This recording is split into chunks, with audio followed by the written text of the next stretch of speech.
Okay, so shall we start? Okay, all right. So welcome everyone.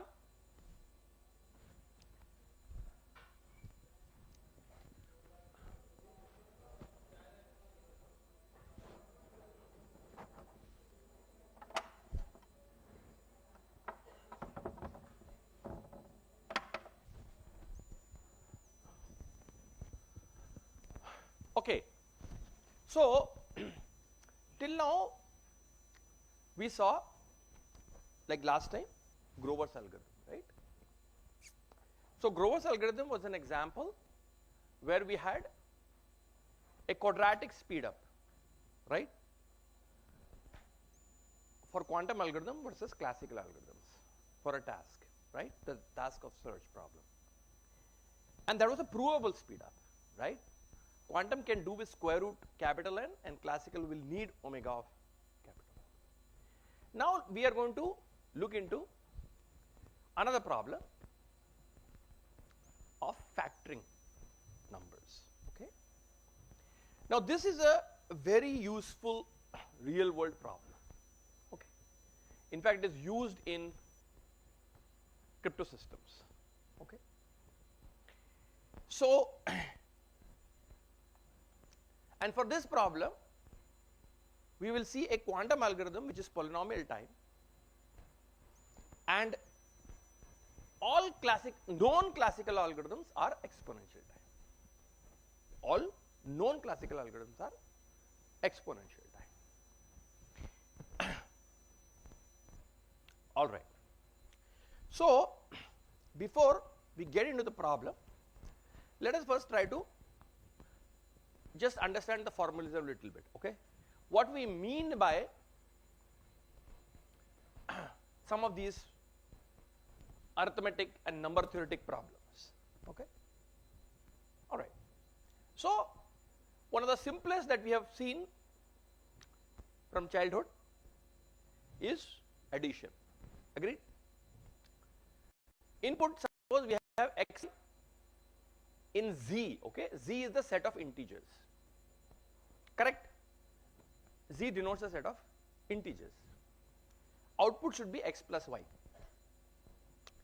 Now the time complexity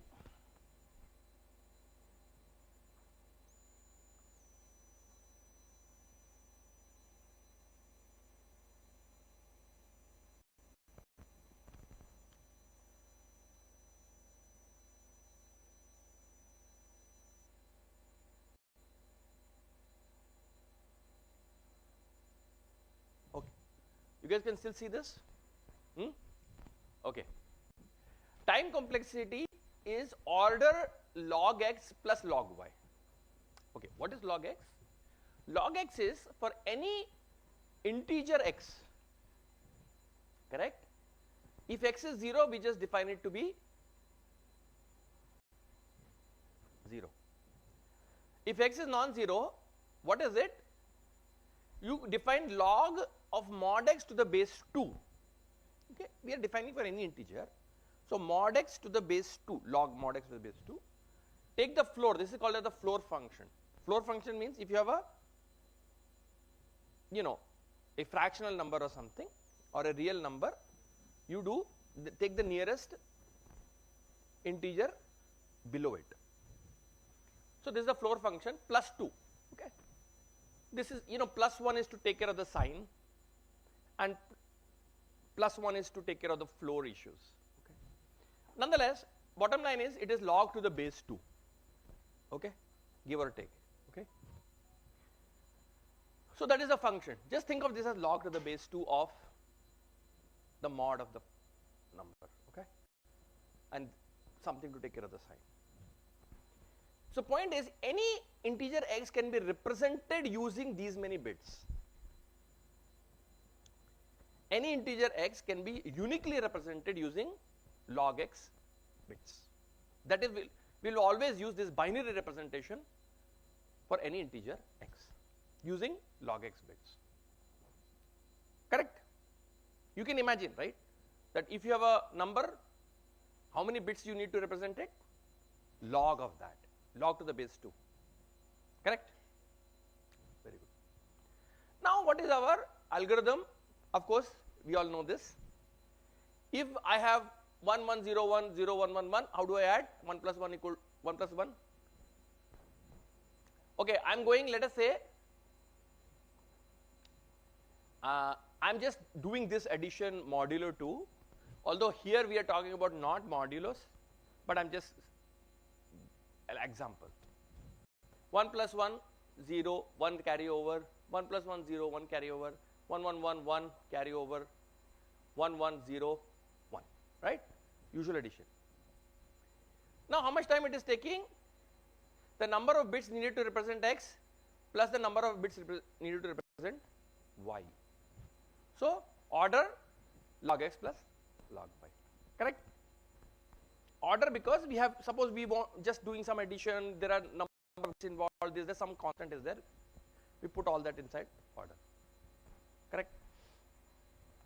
So this is the complexity of addition. Very good. Now let us look at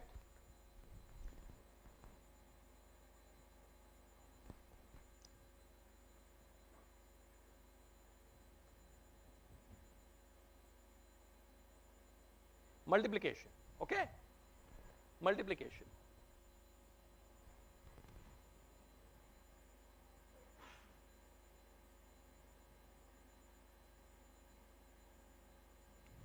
Okay, multiplication, we have x and y again in z, output x times y. Time complexity now is log x times log y, correct? Remember, because I have suppose a 3-digit number, I multiply by another 4-digit number. What do I have to do? Multiply, then there are 3 or 4 things you have to add like that, remember? So the total becomes the number of bits for x times the number of bits for y. It is not plus this time, it is times.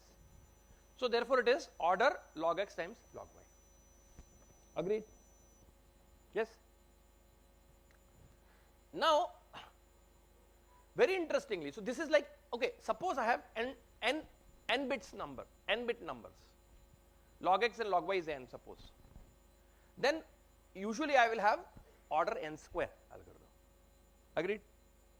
Usual algorithm, our high school algorithm is order n square, high school, primary school. Then very interestingly, Schoenhag and Strassen, they have given an algorithm, time complexity n times log n times log log n. You see, they brought it down from n square to n times log n and another log log n. So very nice, correct? Very good. Any questions so far? Okay. Same thing we can look at integer division. Integer division, input is x and y and z, y is not 0 this time, correct, because we don't want to divide by 0.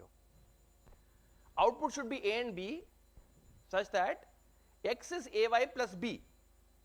So a is the quotient, b is the remainder. Agreed? Quotient remainder, b of course should be, because it's a remainder, it should be between 0 and mod y. Agreed? Yes? Any questions? This is the, so every time, see, whenever we talk about algorithm, we say what is the input, what is the desired output, correct? What is the input, what is the desired output? Time complexity also, if we do the regular method, our primary school, high school method, we will get log x times log y. Agreed? Remember, you will get steps like that, there will be log s. Again, using Schoenhag Strassen algorithm, we get n log n times log log n. So integer division also improvement is there. Fantastic. Any questions? Okay.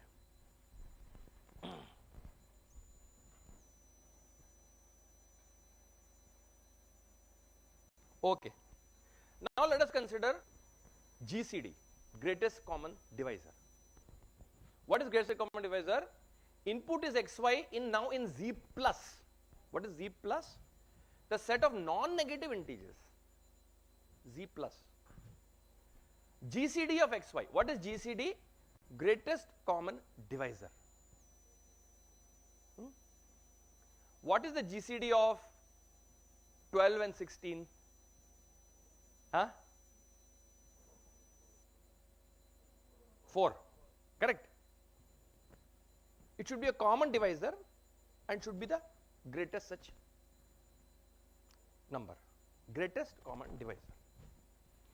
So Euclid 2000 years before gave an algorithm for this. Correct? Euclid's algorithm is there.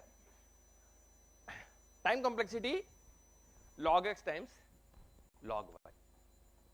Agreed? Euclid's algorithm to find GCD.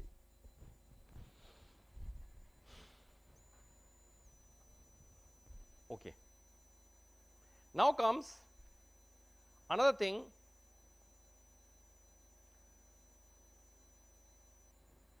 Modular integer addition. What is modular integer addition? Input now is as usual xy, but at the same time it is also you are given in n, capital N, and xy are in Zn. What is Zn? Zn is the set 0, 1 to n minus 1. Correct? Zn is the set 0 up to n minus 1. So you are given xy there and also n. Output should be x plus y mod n. Correct? Mod n means you divide by n, give the remainder. Okay? That will always be a number less than n. Correct? It will always be the number in Zn. Agreed? This is called as modular integer addition. Mod. Time complexity log n plus log. So again here let us assume that so anyway all the x and y can be described using log n bits, log capital N. Correct? Both of them are less than n, capital N. So log n plus log n, how much it is? Order log n. Correct? Modular integer multiplication. Input n, xy and zn. Output x times y, mod n. Time complexity log n times log n. Agreed? Because both x and y can be described using log capital N bits. Correct? Capital N is in z plus, non-negative. Agreed? Any questions so far?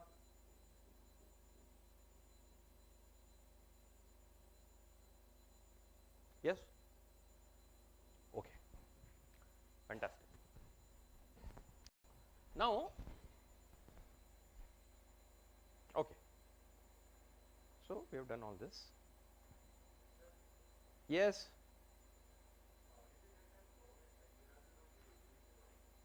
Huh? You mean to say multiplication? No, modular.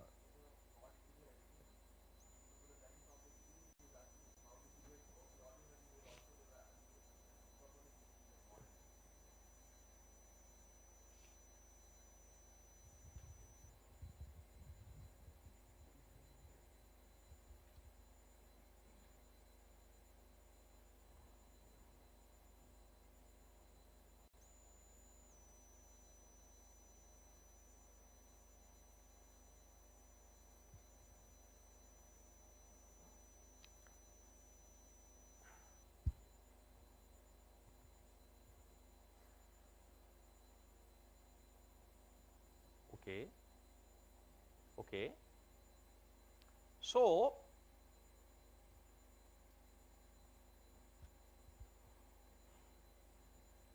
see,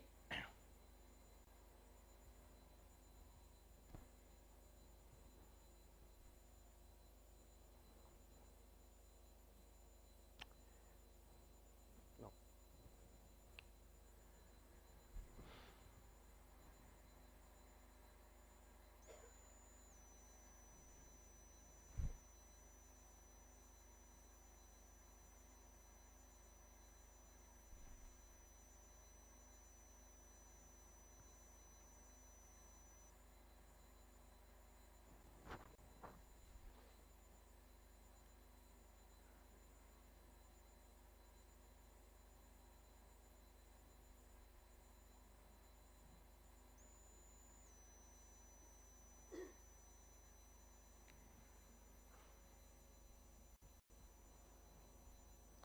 See, in this case, in fact, even in the case of regular addition, okay, regular addition, okay,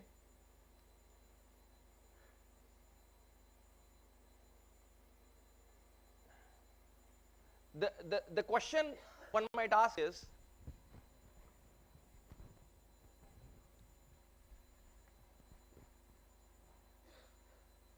if you are given x and y, are we already given x and y in the binary encoding?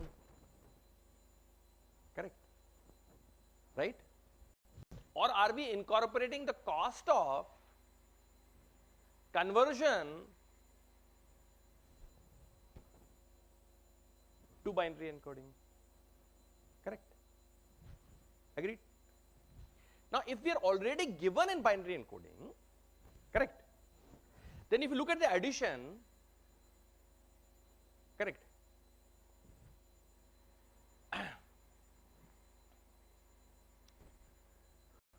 okay, look at the addition, then what happens? You are already getting the binary encoding of the answer, agreed? Yes. Now, at this point you have to go mod capital N, right? Now you have to write what is the remainder, okay? Now, I am saying, assume for simplicity for now, capital N is some exponential in small n, I am saying, okay? Then going mod is very easy, right? What do? You simply look at the last, if capital N is 2 to the n, you simply look at the last n minus 1 bits, agreed? Okay? Yes? Yes or no? If I have to go mod 2 in this, what is the value mod 2 here?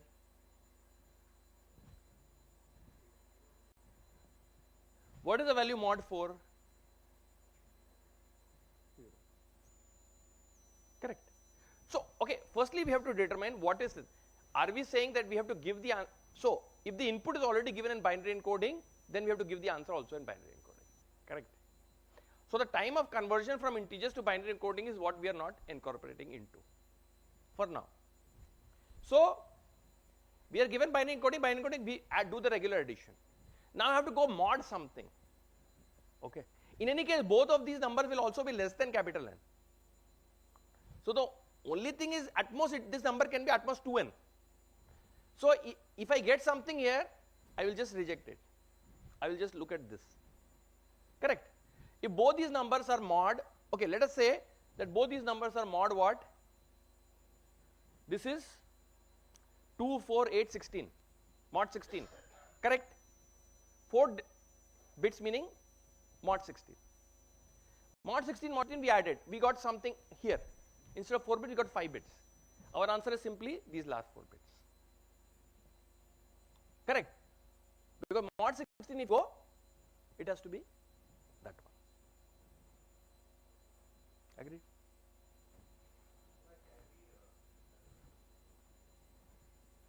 You have to press, long press that one.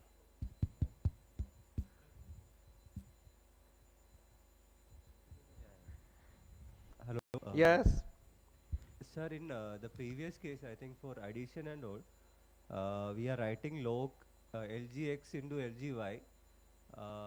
Basically, we are not sure which one is larger, right?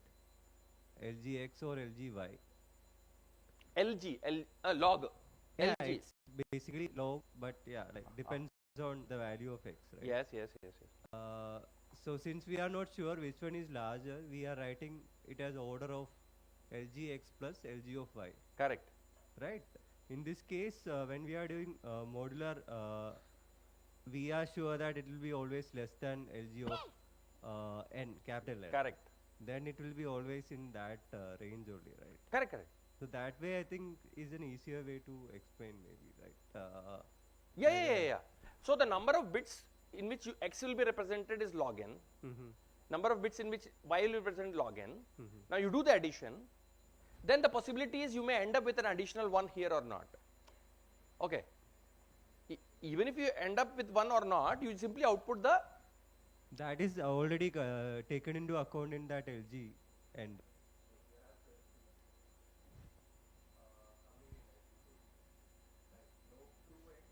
You have to press that one.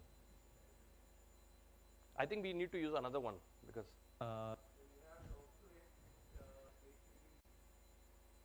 You try to use that one maybe.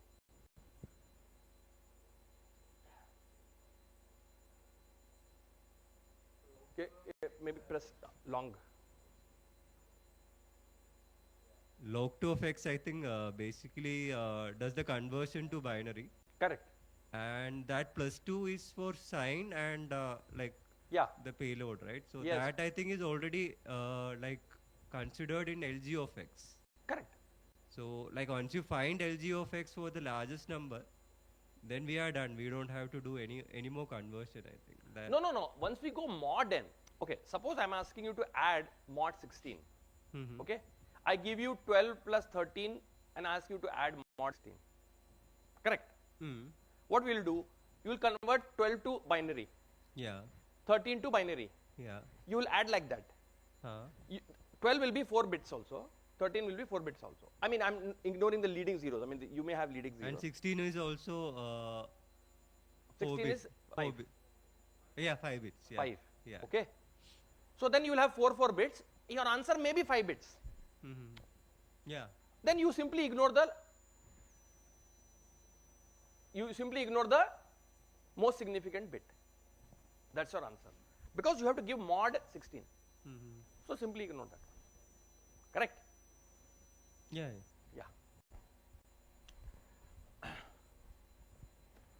Okay. Now, where are we?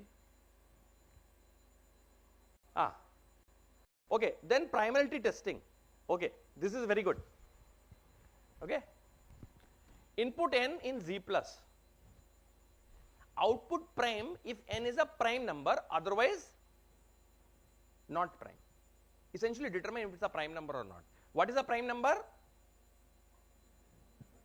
What is a prime number?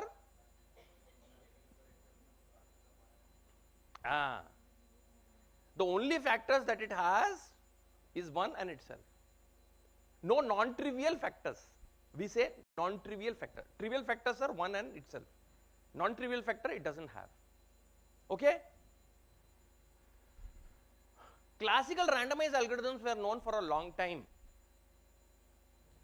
Okay, when we say polynomial time algorithm, okay, remember one thing, whenever it is a problem involving numbers, okay, when we say polynomial time, we are always saying polynomial in the size of the input when represented as binary. Correct? So n is the input. But we will not say polynomial in capital N, no. We will say polynomial in what? The size of the input when represented in binary encoding, which is log capital N. So it must be polynomial in log capital N, not capital N. Okay, this is important distinction feature we have to keep in mind. Polynomial time should be polynomial in log capital N. So classical polynomial time algorithms were known, log n cubed. However, in this breakthrough result by Agarwal, Kayal and Saxena, you might have heard about it from IIT Kanpur, right? Have you guys heard about this result? Yes or no? Primality testing. Agarwal, Kayal and Saxena. In 2002, they gave this polynomial time classical deterministic algorithm. Earlier, classical randomized algorithms were known, polynomial time. Then, and this was an open, see, primality is such a fundamental problem. It is open from 2000 years, like an algorithm for that, right? Euclid is already dealing with primality and all that, correct? So classical deterministic algorithms were not known. Then they gave this algorithm in 2002. Okay, log n to the 6, whatever, it has been later improved, etc. But bottom line, polynomial time algorithm, classical deterministic for primality testing. That means given a number n, you determine whether it is a prime or not. Agreed? Yes or no?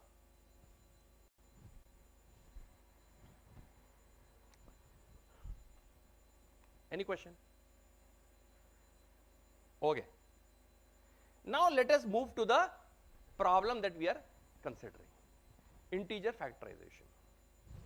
What is it? You get a number n, you output a prime factorization of that. What is prime factorization? P1 to Pk are prime numbers, A1 to Ak are the powers to which they are raised and multiplied to get capital L.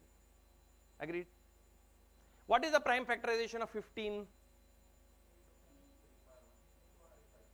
Correct.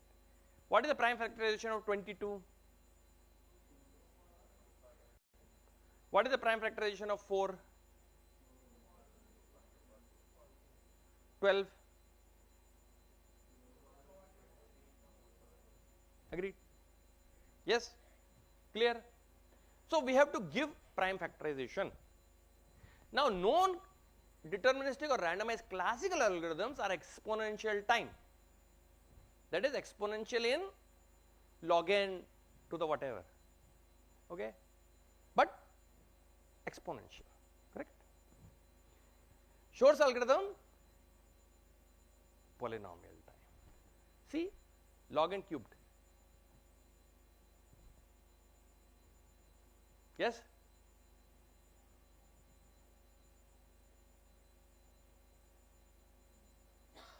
That is what we will see. See this huge gap between quantum and classical. This is the algorithm that basically gave a huge push to the field. Okay, this was discovered in 94, I believe, and then from there on, like significant interest in quantum algorithms started. Okay, all right.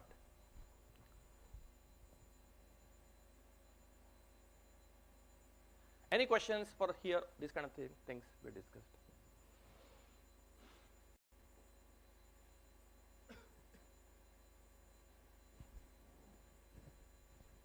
You are asking? No.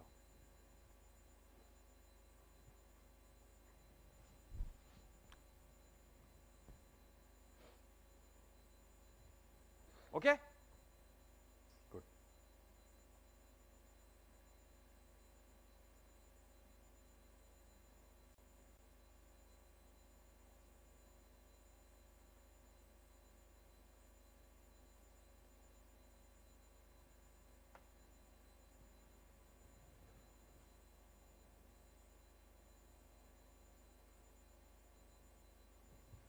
Okay. So before we try to understand Shor's algorithm, let us try to understand also, first we need to understand this one, reversible computation. Okay. How we are going to embed any classical computing. See, whatever you can do with classical computer, you can also do through quantum computer. Okay. But one might say, oh look, classical computer we have AND or NOT gates. They are not reversible gates. Correct? Not reversible. But in quantum, we are always saying we need unitary transformations. That means we need reversible gates. Then how do we do that? Correct? So first let us see how we are going to make any classical computing reversible. Okay? So firstly we can note that, yes, Mike.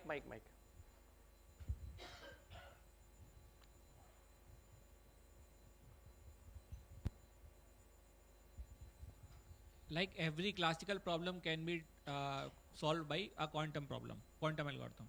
Yes. Then why we have only limited quantum algorithms known? Like we have a number of classical problems. No, those are also quantum algorithms if you want to call them. We are talking about genuinely quantum, Okay. which use superposition. You can call them quantum algorithms if you want. Okay. But we are looking at newer algorithms which can help to solve newer problems for which classical cannot solve. Those we are calling genuinely, quantum. Okay?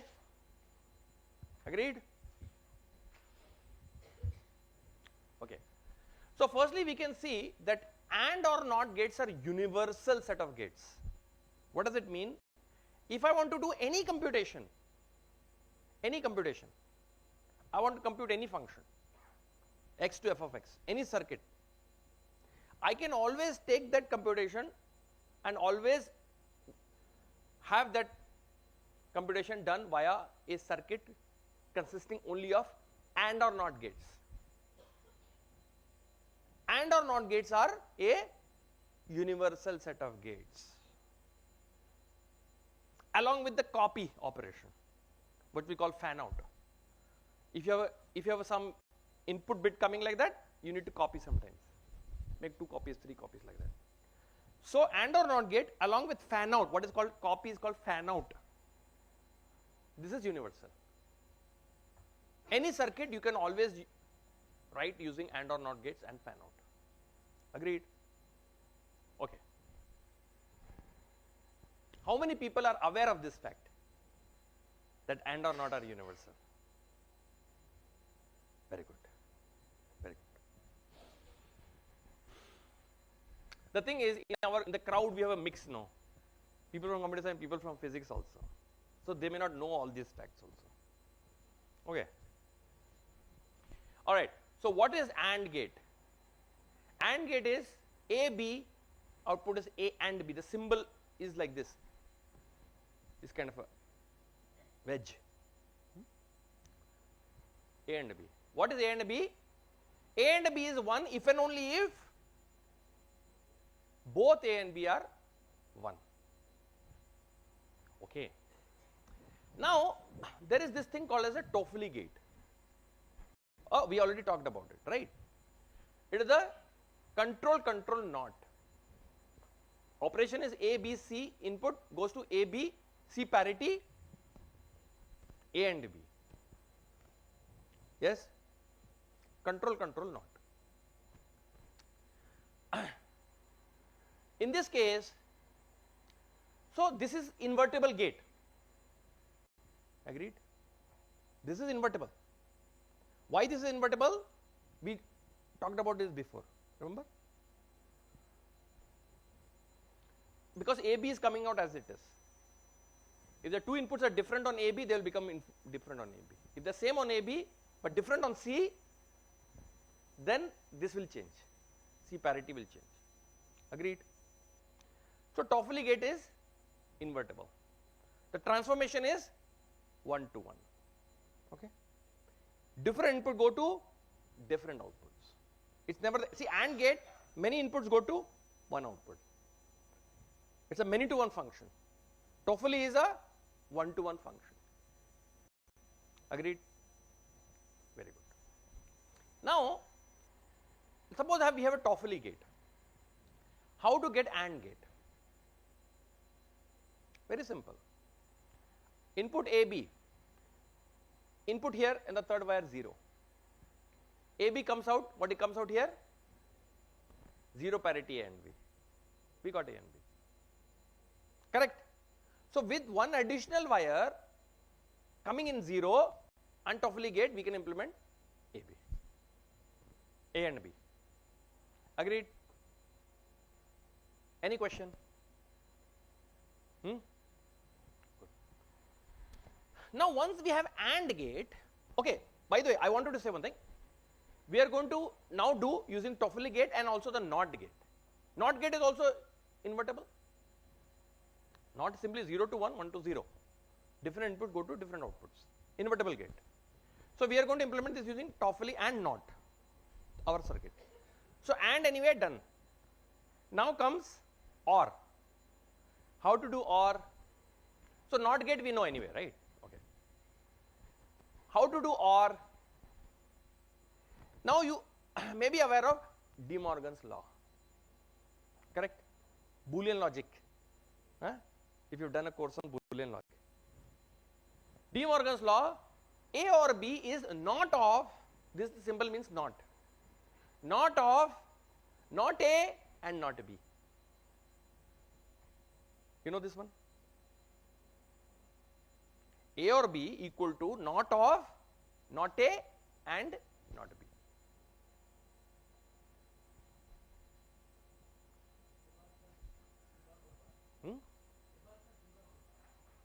Correct. A bar and B bar whole bar. That's De Morgan. How many people are aware of De Morgan's law? Huh, very good. Okay. Not many people were nodding their head, but they are aware. Very good. This is good. Good. So we can implement, because we can implement not and we can implement and. So we can implement or. Correct. So using this can implement or gate in a reversible manner. So and or not, and now fan out. Fan out is left. And or not anyways this one.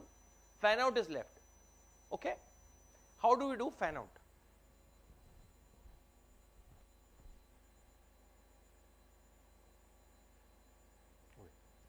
Fan out means we want to copy A, right? A comes in, we want to make two copies.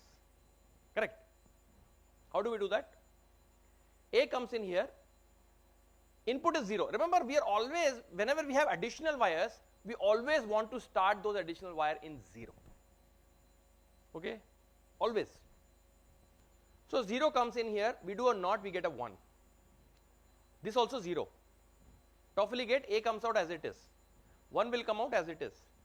This will become what? 0 parity, 1 and A. What is 1 and A? A. So we made two copies, A. Agreed? So fan out also we can do. Correct. So we have done all possible things that we needed to do using Toffoli and NOT gate. And a bunch of additional zeros, which we are calling as ancilla bits. Ancilla bits are the additional zeros. Huh? Yeah. No, here is all classical. Either 0 or bits, not qubits. Okay. Later we can also put superposition, but for now we are done.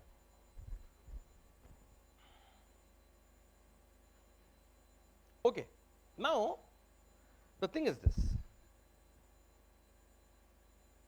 So what we can do, suppose we have any circuit C, okay, classical circuit C consisting of and or not and fan out operations. Let us say the total number of operations is K, total number of gates is K. Input is X, output is some f of X. Agreed? Input is n bits, output is m bits. Then let us look at this reversible implementation R. What will happen? Input will come X. We will need some additional ancilla bits. Agreed? How many ancilla bits? Maybe even for every gate we need 1 or 2. 1 or 2 or 3, whatever. Okay. So some order K ancilla bits. Agreed? If the total number of gates is K here, order K ancilla bits. Agreed? Yes. So what is the actual use of fan out? Fan out is used, no, in a circuit. You need to copy many times, because sometimes the output comes, you have to feed in this gate also, feed in this gate also. Correct? So if we take same wire into two places, the voltage will drop like that. Oh, you mean to say like when the actual hardware implementation? Yeah. Once you have to copy some information, you have to do it in a certain way, no? Correct. So that thing can also be used for amplification in a linear order. Yeah, potentially. Yeah. Okay. Huh?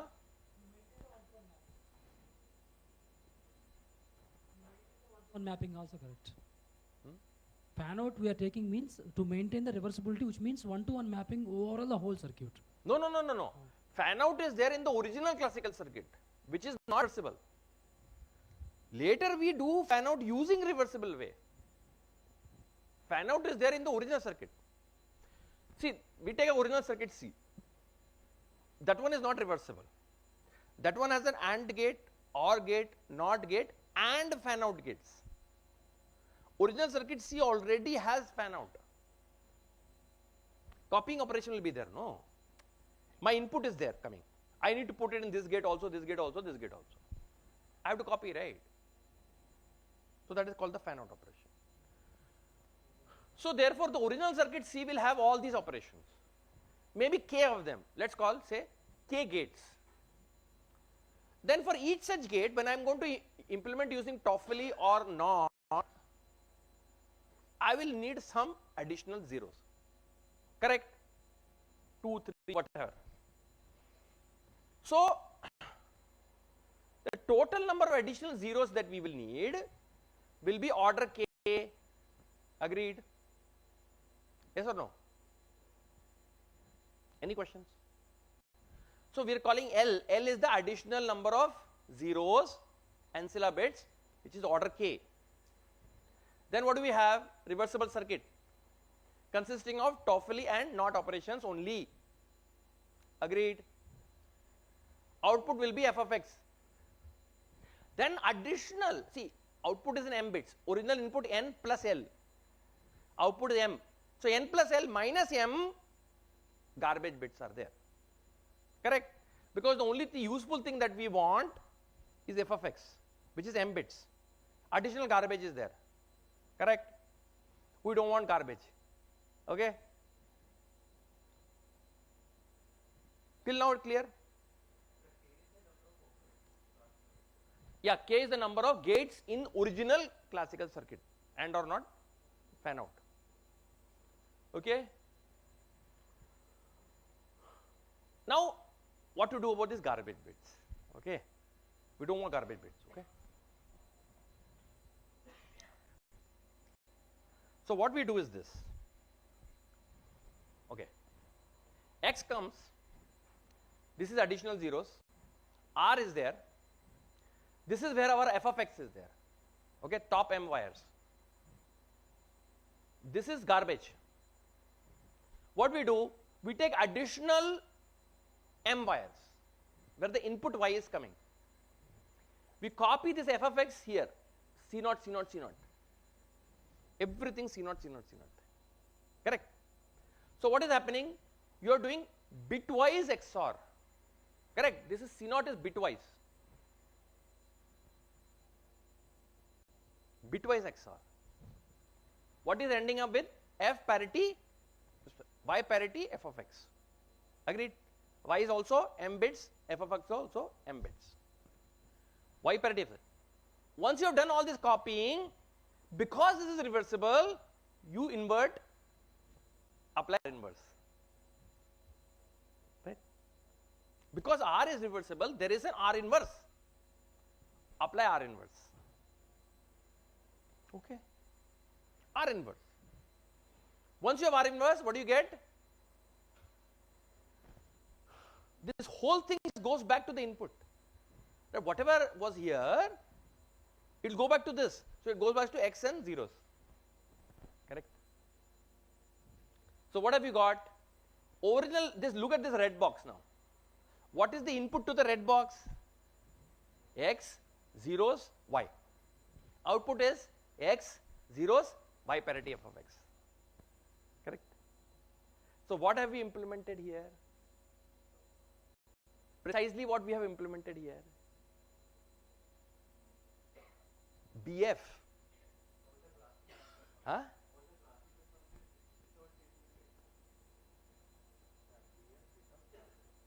BF without garbage.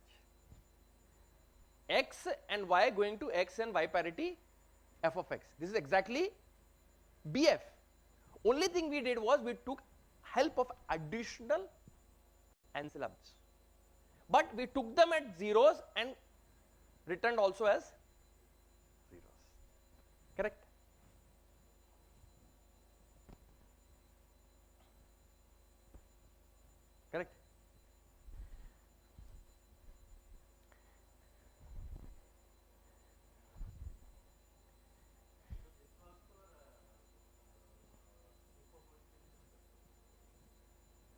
Yes, yes, yes. Now once we have this circuit, okay, one more thing, remember C0 is also reversible, okay.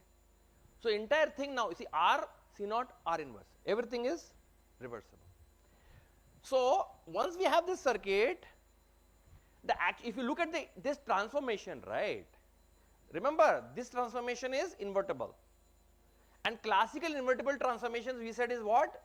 Corresponding to permutation matrices, remember that? We said classical reversible transformations correspond to permutation matrices. Permutation matrices are unitary matrices, okay. So this whole thing can be implemented using quantum circuits. Permutation matrices are a special class of unitary matrices. Permutation matrices are also invertible. What were permutation matrices? Huh? Correct. Every column has a unique one, every row has a correct permutation matrices. So the matrix corresponding to this entire operation will be permutation matrix, okay, which is going to be unitary. Okay, remember one thing, Toffoli gate, what was the matrix corresponding to that? Control, control not. If you look at the matrix corresponding to the Toffoli gate, it is a permutation matrix, okay. If you look at where the inputs are going, correct, and write the transformation, that will be a permutation. The matrix corresponding to NOT gate is a permutation matrix. Matrix corresponding to control NOT is a permutation matrix. And then you are just multiplying the matrices. Remember, when you do composition of gates, you multiply the matrices, correct. So multiplication of permutation matrices is a permutation matrix, like how multiplication of unitary matrices is a unitary matrix. So overall it is a permutation matrix, okay, correct.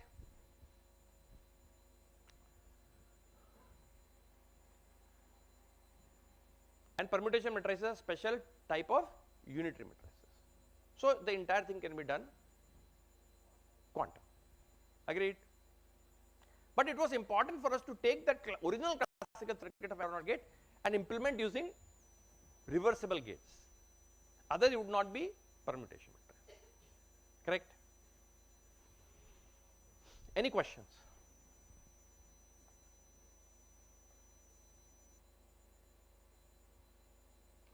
Yes?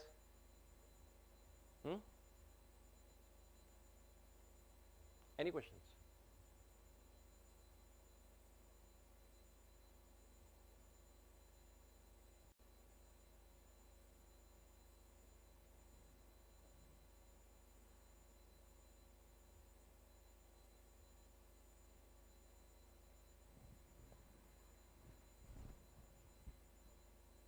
Yes?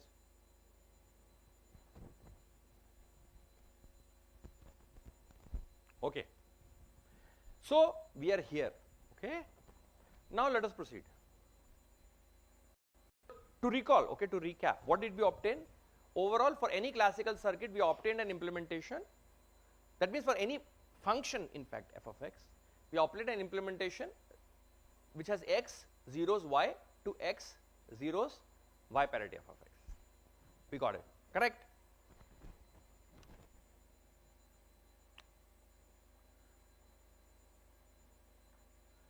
Now, suppose it is the case that the function f already is an invertible function, okay.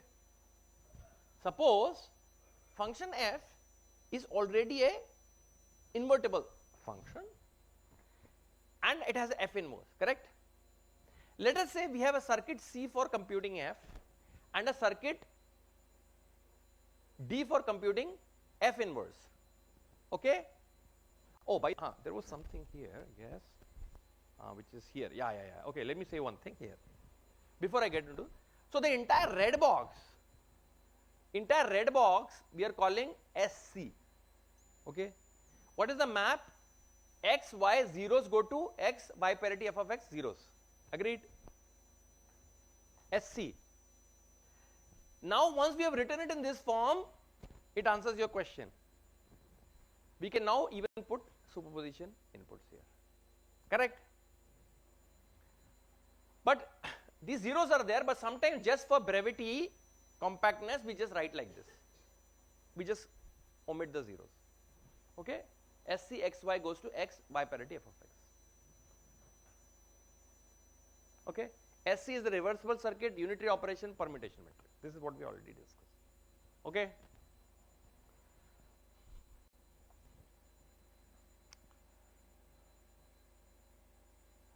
Now let us get to invertible function. Suppose f is already an invertible function, has f inverse. Let's say f has circuit C, f inverse has circuit D. Okay, then we have, right, xy goes to X, Y parity f of x. We have that. Agreed? We have also SD, xy goes to X, Y parity f inverse x. Agreed? Yes? xy go to X parity and X and Y parity f inverse x. What do we do here now? Let us do this now. Input x here, zeros here. SC, what will come out? X and fx. Agreed? Because 0 parity fx is fx.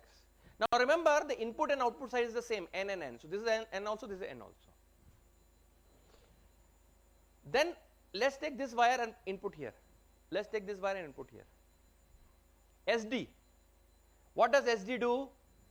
F of x will come out as it is. This will become what? X parity f inverse of f of x. What is f inverse of x? X. X parity x is 0. Correct. So what has happened?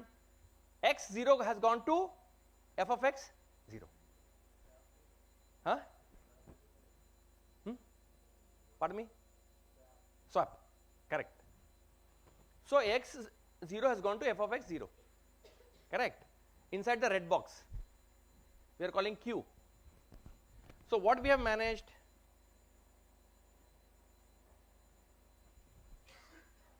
Qx0 go to f of x 0. Compactly Qx go to f of x. This is called as in place computation. In place computation. You see here what is happening? xy go to x, y parity f of x.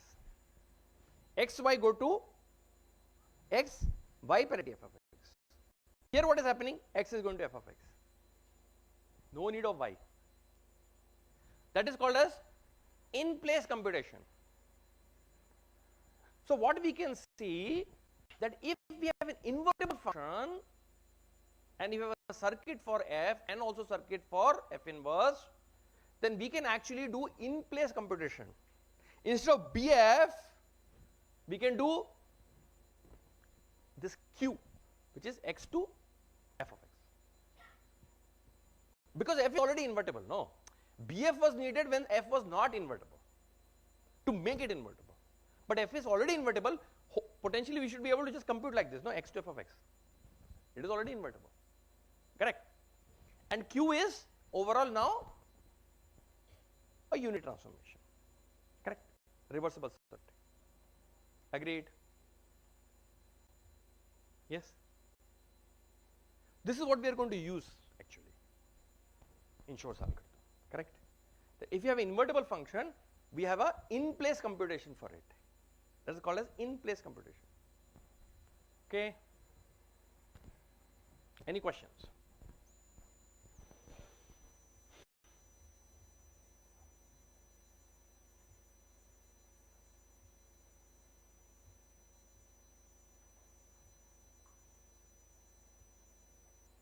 Yes?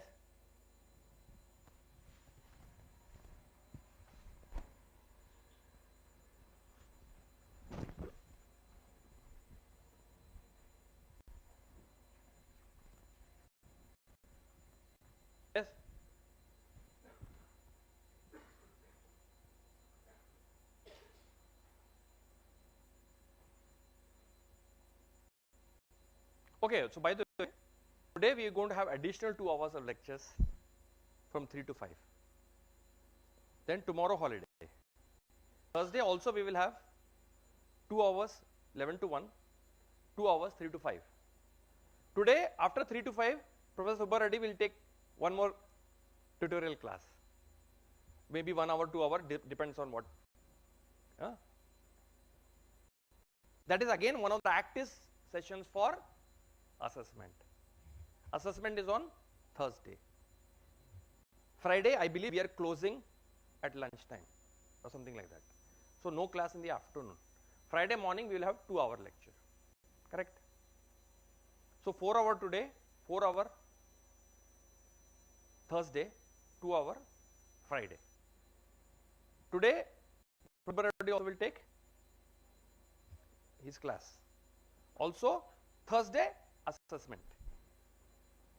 So after the 4 hour lecture there is a assessment. So today and Thursday is hectic. Okay. Today and Thursday is hectic. Okay.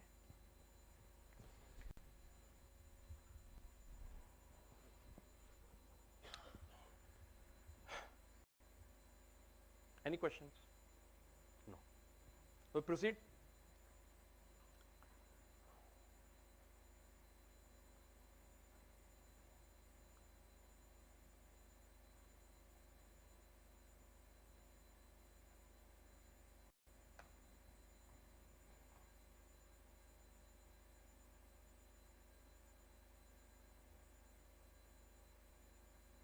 Okay.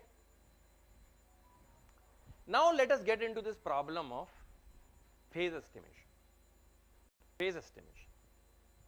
This will be an important subroutine we will use in Shor's algorithm. This is an important subroutine that is used in many quantum algorithms. Phase estimation. Okay? Very important subroutine. What is the phase estimation problem?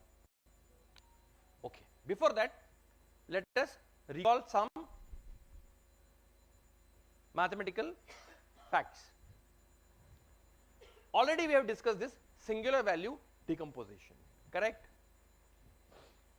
For any matrix A, we have this singular value decomposition summation j sj ket vj bra wj, correct? Sj's are singular values, non-negative real numbers. Singular values are non-negative real numbers. The Vj's form so-called left singular vectors, which is an orthonormal set of vectors. Vj's. Wj's form so-called right singular vectors, which is also a orthonormal set of vectors. Clear? Singular value decomposition. Any matrix A will have such a decomposition. Any. Okay?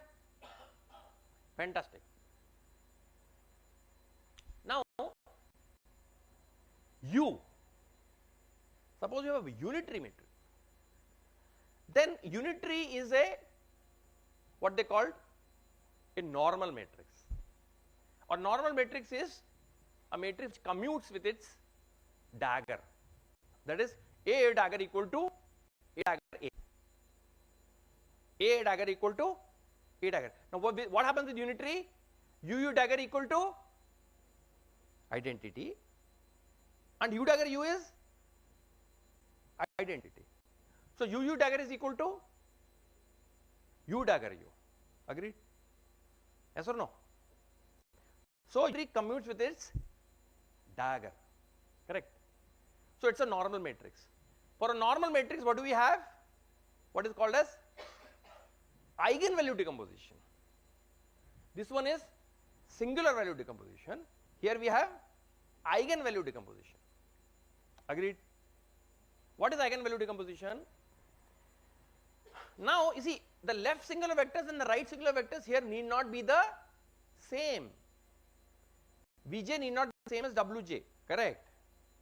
Here Vj is the same as Wj. You see, summation j sj ket Vj bra Vj. Agreed? You see the difference? Okay. Sj's are called eigenvalues. Vj's are called eigenvectors.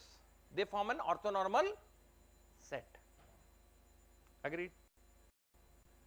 She was mentioning about eigenvalues and eigenvectors that day, correct? Now in this case won't be that as will be non-negative real numbers. Now there will be eigenvalues, but they will be complex numbers, correct?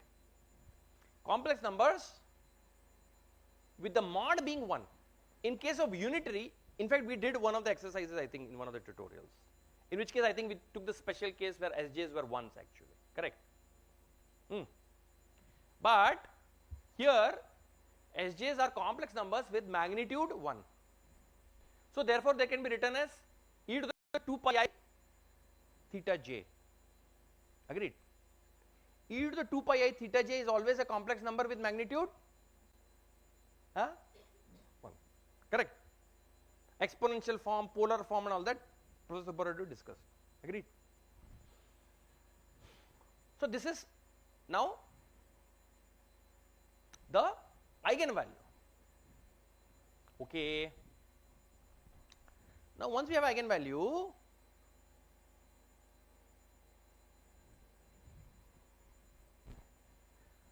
okay, just to recall, I of course is the square root of -1. Theta j will be some number between 0 and 1, including 0, not including 1. Why? Because once you make it 1, it's 2 pi. 2 pi comes back to 0. So theta j is some number between 0 and 1. E to the I theta, of course we know cos theta plus I sin theta. Mod is square root of cos square theta plus sin square theta equal to 1. For all theta in R, cos 2 pi plus theta is cos theta, sin 2 plus theta is sin theta. That we know, trigonometry. Now that's it. So because they are eigenvectors, we can see one thing. Once we multiply u with Vj, what will happen? Multiply this with Vj, or instead of Vj, let me call it Vi, because there is a summation j here. If I multiply the whole thing with Vi, what will happen? Let's do it here.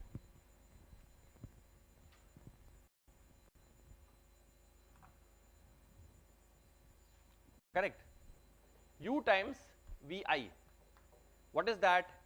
Summation j Sj Vj Vj times Vi. Correct? Agreed? Yes or no? What is this? Okay, when j equal to I, what happens? What do I get? When j equal to I get Si Vi. Agreed? J equal to I. J not equal to I, what do I get? 0. Correct? So what do we get? U Vi is Si Vi. Correct? U Vi is Si Vi. Therefore Vj is called the eigenvector of U with eigenvalue Sj. Sorry, Vj is called eigenvector because I have written here J, but think of it as I. Vi is eigenvector of U with eigenvalue Si. Agreed? Whenever you have situation like this, Vi times U is a scalar times Vi. Correct? Then Vi is eigenvector of U with eigenvalue Si. Agreed? Yes? Fantastic. Just maybe we have 2 mics, no?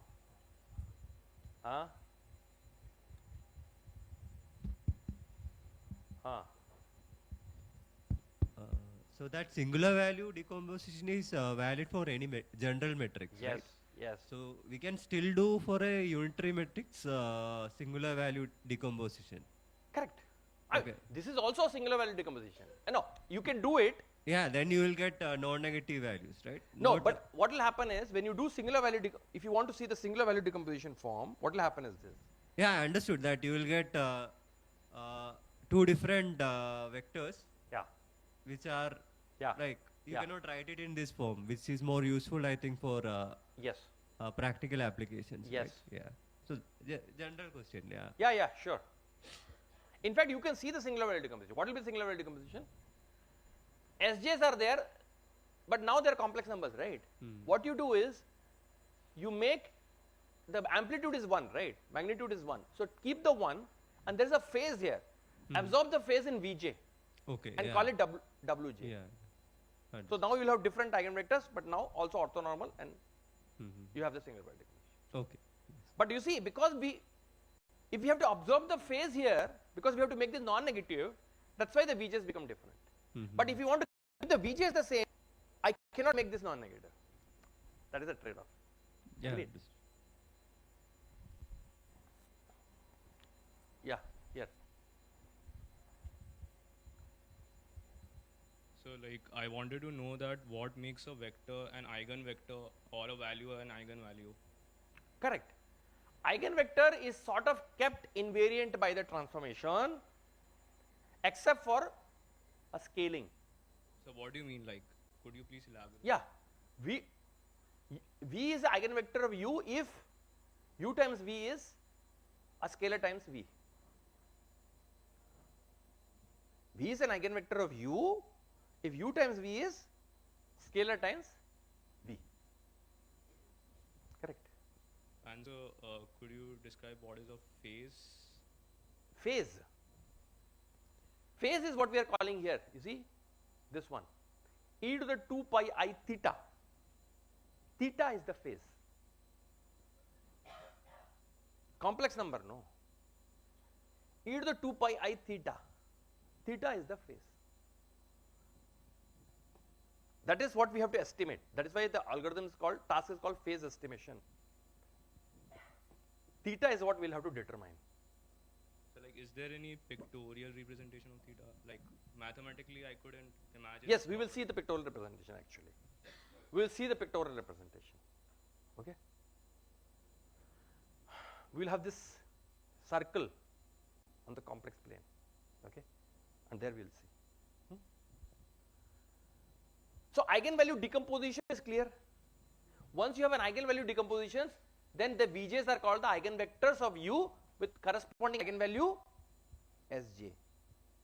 Now because it's unitary, Sj is a complex number with magnitude 1. So we are interested in determining what is the phase of that complex number. What is the phase of the complex number? This theta. Because that complex number has magnitude 1, it can be written in the form e to the 2 pi I theta. We are interested in finding what is that theta. Agreed? Yes?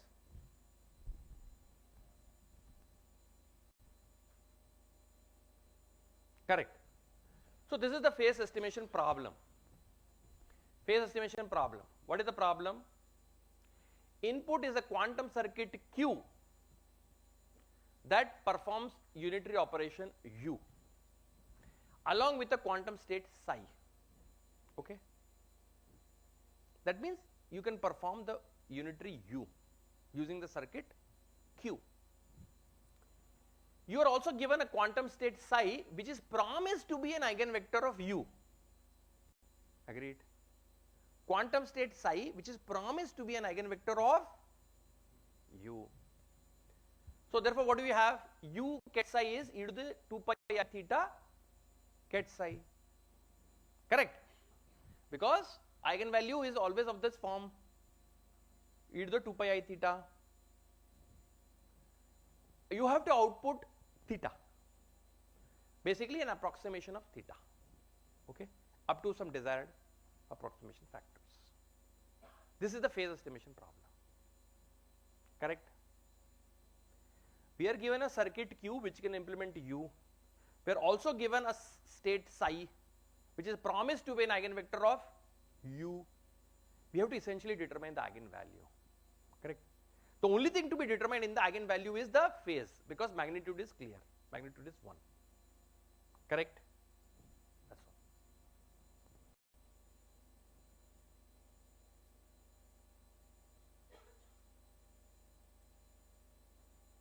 Any questions?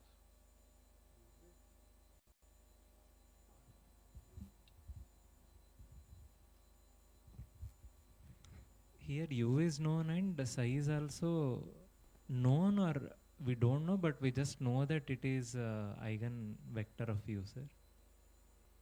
Psi, Huh. no, it is given as a quantum state. It is not given, a classical description of psi is not given to us. Okay?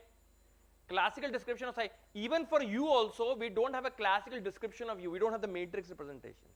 We only have a quantum circuit for it. Correct? Agreed. Psi also, we only have a quantum state for it. We don't have like the whole form, written vector form of that one. We don't have. Okay?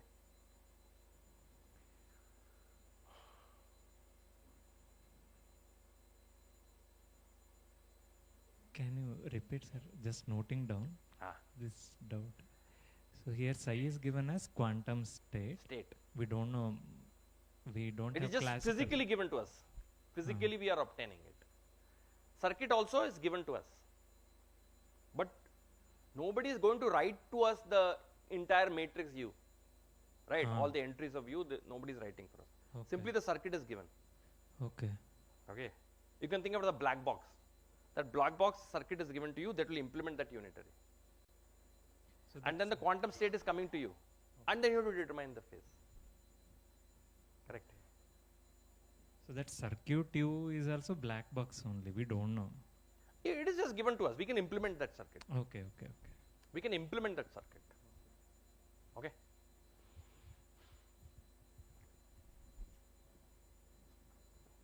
I mean, the circuit description is, I mean, we can implement the gates of the circuit, for example. We can implement the circuit. I mean, just think we can implement the circuit. Okay.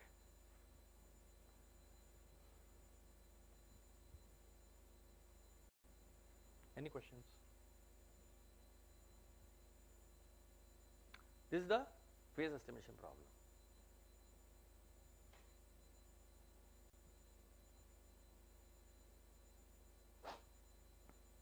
Okay, good. Now what is the, how do we do this? What is the circuit for it? The circuit is as follows. Okay, so what we are going to do is the following.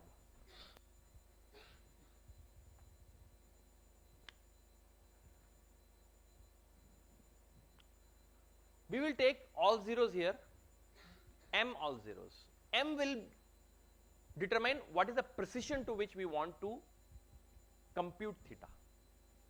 That will determine m.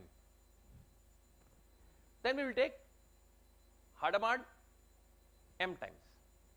What happens? We get here equal superposition of all strings, m bit strings. Then this red box is a controlled U. Okay, controlled U. What does that mean? It means, we'll see what it means. Okay, then here we will do something called as quantum Fourier transform inverse of that, QFT inverse. Then we'll go ahead and measure. What is happening? Psi is, remember we are getting this eigenvector psi here in these wires. Zeros is our additional ancilla, correct? Hadamard controlled U, QFT inverse, measure. Psi comes out as it is. This is our circuit. Okay, agreed. Now we will look at this circuit slowly, what each component means. Okay.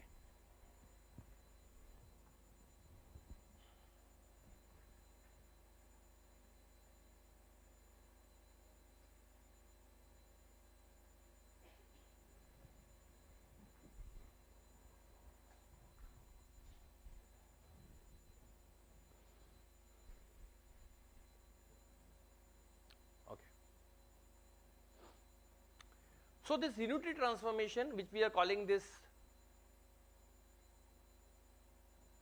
lambda, is a capital lambda. Lambda mu. What does it mean? U represents that it is doing controlled U. M means it is taking these M bit input here on the control wires. So this K is a string in 0 1 to the M. Agreed? Ket K is a string in 0 1 to the M. This will come out as it is. What will happen? Any vector phi here, n qubit state, output here will be U to the K ket phi. What is U to the K? U multiplied K times. U multiplied K times. U to the power K. You see this? Correct?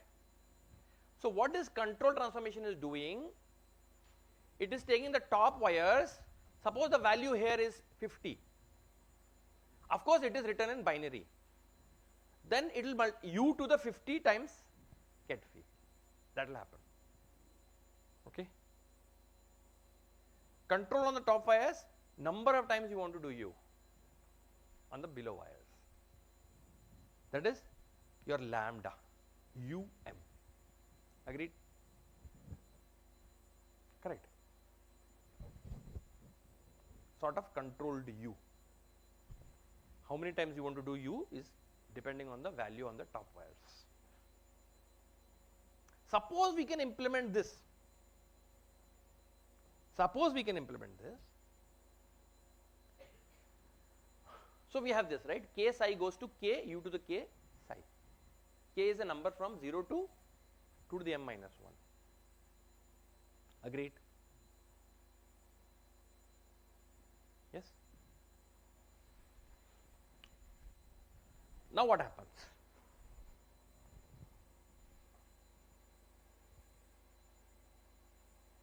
Okay. Let us look at the analysis.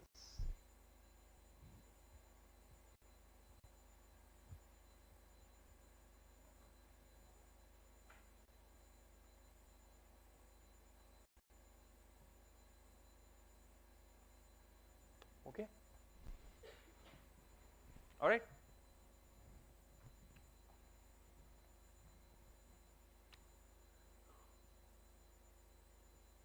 Let us denote capital M as 2 to the small m. What is happening? Remember, we were getting zeros on the top M wires, psi below. Agreed? We did Hadamard M times. What did we get? We get a uniform superposition over all K's. This is the formula we know. Agreed? And psi.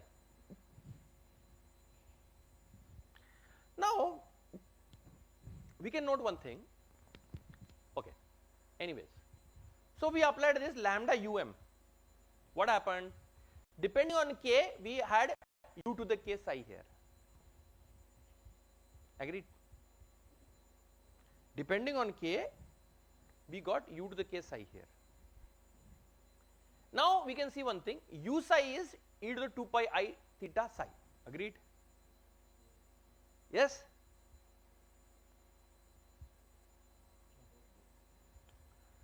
U to the K psi is what? Again you do one more time U. What will happen? U psi will become another e to the e to the. That will keep multiplying. E to the 2 pi I theta to the K psi. But because this is exponent, K will come here. E to the 2 pi I K theta.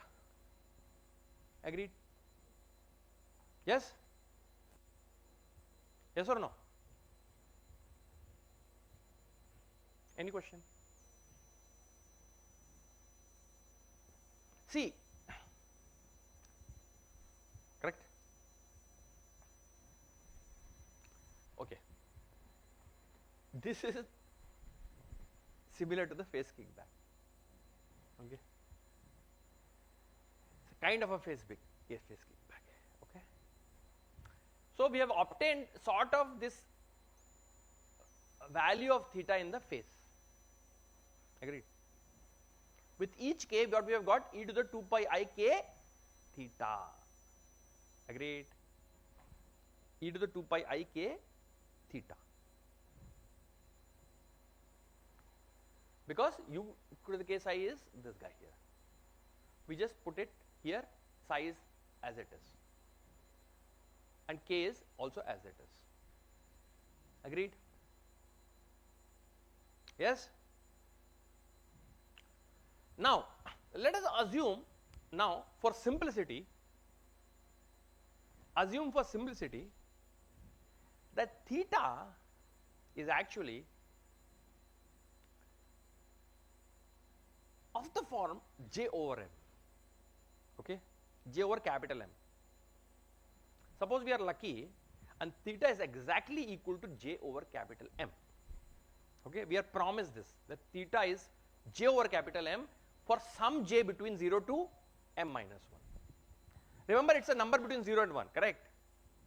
And we are suppose given that it is only taking these discrete values,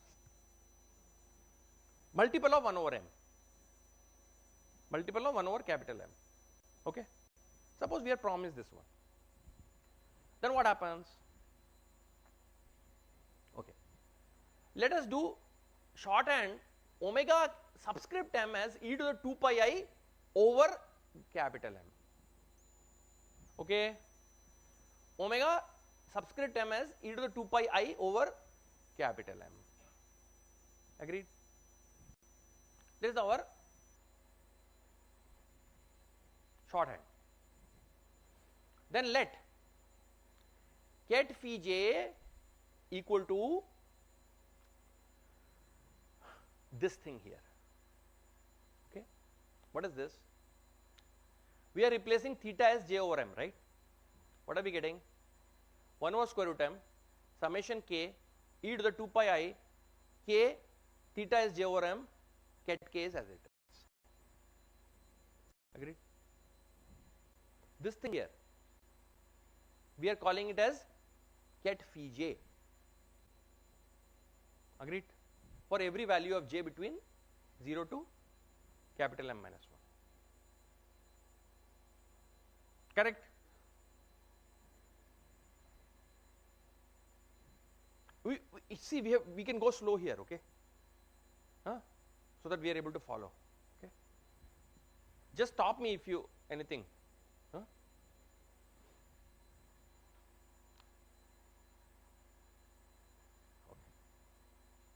So this is the same as this.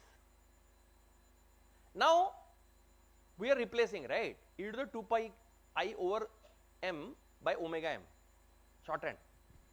What is left here? Kj. So omega m to the kj, correct?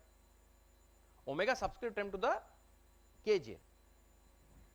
You agree to this? This 2 pi I over m is what? Omega m. Omega m to the kj will be what? This one, right? Yes or no? Yes? If you want to take some time to stare at the equations, please let me know. Then accordingly we'll go slowly. Okay?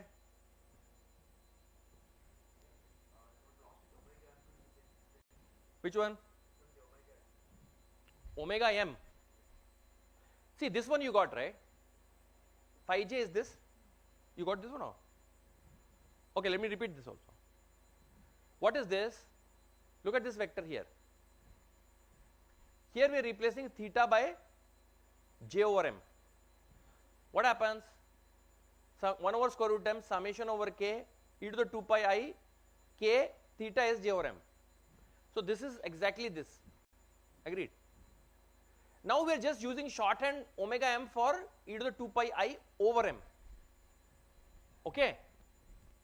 You see, e to the 2 pi I over m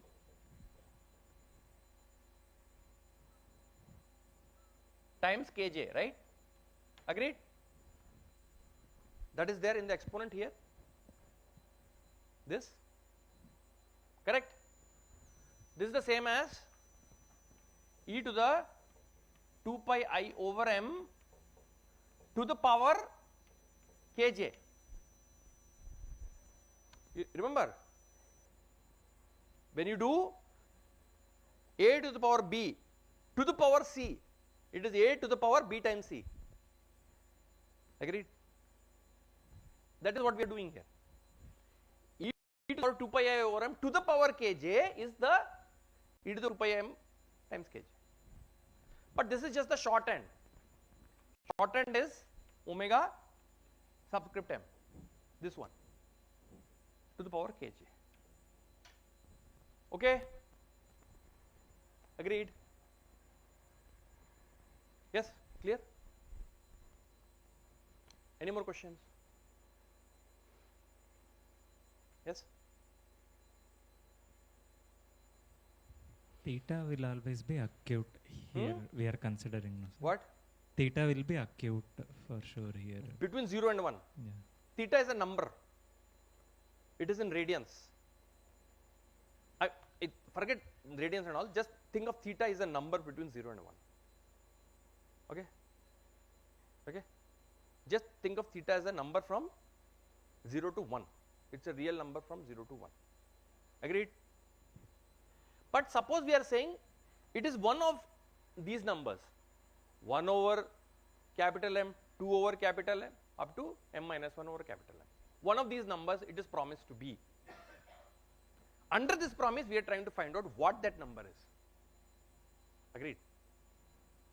Yes? So, we define these features. Okay? Define these features. Okay?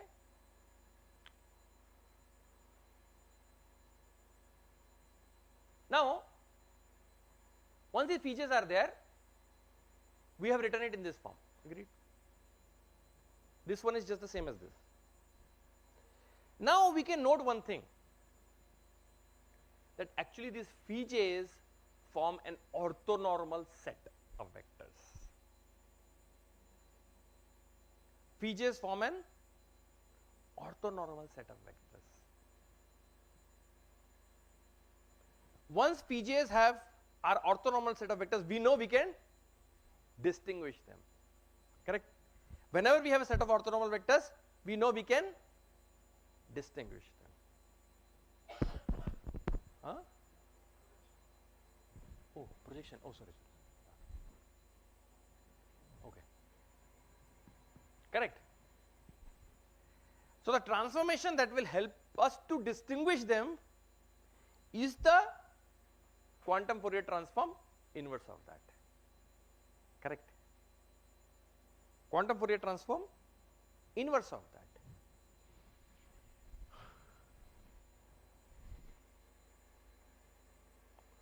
So eventually our circuit is like this.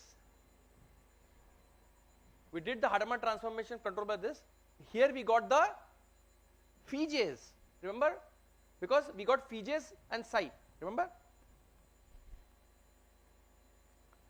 This is a psi and these are the features. Correct? This is the feature, this is the psi. Psi we ignore. Features we distinguish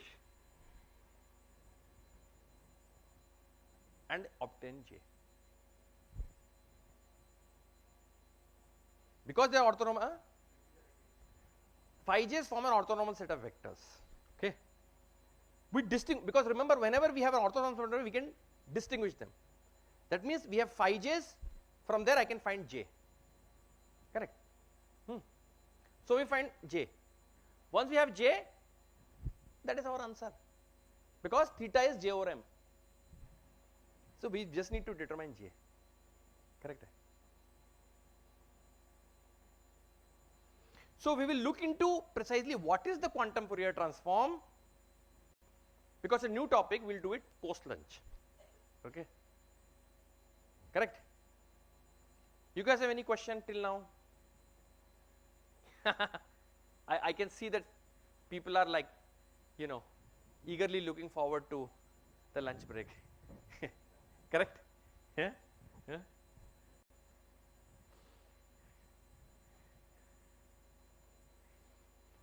It's getting light on stomach and a bit heavy upstairs, right? Okay? Yes? Any questions? Anyway, we'll revise also post lunch. Okay? Any questions? Yes. Okay, you can see the point is this. Remember, in the phase kickback, bottom line is we have the kind of, remember in the, when we are doing f of x, right? F of x is what is our thing of interest, which we got in the phase. Thing of interest is theta. We got it in the phase, like that.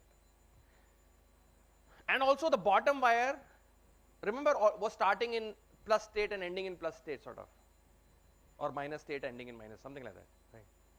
And not useful for us. Here also psi came in, psi came out. We got the useful thing in our top wires, like that. Phase kickback, because theta is the phase, which we got it in our wires, top wires, like that. Any more questions? Yes? Yes?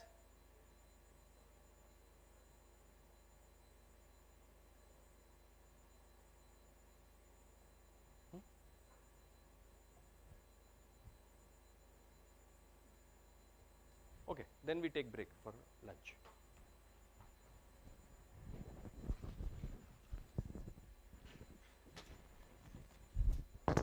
Natural number is not prime, otherwise it's a prime. This algorithm does that only, no? That is okay, that is also correct. 2 to root n also we can do. So is this correct? This algorithm determines whether given natural number is prime. Now you tell me, what is running time of this algorithm?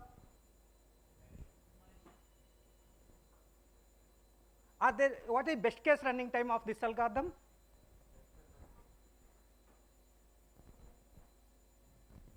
So we are starting with I equal to 2. If given natural number is even number, 2 is going to divide that, no? Then only one time this entire while loop is performed. So what is the total number of operations, division operations performing in this? 1. So best case running time of this algorithm, can you say that it is 1? 1 means n power 0. It is constant time algorithm. But what is the worst case running time of this algorithm?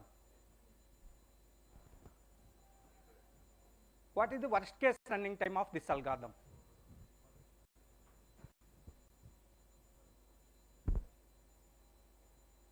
In the worst case, how many times division operation is performed? With the 2 we divide, 3 also, 4 also, 5 and so on up to n minus 1. 2 to n minus 1, is this correct? Total n minus 2 times we perform division. Now you tell me, is it a polynomial time algorithm or not? That is wrong answer, okay? N minus 2, okay, but this is not a polynomial time algorithm. So when do you say that an algorithm is a polynomial time algorithm? If n is input size, if the worst case running time of that algorithm, if you can represent it as, let us say T of n is big O of n power c, where c is a constant, then it is a polynomial time algorithm, no?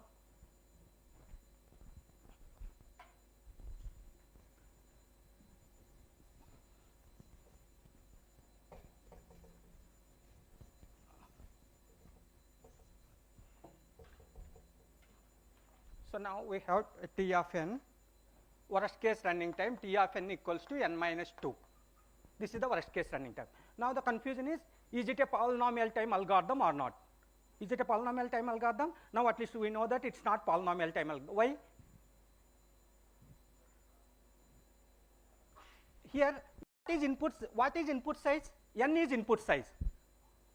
In case of sorting problem, what is input size? There also n. There also n in sorting problem. But in sorting problem, how many elements are given to us as input? N elements are given. But here how many elements are given to us as input? 1. But we are saying there also input size is n. Here also input size is n. It is contradicting, no? Here only we are given 1 element. Input size we are saying n. In sorting problem we are given n elements. There also input size is n. That means there is something missing, no? Both are not same. There n elements are given. Here only 1 element is given. Actually, what is input size? Input size is amount of memory or number of bits required to represent to store given input in memory, or to represent that given input or instance. Is that okay? Now you tell me, in this case, we are given only one integer n. In order to store this, how many bits are required?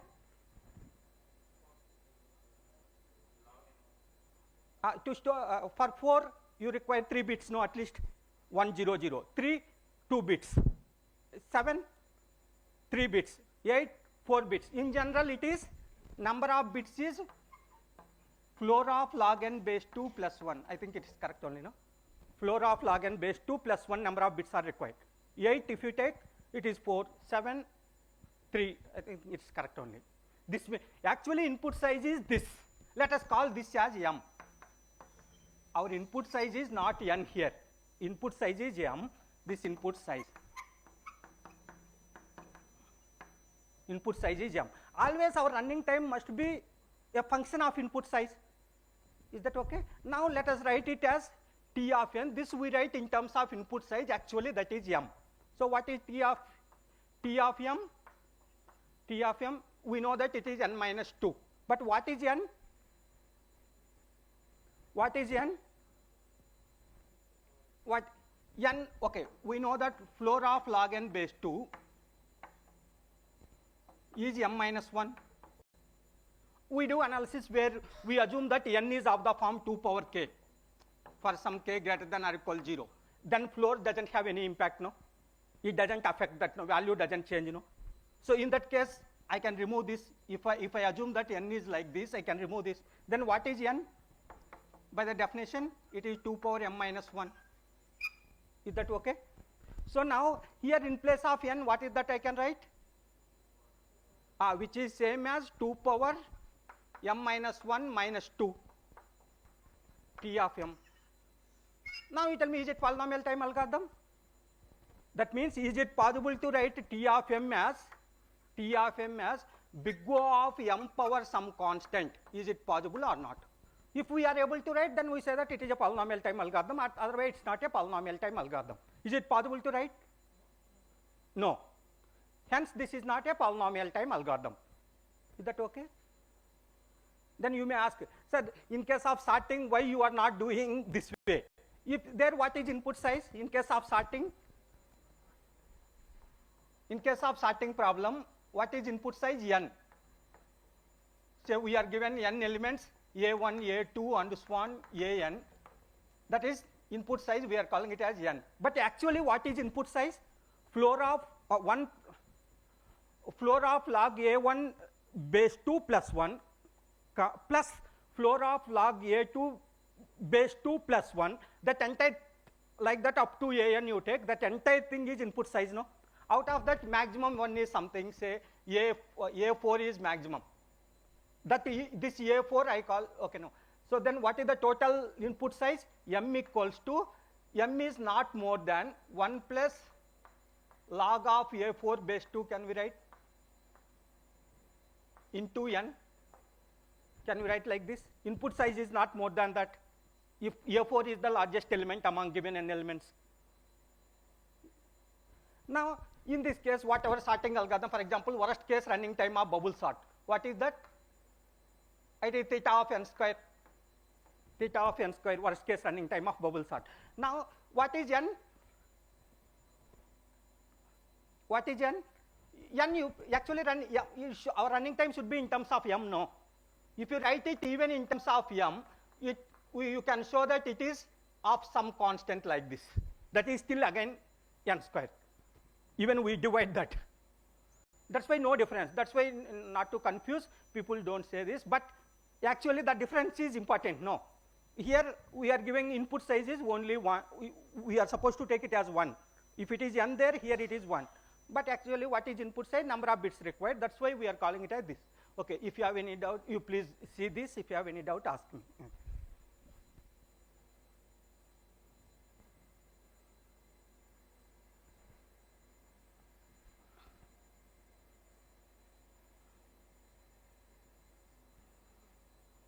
Okay. Say now whatever I explained, displayed. That's all.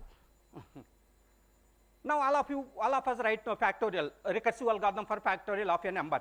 What is that? If n equal to 0, return 1, else return n into factorial of n minus 1. Is it a, what is running time of that algorithm?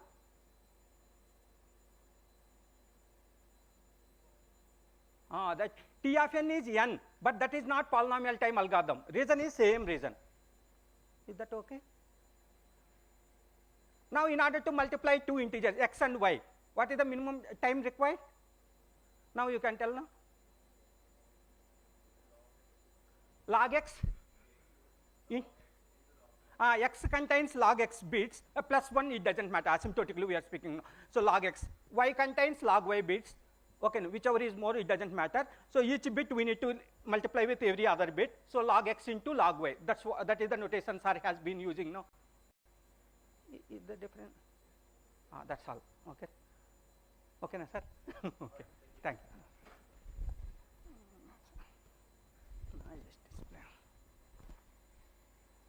Okay, last slide, sir, 1 minute. So, whatever algorithm sir has explained, this is AKS primality test, okay, no, to determine whether given number is prime or not. That algorithm, whatever algorithm we discussed, that is not a polynomial time algorithm. Even if you take up to root n, what happens? Instead of n, what is that we get? 2 to root n if you multiply, then what is 2 root n minus 2 plus 1? That is root n minus 1 we get, root n minus 1, this is root n minus 1, this will be root 2 power m by 2, still it is exponential, no? Even if you take up to root 2. But this is a polynomial time algorithm which sir mentioned in the morning's lecture, no? AKS primality test, it is popularly known as AKS primality test, and that photos also I pasted, okay. Okay, that's okay, thank you. Okay.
Okay, this one.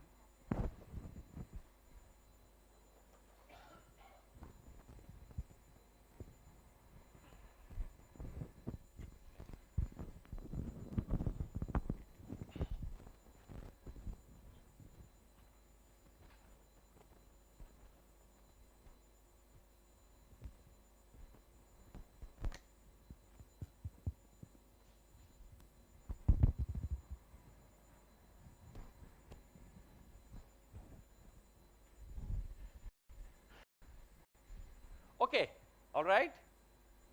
So, let us resume from the morning.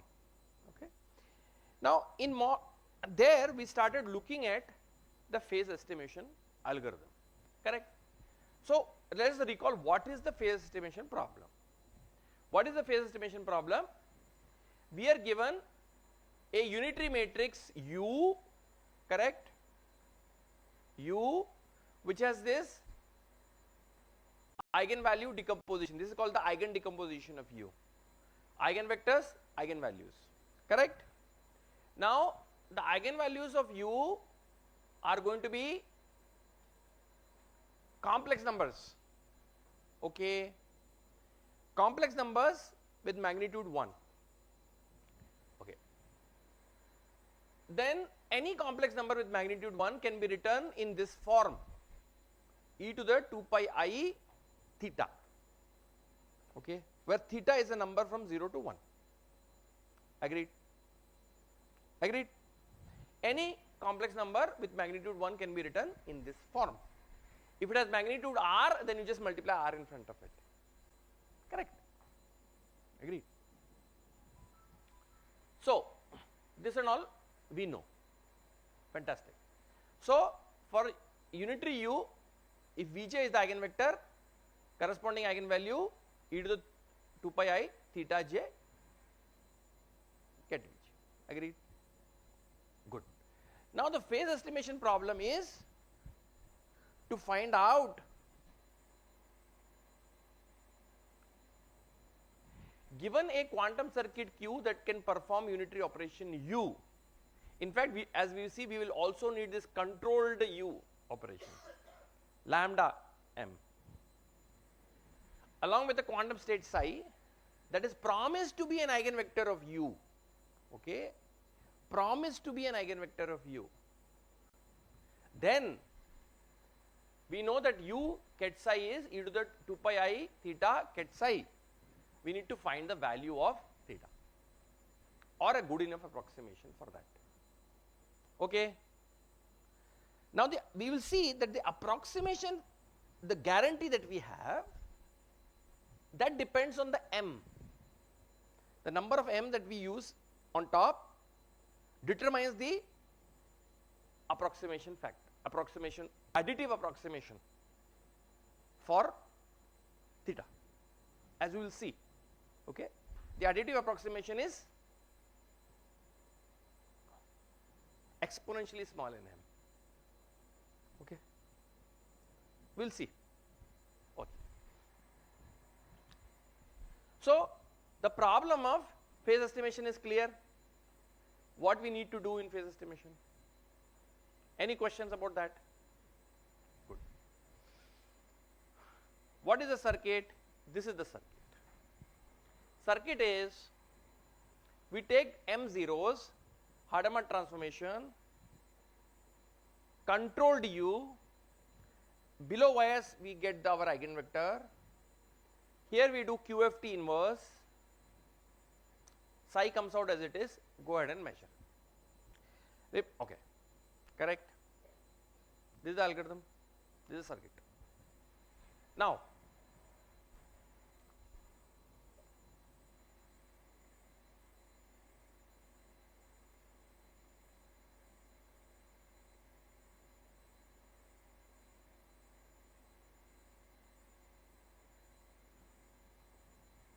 so this matrix, as you have seen before, is what? The controlled U. What happens? You get the value k here, ket k. So this is the action. Ket k tensor phi goes to ket k tensor U to the k phi. U is performed k times, multiplicate. K is any number from 0 to 2 to the m minus 1. This is the overall, this unitary lambda um. Agreed? Very good.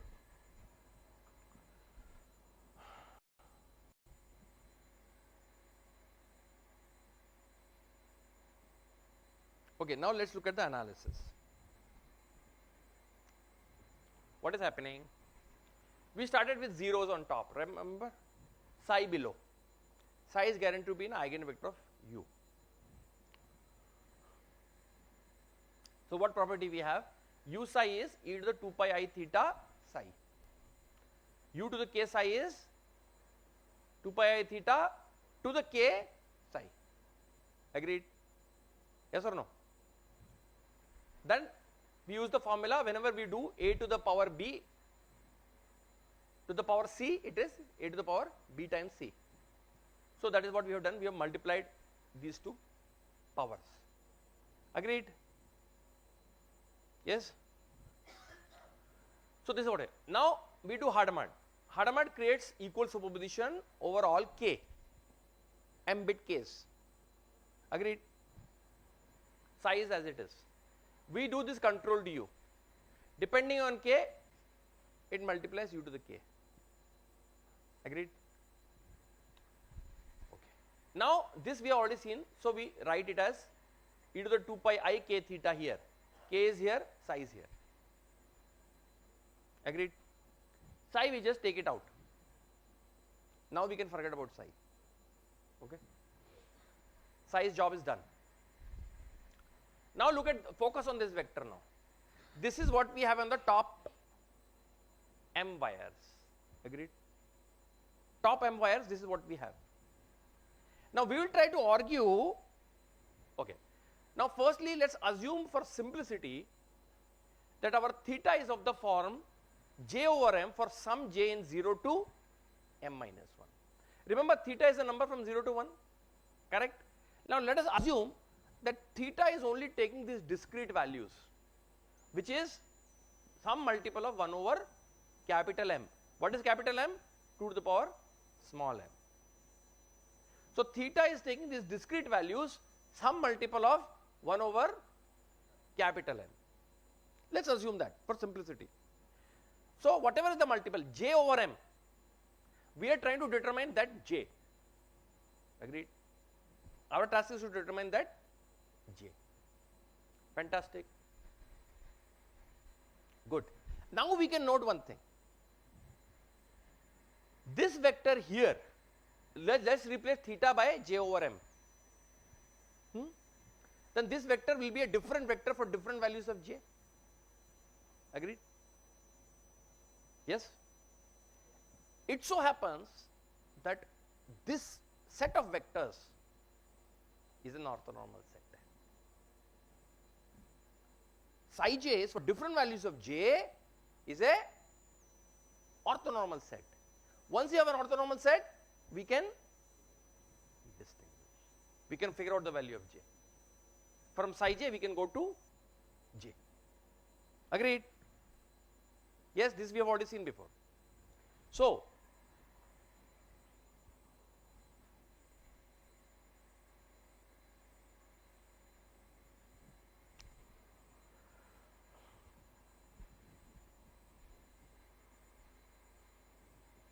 right, this vector here, we replace theta by j over m, we get this vector here.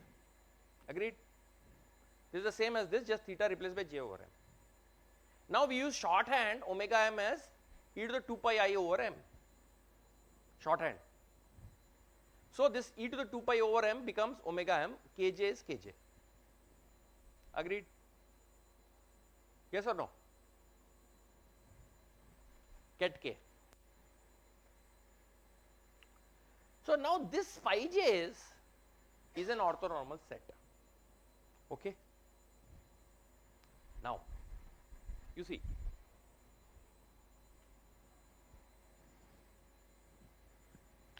look at what is happening to the coefficients, okay, here.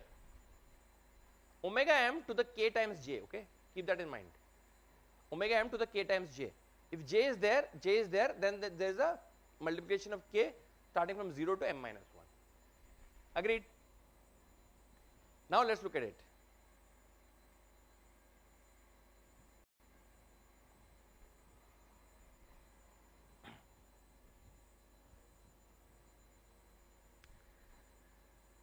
If I have j equal to 0, j equal to 0, j starting from 0, what is omega m to the j times k for any k? Huh? 1. So here it is all 1, 1, 1, 1, 1.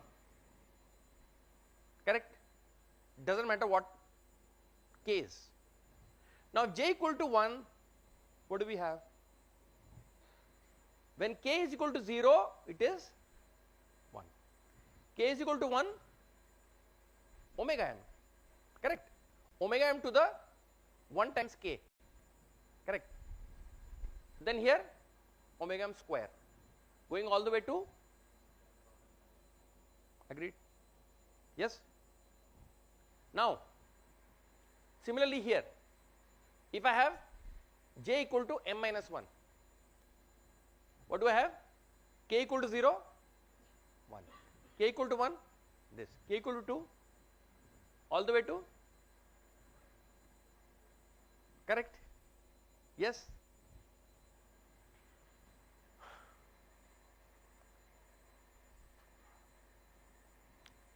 By the way, you can note one thing, this matrix and its transpose is the same.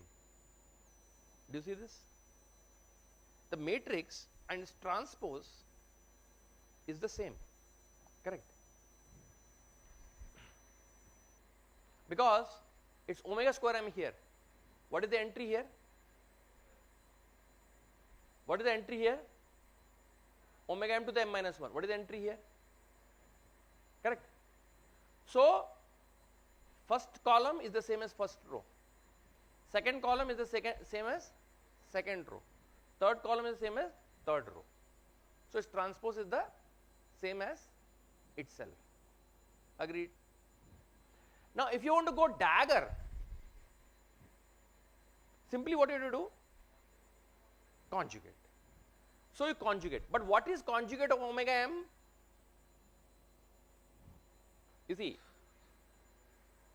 what was omega m?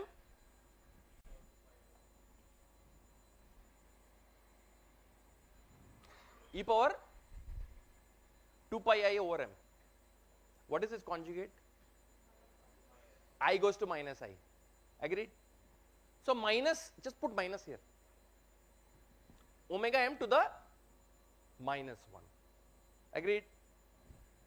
So conjugate, each time you just put minus, minus, minus.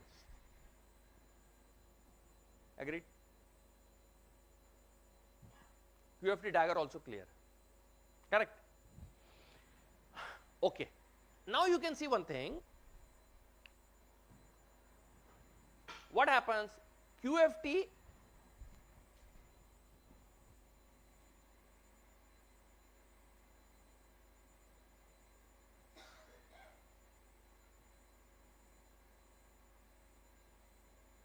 okay.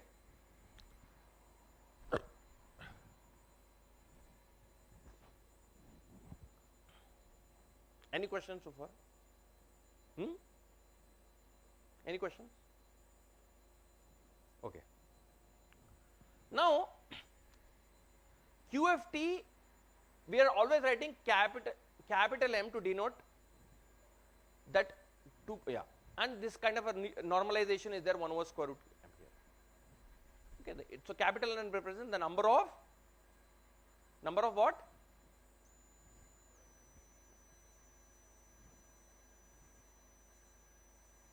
How many entries are here? Huh? Correct. So m cross n.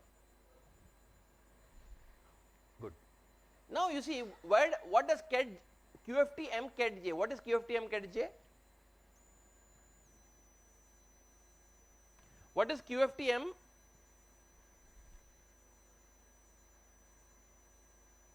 If I multiply this matrix by 1 and all zeros, where does it go to? If I multiply this matrix by a vector which has, okay, what is ket j? Remember we had seen this. J is a number, and if you do ket j, what is the vector that corresponds to? Huh? No, it is a column vector. Remember, ket j is a column vector. How does it look like? Huh? Jth position will be 1. Agreed? Everything 0, jth position is 1. If I put a vector here, everything 0, jth position is 1, multiply, what do I get? Huh? Huh? Give the mic.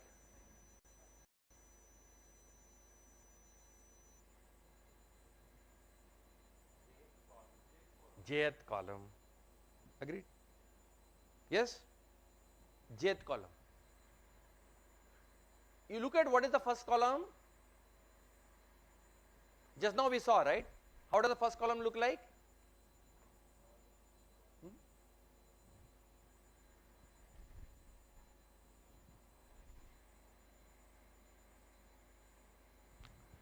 What are the entries of phi 0? What are the entries of phi 0? Correct. So if you write the column vector corresponding to phi 0, how does it look like?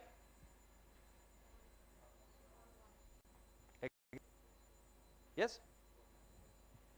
For phi 1, if you write it as a column vector, how does it look like? Huh? Omega power k, right? 1 omega, omega square, like that. Agreed? Yes or no? Any questions? Huh? So do you agree that the first column here is phi 0? Second column, oh, here. Here is phi 1, phi 2, phi 3, like that. Phi m minus 1. Agreed? So QFTM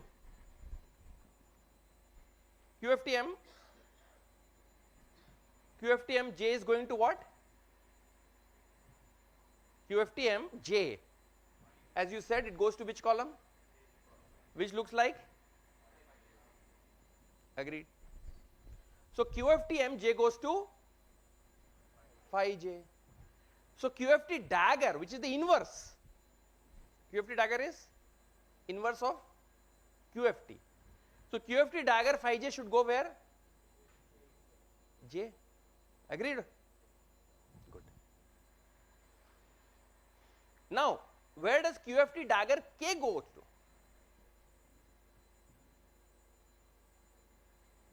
Look at this matrix. If I multiply here with ket K, where will I go? See, if I multiply with ket K, what is this column vector? What is this column vector ket K here? Huh? What is ket K? Ket K, just now you said ket J, right? What is ket K?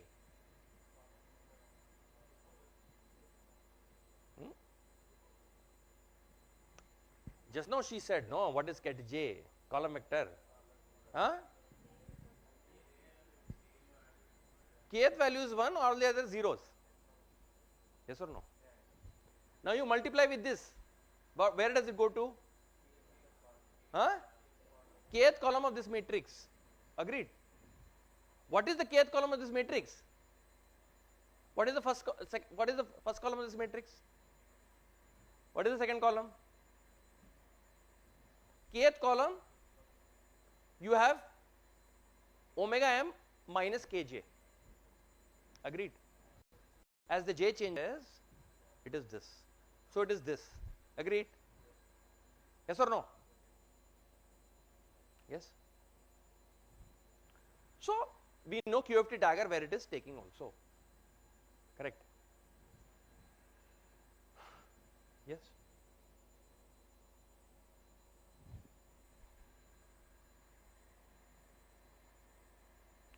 So we remember we said we have phi j's, right? Phi j's. If you multiply QFT dagger, phi j goes to j. That's it.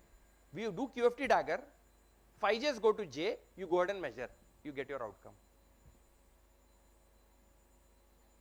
Agreed? Yes?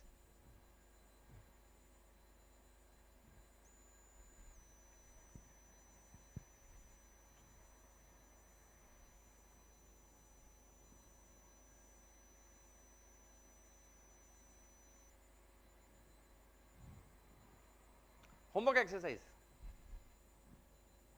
Verify that this is a unitary. Correct.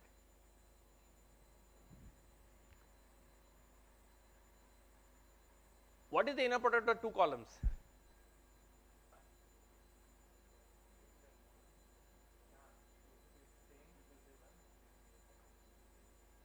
Why it will be 0?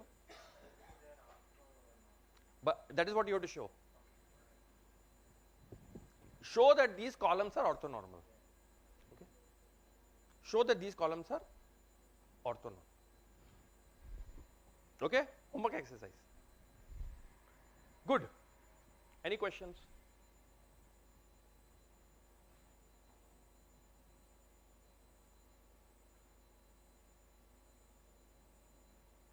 Any questions?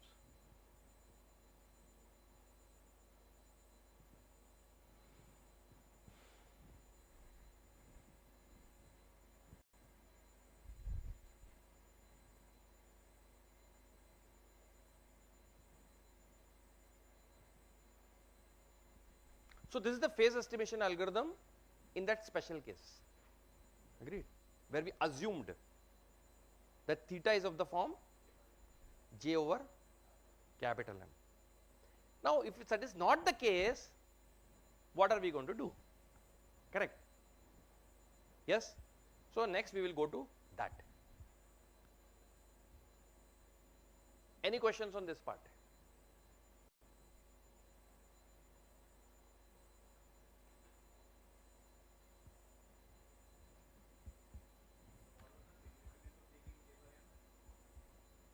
Yes, so but if we had this promise, we got these vectors as orthonormal, right?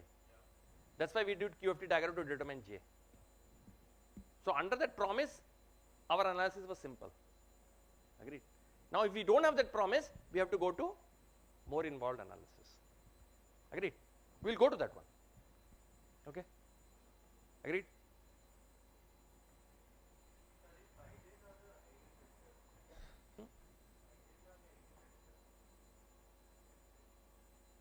Eigenvectors of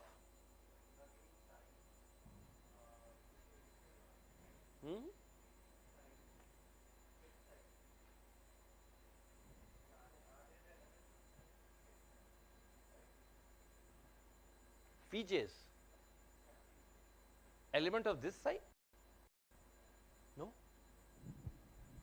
This psi has nothing to do with. See, this is the part which is phi j. This is psi. This is separate.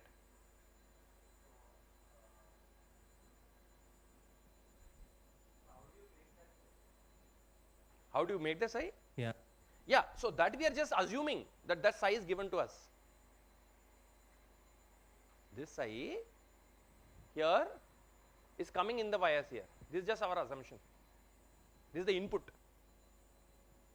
Okay? In the phase estimation problem, this is the input. Yeah, in actual problems, how do they create psi? Like that is my. That one we will see. Okay. Yeah. Okay.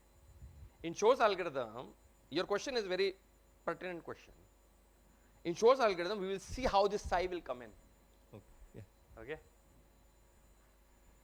See, this phase estimation algorithm is used as a subroutine for what is known as an order finding problem.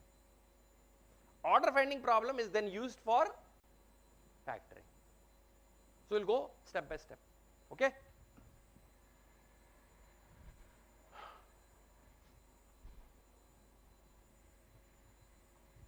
All right.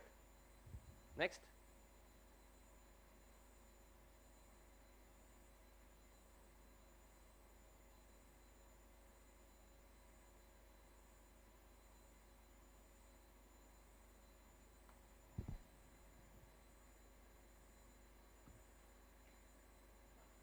Okay. Now let us look at this one. Okay.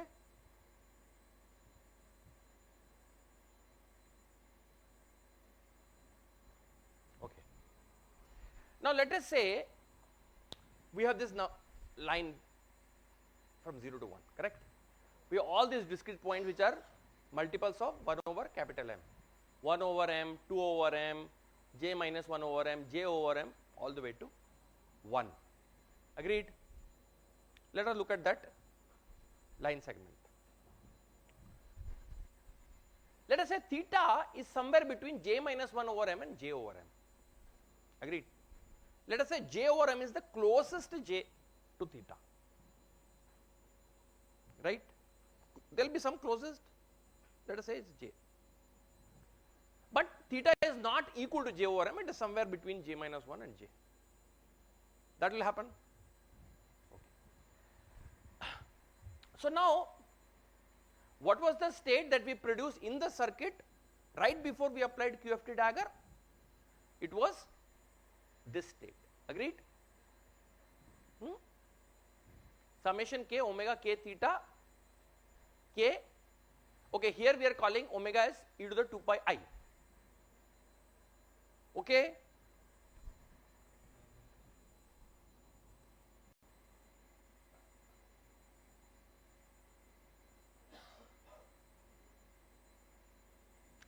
See, omega m we were calling e to the 2 pi I over m. Agreed. Now, What is this state here? What is this state here? E to the 2 pi I k theta, k. E to the 2 pi I, let's call it just omega. Omega subscript 1, but let's call it omega for now. Agreed? E to the 2 pi I. So what is the state? Summation over k, omega k to the k theta, k to k. Agreed? This is before we are applying QFT dagger. Correct.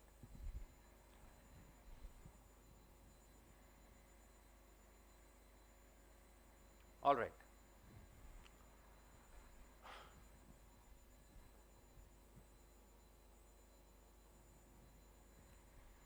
This is our state.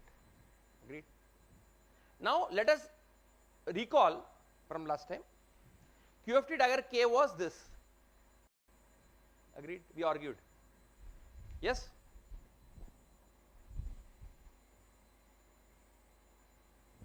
QFT dagger K is, we argued this, right? You want to see this one more time or it's okay? Huh? Okay. This is what we argued, right? Then simply replace QFT dagger K by this. Okay? That's what we did. We simply replaced QFT dagger K by this. Correct? Which is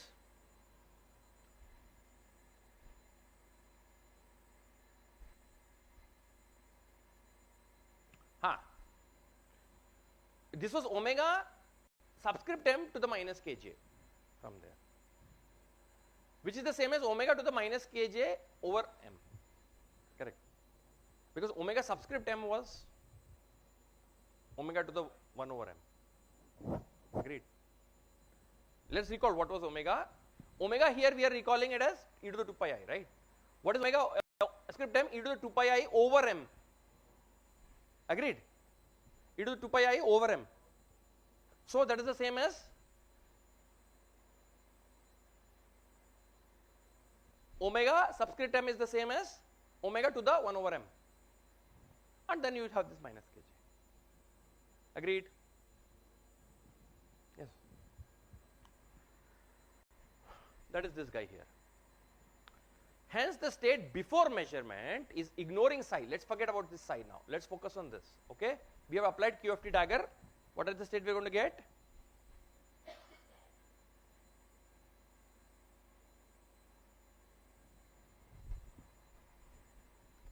On this state, apply QFT dagger. Apply QFT dagger on K. What happens? Now let's do it very slowly, okay? Look at this summation. So 1 square root m is here. And there is another 1 more square root m. Becomes 1 over m. Summation K is here. This is summation K. There is a summation J. Just the summations have been exchanged. But otherwise both the summations are here. What is this? Omega k theta. That is omega k theta here. Agreed? What does you have? Omega to the minus kj over m. Kj over m. Agreed? You have J. Yes? Correct. You apply QFT dagger on K, it goes to this. Therefore, now we will have two summations, right? K also, J also. You collect the two summations here and collect the powers of omega. Here is K theta, here is minus Kj over m. Correct? K comes out, you get theta minus J over m. Agreed? Any questions? Yes?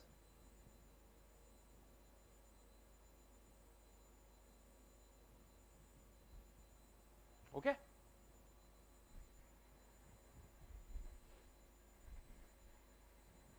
Good. Now,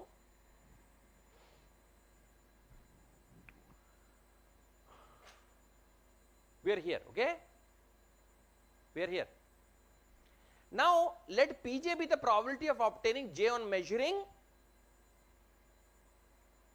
this state, correct? We are performing the measurement on the computational basis. Pj is the probability of obtaining J. What is the probability? What is the probability?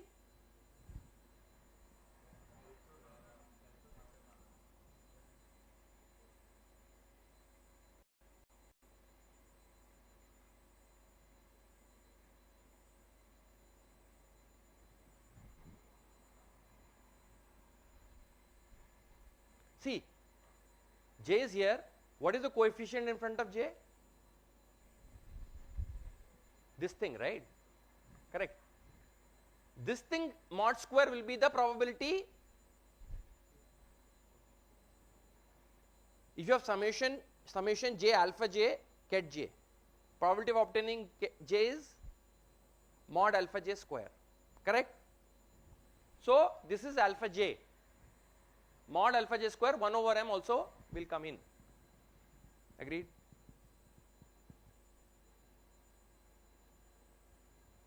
Sure? Now let us look at it. Okay. We have this formula, summation k from 0 to m minus 1 x to the k is x to the m minus 1 over x minus 1. You agree? This formula you have, remember? Correct.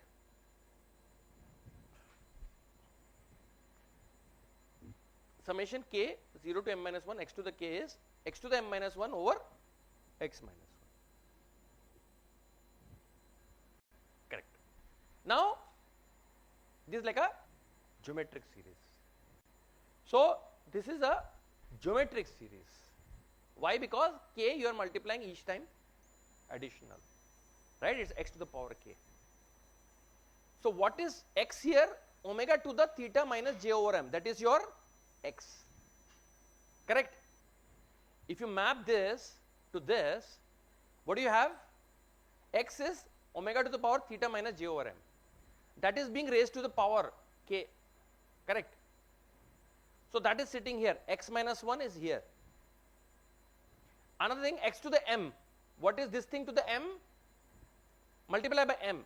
M theta is here, mm cancel, j is here. Agreed?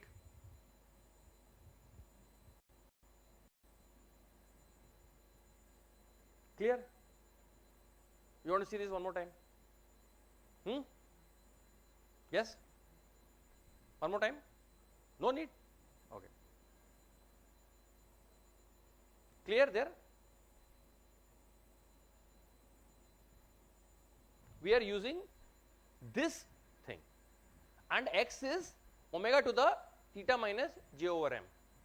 If you look at this summation, it's exactly this summation here. Correct? 1 over m, we just take it out, 1 over m square. Okay? Okay, very good.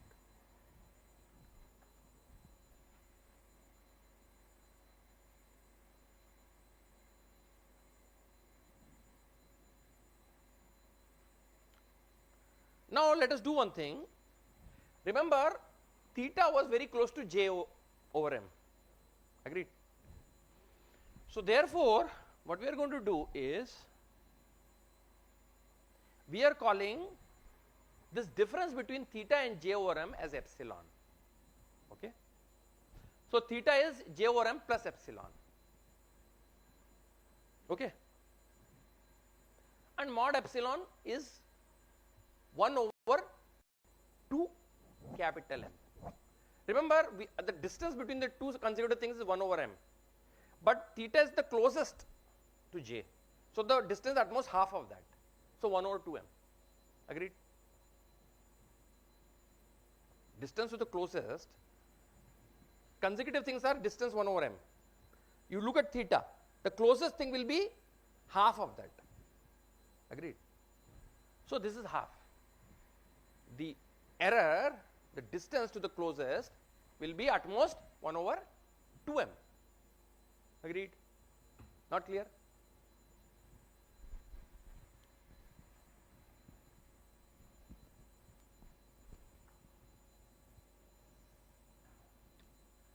See, there is a let us say j minus 1 j. Okay? Correct? These 2 points are there. and theta is somewhere between. But theta is, let us say, is closer to this one. Closer meaning should be 1 over 2m. Agreed? So this difference we are calling it as epsilon, which is at most 1 over 2m.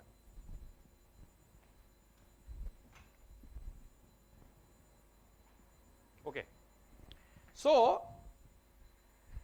therefore, if you look at the numerator there, the denominator here, this is epsilon, right? Okay? I mean it is mod epsilon, but I will keep calling it epsilon for brevity. Epsilon. Above it was m times this, remember? So m epsilon. Agreed? Minus 1, minus 1. Yes? Agreed? Now let us call the difference of these two. This is a complex number, this is a real number. The difference, the mod of that, let us call it A. Mod of the difference, let us call it A. Mod of the difference here, let us call it B. Here we have A square over B square. Agreed? Now we will show this lower bound on this. Okay? This 4 over pi square lower bound we will argue. How do we argue that? Okay, till now all this epsilon business all clear? Okay. Let us remember, A is the mod of the difference, omega to the m epsilon minus 1, B is omega to the epsilon minus 1. Now let us get to this pictorial representation that you were talking about, correct? This is the complex plane, agreed? Complex plane. What is this? Huh? This is 0, this is 1, this is minus 1, this is I, this is minus I, correct? Complex plane. All the numbers on this circle, this is a unit circle here, have magnitude what? Huh? 1. Agreed? Any number here on this circle, arbitrary number, okay, you don't confuse this theta with the same as that, maybe I should call it theta tilde or something, okay, I will call it something else.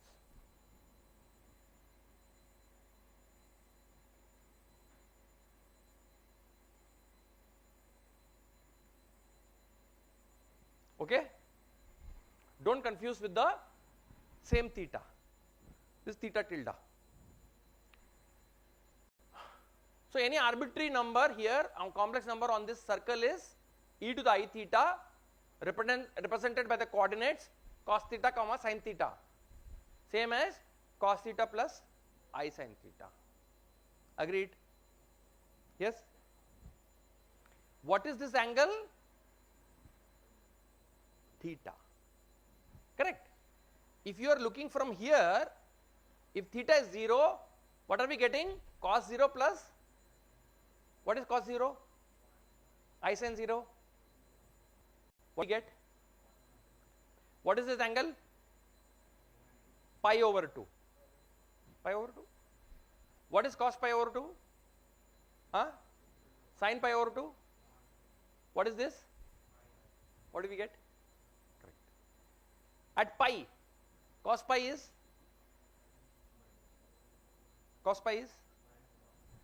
sin pi. What do we get? 3 pi over 2. What do we have?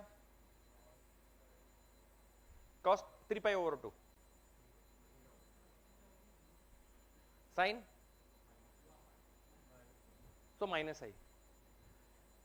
2 pi. What is cos 2 pi?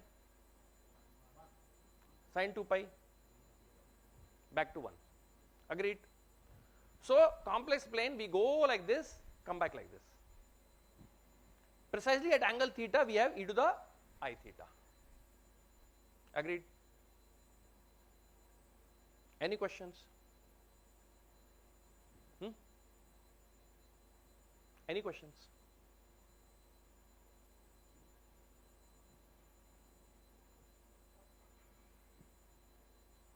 All good?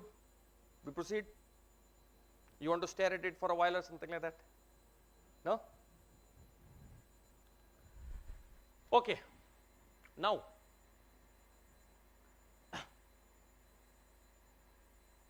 if you take any point here, e to the I theta, take two things. One is the chord. Okay. Let's talk about two different things, chord and arc. Chord and arc. Chord is from here to here. This is the chord, correct? From 1 to this point. The length of this, that is the chord length. Arc length is, this is the length. Arc length is the length of the curve, correct? Length of the curve is the arc length. You go straight line like this, chord length. Of course, arc length is greater than or equal to chord length. Any 2 points, the distance, shorter distance is straight line. Agreed? Arc length is more than chord length. So arc length more than chord length, easy to see, correct? Arc length over chord length is greater than or equal to 1, easy to see. What is the maximum ratio between arc length and chord length? Huh? What is the maximum ratio between arc length to?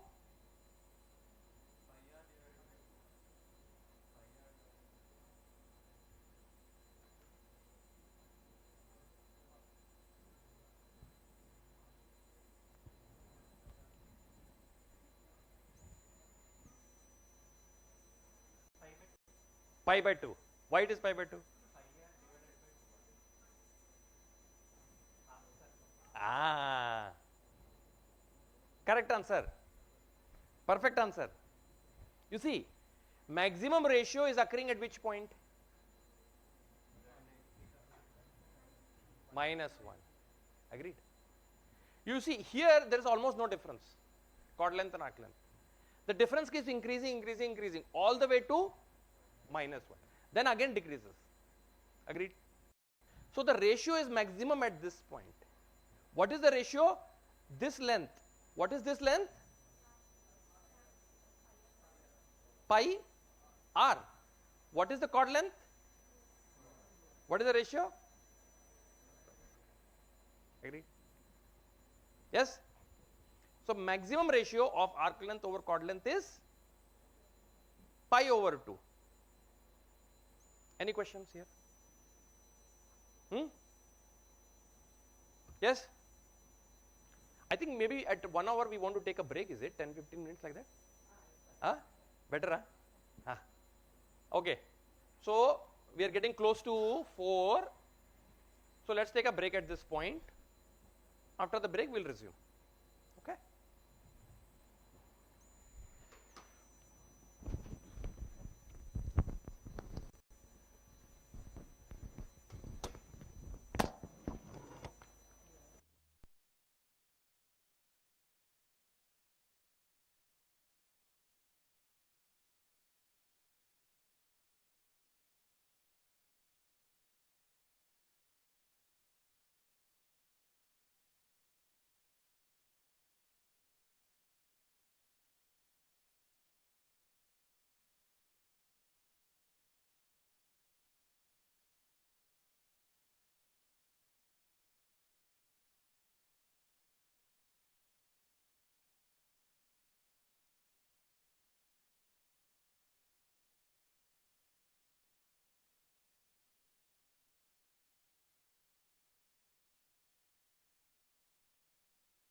Okay.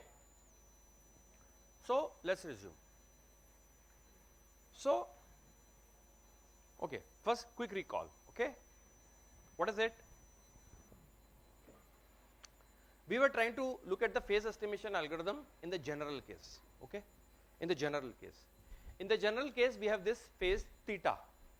It is in between some j and j minus 1, correct? Then we noted that the state in our circuit that was produced right before QFT dagger we applied was this state. Agreed? This is what we noted, where omega is 2 pi e to the 2 pi I, same as omega subscript 1. Agreed? Okay. Now we applied QFT dagger. We've used this formula QFT dagger K is this. Agreed? Simply this is the formula we already saw from the last slide, and we are simply writing omega m as omega but putting the m in the power. Okay, this is the one. Now apply this here. There will be two summations, k and j. Agreed? There will be k theta and k j over m with a minus sign. That and all we are collecting here. Agreed? K theta and kj over m. Agreed? Two summations, we exchanged k and j, so we took j out, k inside. Then ket j we measure. Probability is amplitude square of this number, complex number.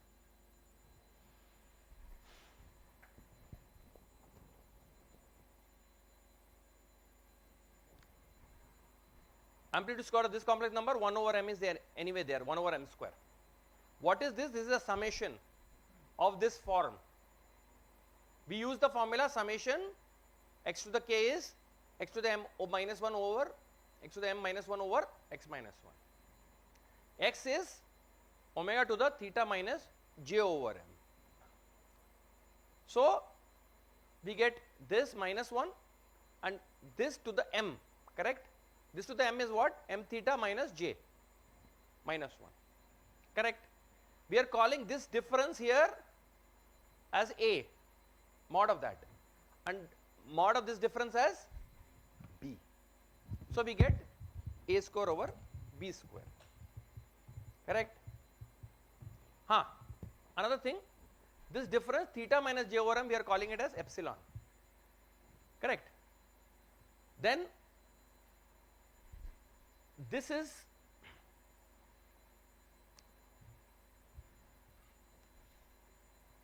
epsilon, right? So it's omega to the epsilon minus 1, that is b. Numerator is what? That one, this thing to the m. So omega to the m epsilon minus 1, correct? So we have a square over b square. Now let us look at that complex plane.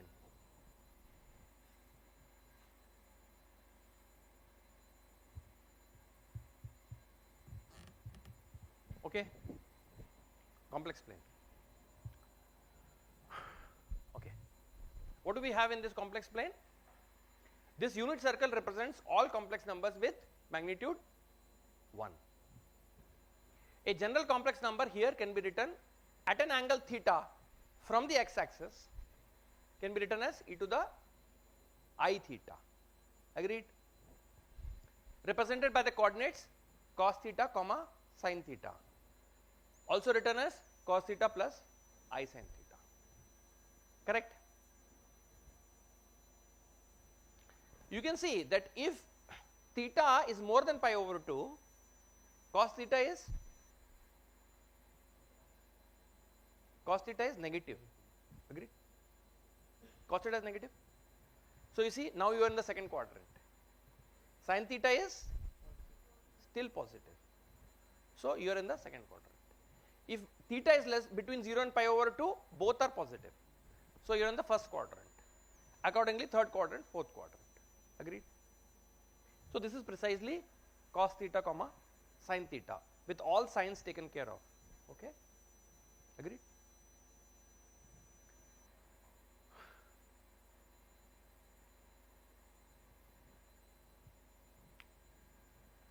Then we define for any point here, we define two different things.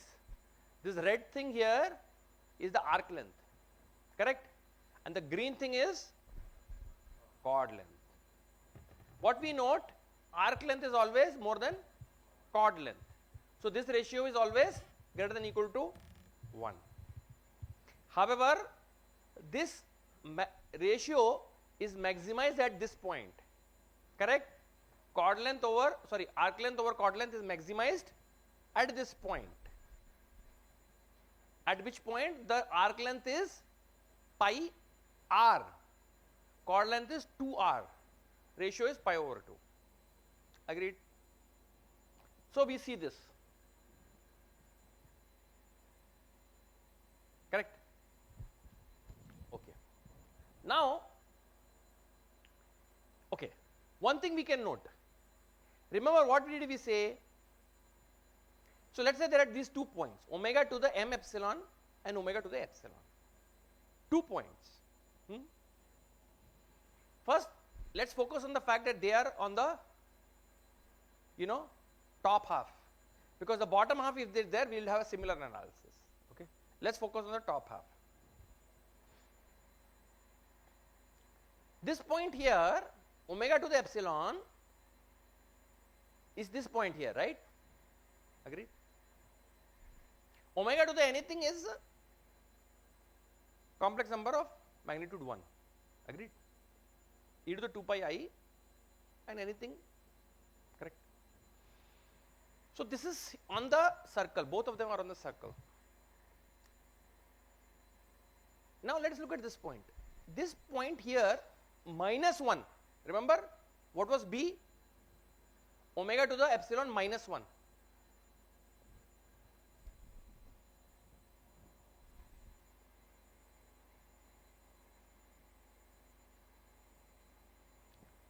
Omega to the epsilon minus 1, A omega to the m epsilon minus 1, magnitude, correct. Omega to the epsilon is this point here. So look at omega to the epsilon minus 1, magnitude, difference of the 2 points, magnitude, that will be the same as this chord length. Agreed? Yes? Yes or no? Huh? Raise hand to whom? Clear? Little not clear. Huh? Little not clear. Correct? Okay. See this point here.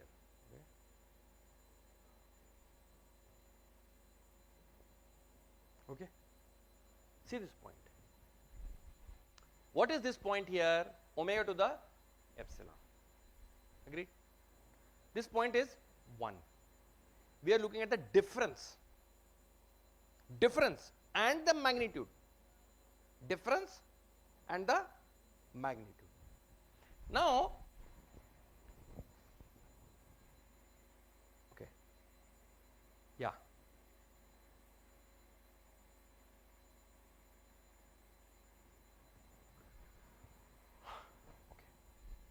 Let us say, so we are on the plane, right? 2 points, alpha which is represented by a comma b, coordinates, beta represented by c comma d, 2 points. What is alpha minus beta? Is this, correct? Alpha is a comma b, beta is c comma d. A comma b is also a plus ib, c plus id.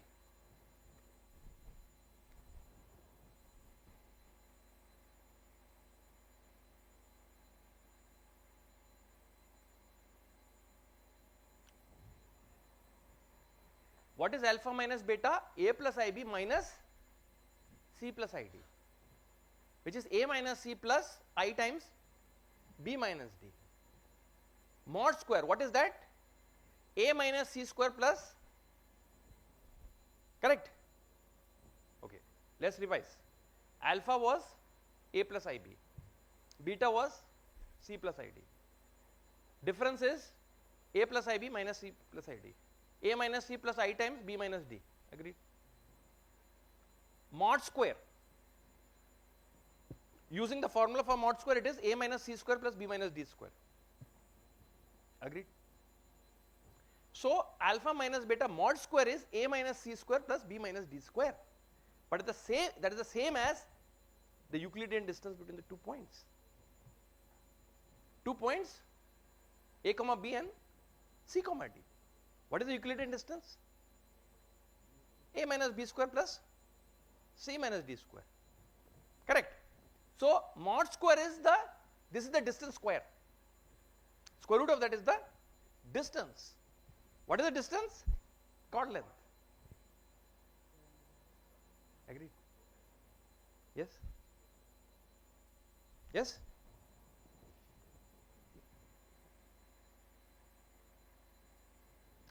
So the distance is the chord length, which is this. But now we just now saw that is also equal to mod of alpha minus beta. Agreed?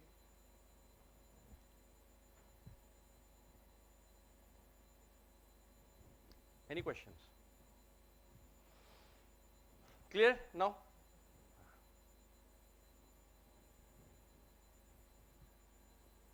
You're calling someone and asking, is it? Okay. All right.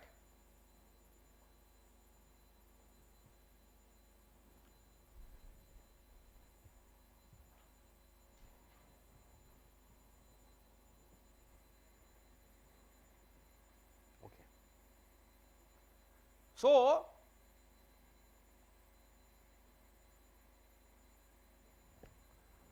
So B, which is the mod of the difference between the 2 points, is becoming this brown chord length. Agreed? Yes? Similarly, A, which is the mod of the difference between this point and this point, is this green chord length. Agreed? Very good. So now what do we get?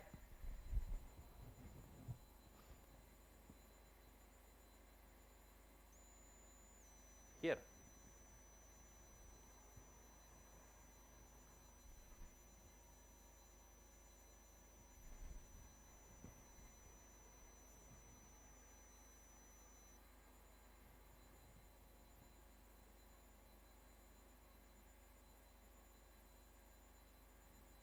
Okay. What is the arc length at that point? Let's look at that.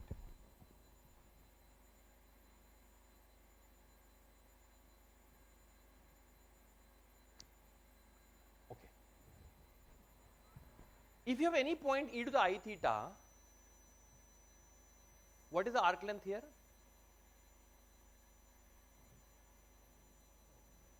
Huh?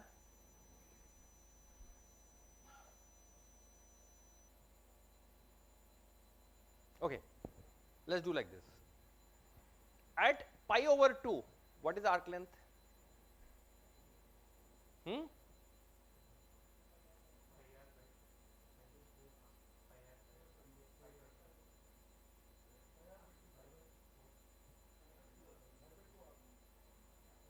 R, what is R? What is the arc length? Pi by 2. What is the arc length at this point? Pi. Arc length here? Here? Correct. So at e to the I theta, what is the arc length? Huh? Theta. Agreed? Yes? So arc length is theta. What is omega?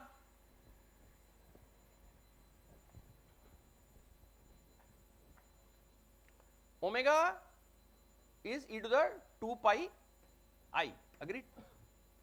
Yes? Omega to the m mod epsilon is what? E to the 2 pi m mod epsilon I. Agreed?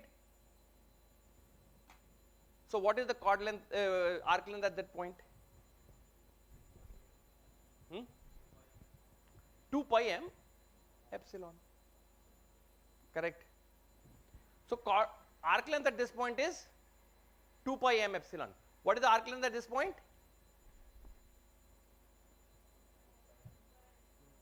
2 pi epsilon. Agreed? So remember 2 pi m epsilon, 2 pi epsilon. Okay? Good. So we are using arc length over chord length is at most pi over 2. What is the arc length? 2 pi m epsilon over chord length A, at most pi over 2. Agreed? Yes?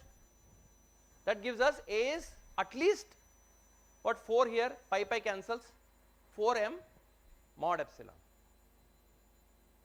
A is lower bounded by 4m epsilon. Agreed? Any questions?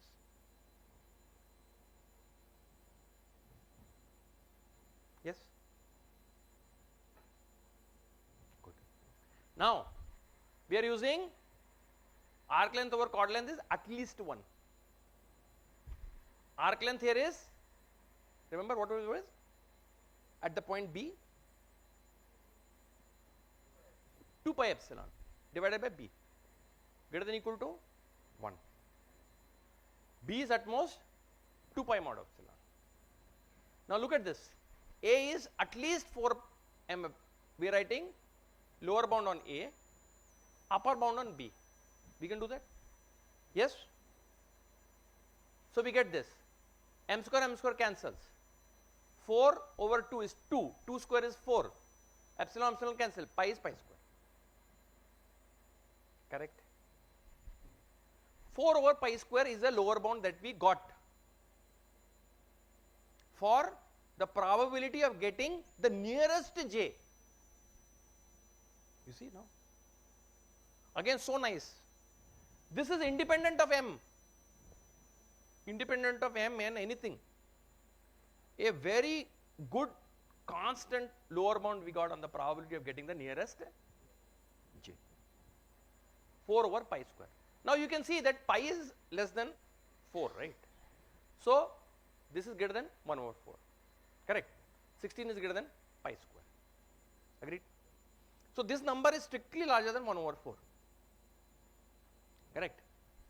Yes?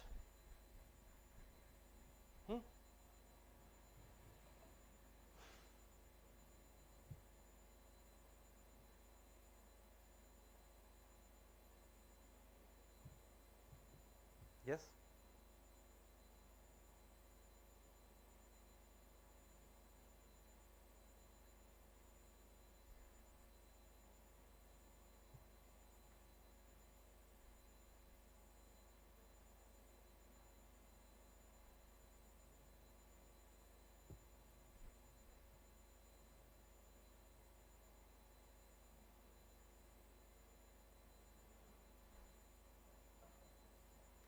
Clear?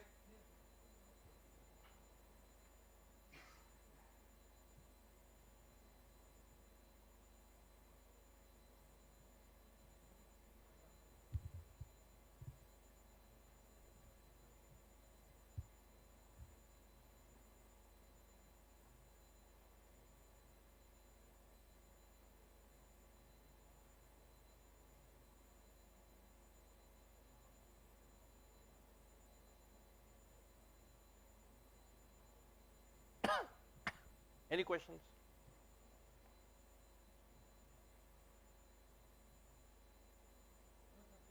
Okay. Now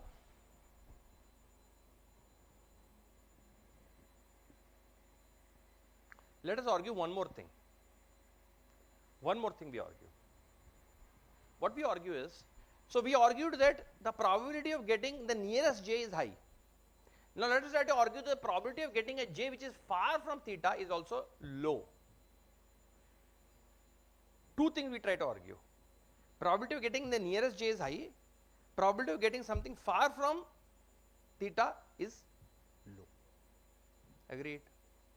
Okay. Now let us say that we have theta is L over m plus epsilon. Now epsilon is large, okay, epsilon is large, but still at most half, okay, because doesn't matter, okay. We look at only the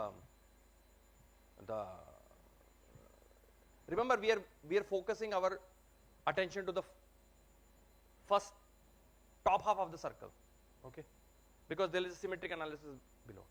So currently let us focus on our epsilon being at most half. What does this mean?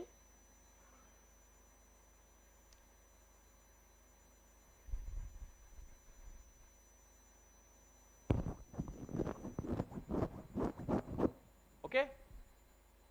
So now let us get here.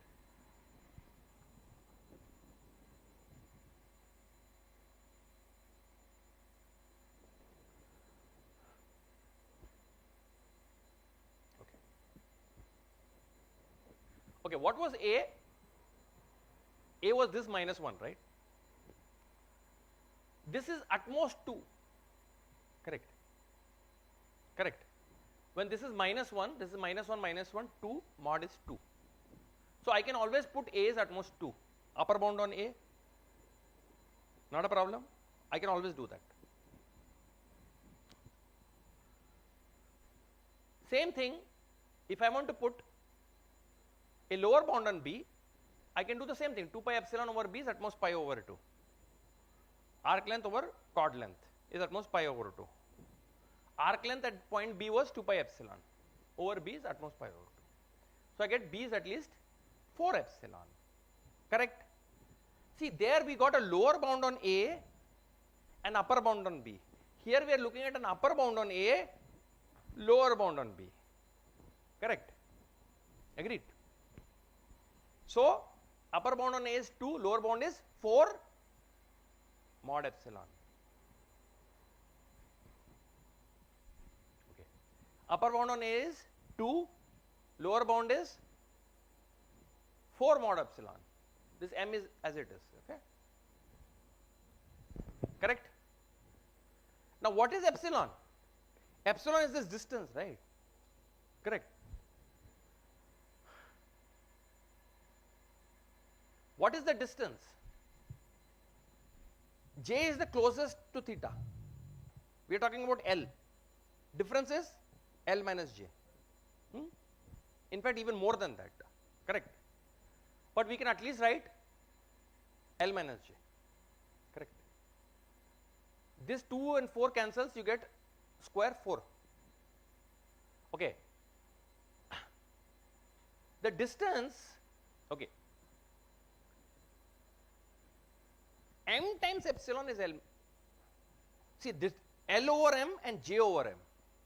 That difference is epsilon, correct?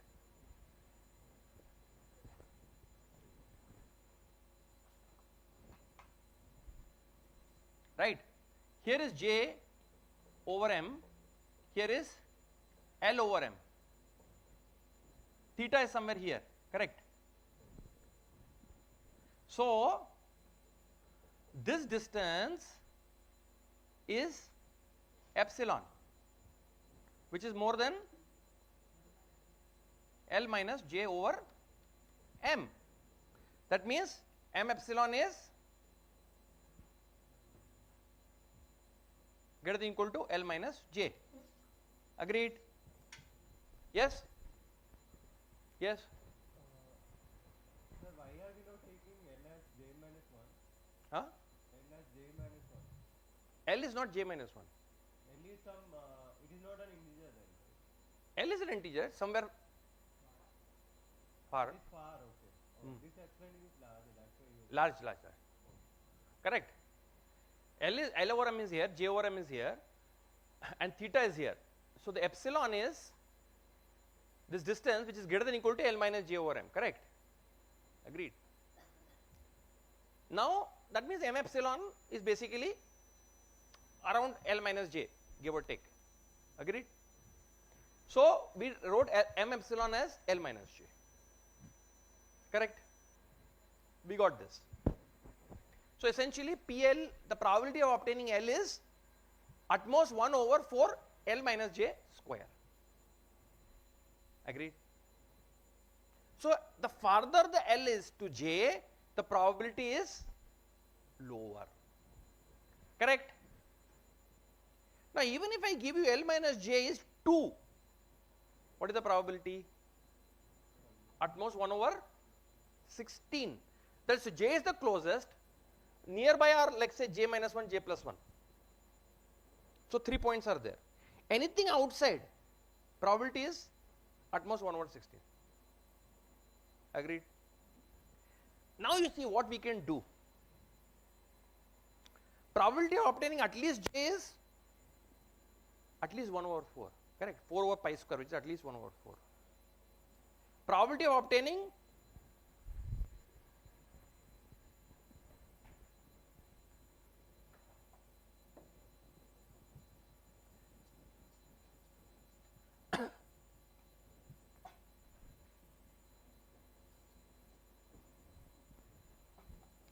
so probability of obtaining this guy is at least 4 over pi square 1 over 4, correct? So there are 3 points, j, let us say j plus 1 and j minus 1, agreed? Outside anything here, any point here, probability is at most 1 over 16, agreed?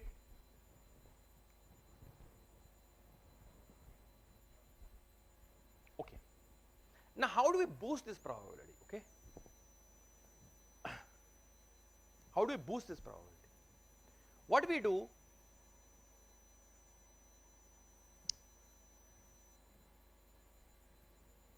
if I do this experiment, okay,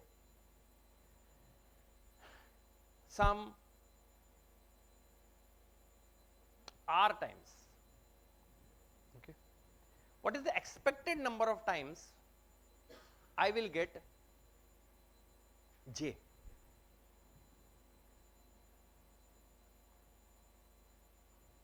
See, anytime I do, I get j with probability at least pi over 4 over pi square, correct? At least 4 over pi square. So expected number is greater than equal to, if I am doing it t times, expected number is greater than equal to 4t over pi square. You agree?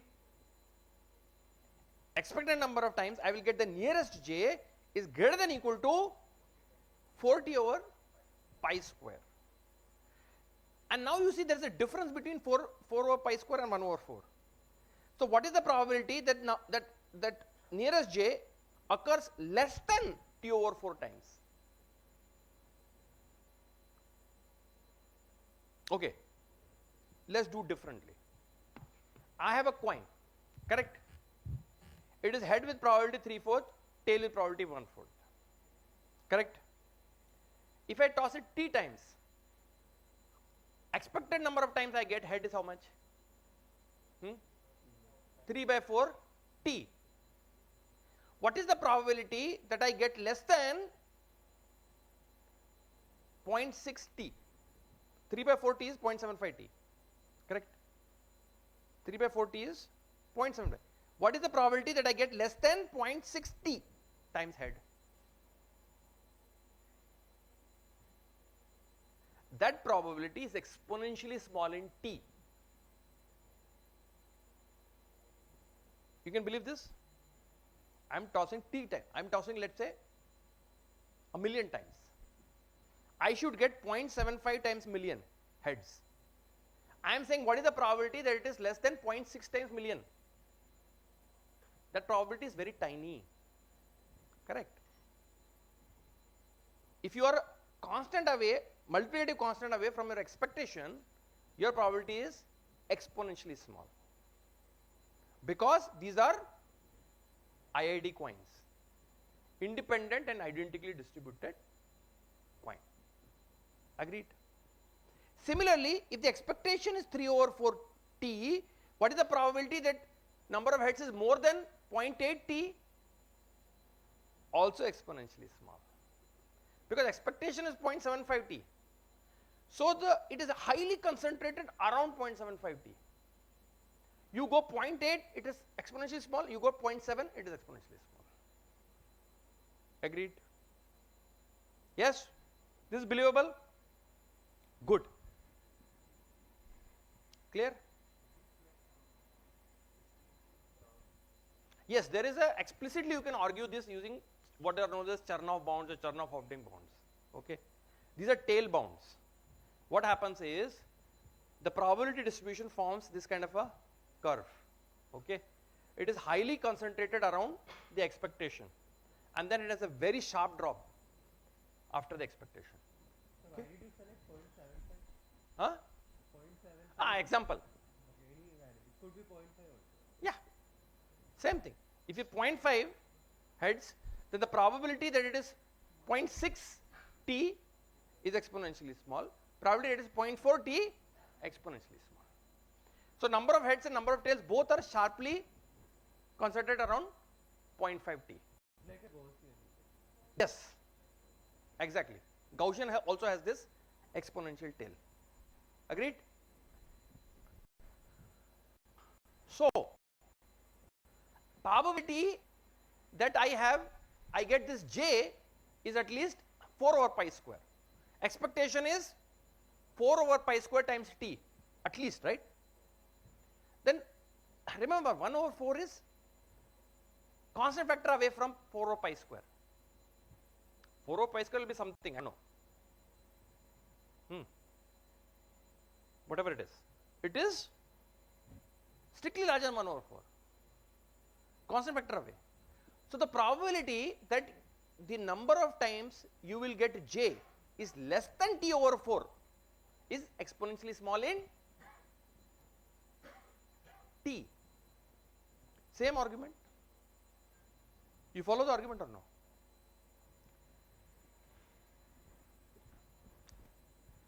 You are doing t trials. T trials. In each trial, because these are independent trials, remember that. The probability of obtaining j is at least 4 over pi square. At least think of obtaining j as heads. So I am saying probability of obtaining heads is at least 4 over pi square. How many heads you expect in t trials? At least 4t over pi square. Now I am saying what is the probability that it is less than t over 4? Exponentially small in t. Correct? Remember when we were doing the analysis 0.75, even if I go 0.5 and tiny also it is exponentially small. Simply have to make t larger than that. Doesn't matter. So whatever is the difference between 4 over pi square and 1 over 4, my t is sufficiently large, think about that. So therefore, it is exponentially small in t. What is the probability?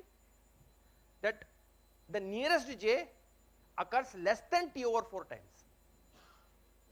Agreed? The probability that the nearest j occurs less than t over 4 times is exponentially small in t. Let's write that.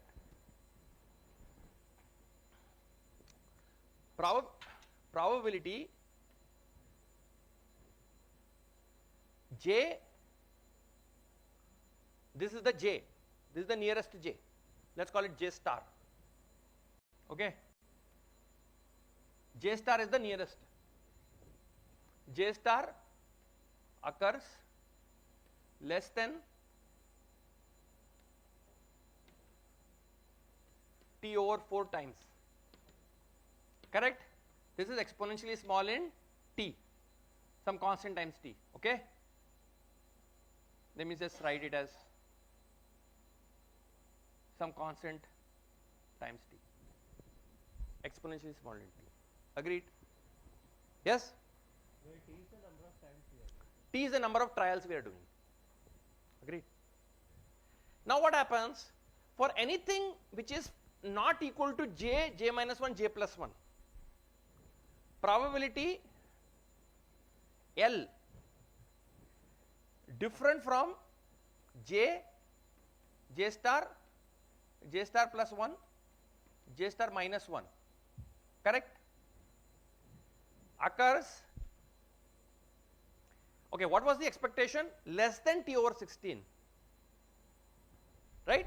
Here it is 1 over 16, right? The probability was at most 1 over 16.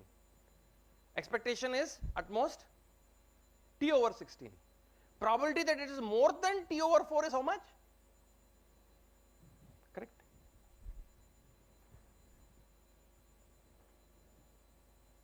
More than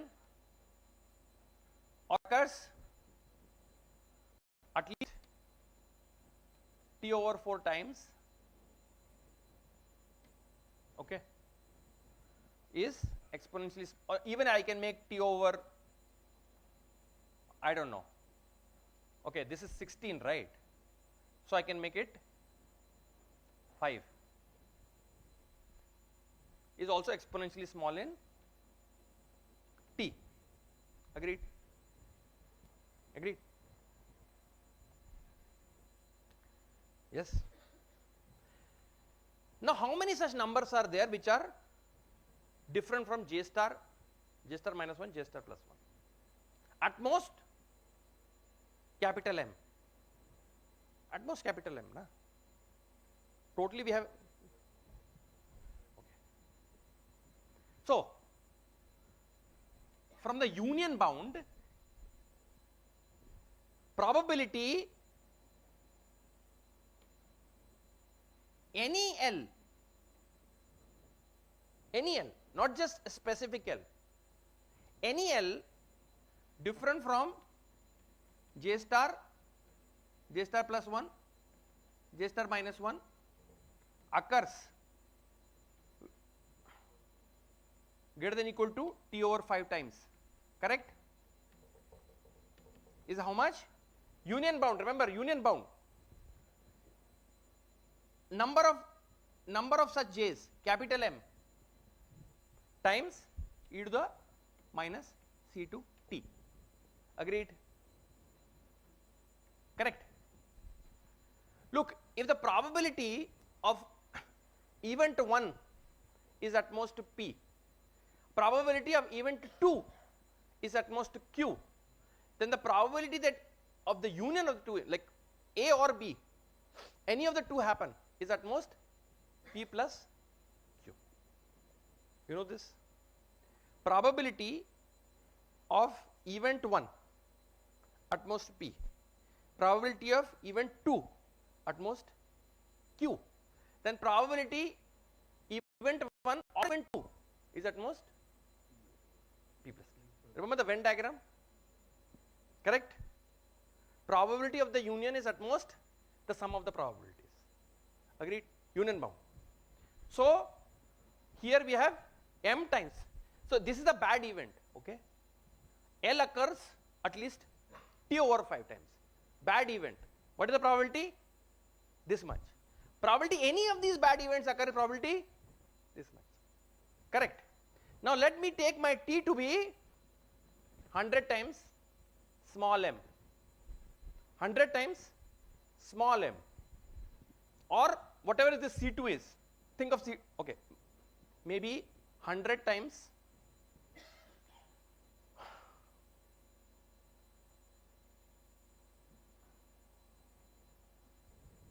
okay, 100 times small m over C2.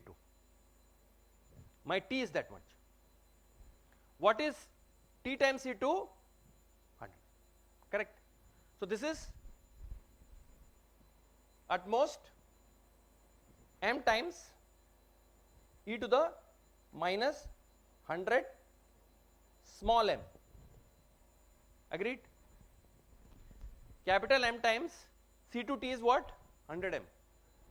E to the minus 100m, small m. E to the, this is what? 2 to the m. 2 to the m. Correct? M is, capital M is 2 to the m. So this is at most 2 to the m times e to the minus 100 m, 2 to the small m, correct? Yes, 2 to the small m is at most e to the m, correct? So this I get as at most e to the minus 99 small m, agreed? 2 to the m is at most e to the m, take the exponent m minus 100 m, 99 m. Now this is exponentially small in m, agreed? So the probability that you will get any L which is different from j star minus 1, j star plus 1 is exponentially small. How many times? At least t over 5 times. And the probability that j occurs at least t over 5, probability that j star occurs less than t over 4 times is also exponentially small. So when both of these events are not happening, what will happen? J star will occur at least t over 4 times, and anything L other than j and plus minus 1 will not even occur t over 5 times. So which will be the highest occurring element? Correct. So with probability exponentially close to 1, the highest occurring element will be either j or j plus 1 or j minus 1, correct? Outside that, no chance. It has to be one of these 3 elements. So now you see what you have got. With probability exponentially close to 1, exponential in small n, probability exponentially close to 1, your largest occurring element in t trials has to be either j star plus or minus 1. So now you see you have got very, very close to theta. Distance is at most 1 over m, maybe 2 times that or something like that. You got a very good precision. 1 over capital M precision you have obtained by doing how many trials? Order small m trials, correct? 1 over capital M, that is 1 over 2 to the m precision you have got by doing order m trials. This is the main message we have to keep in mind. What is the message? We have been able to get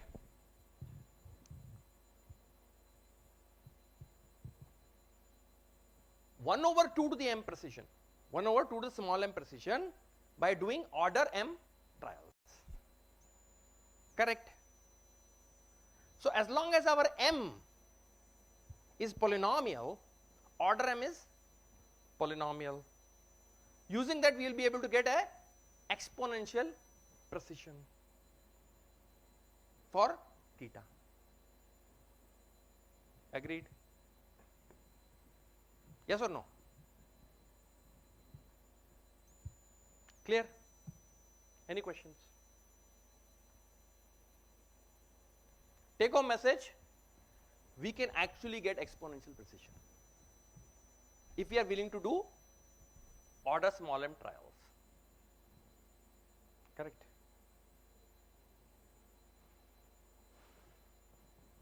Any questions?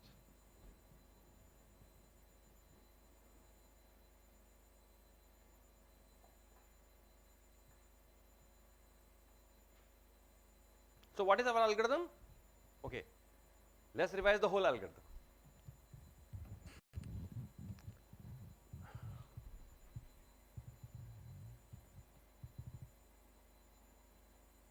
We will run this circuit, okay?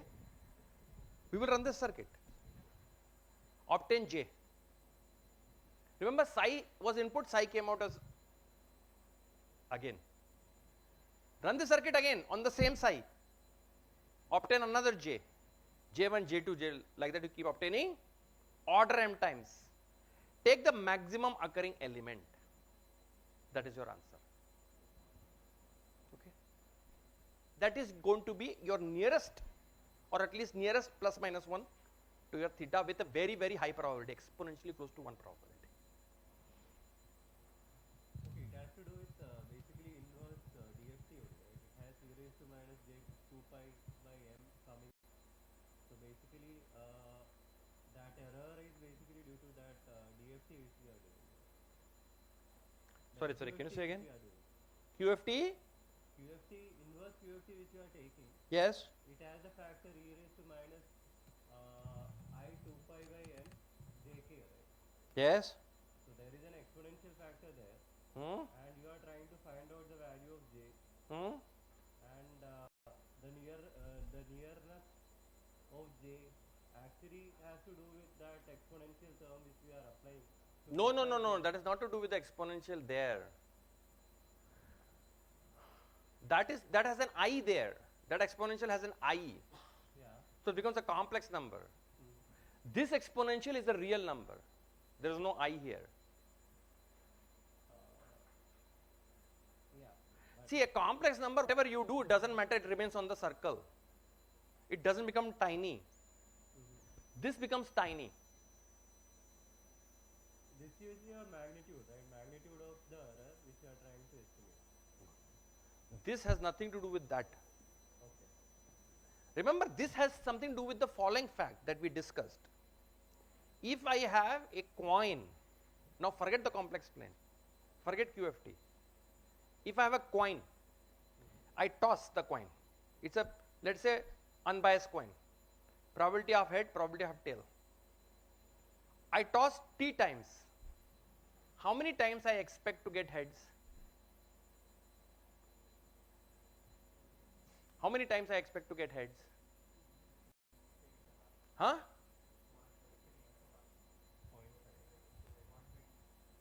0.5 t. 0.5 correct hai? Now the probability that I instead get 0.51 t,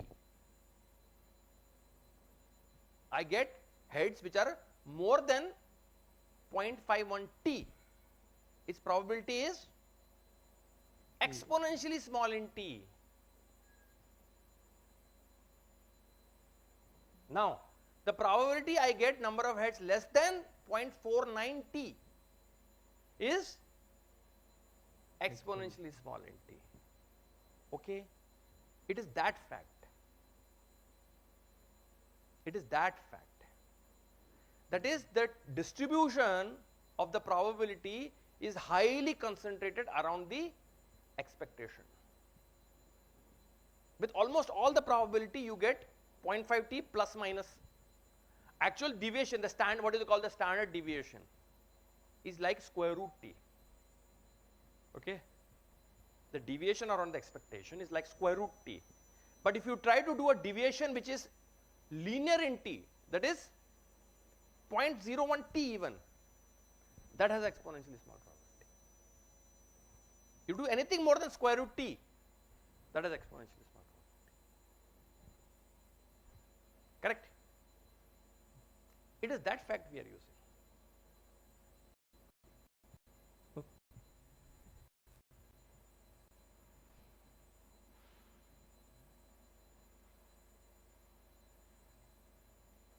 You want me to revise this or okay?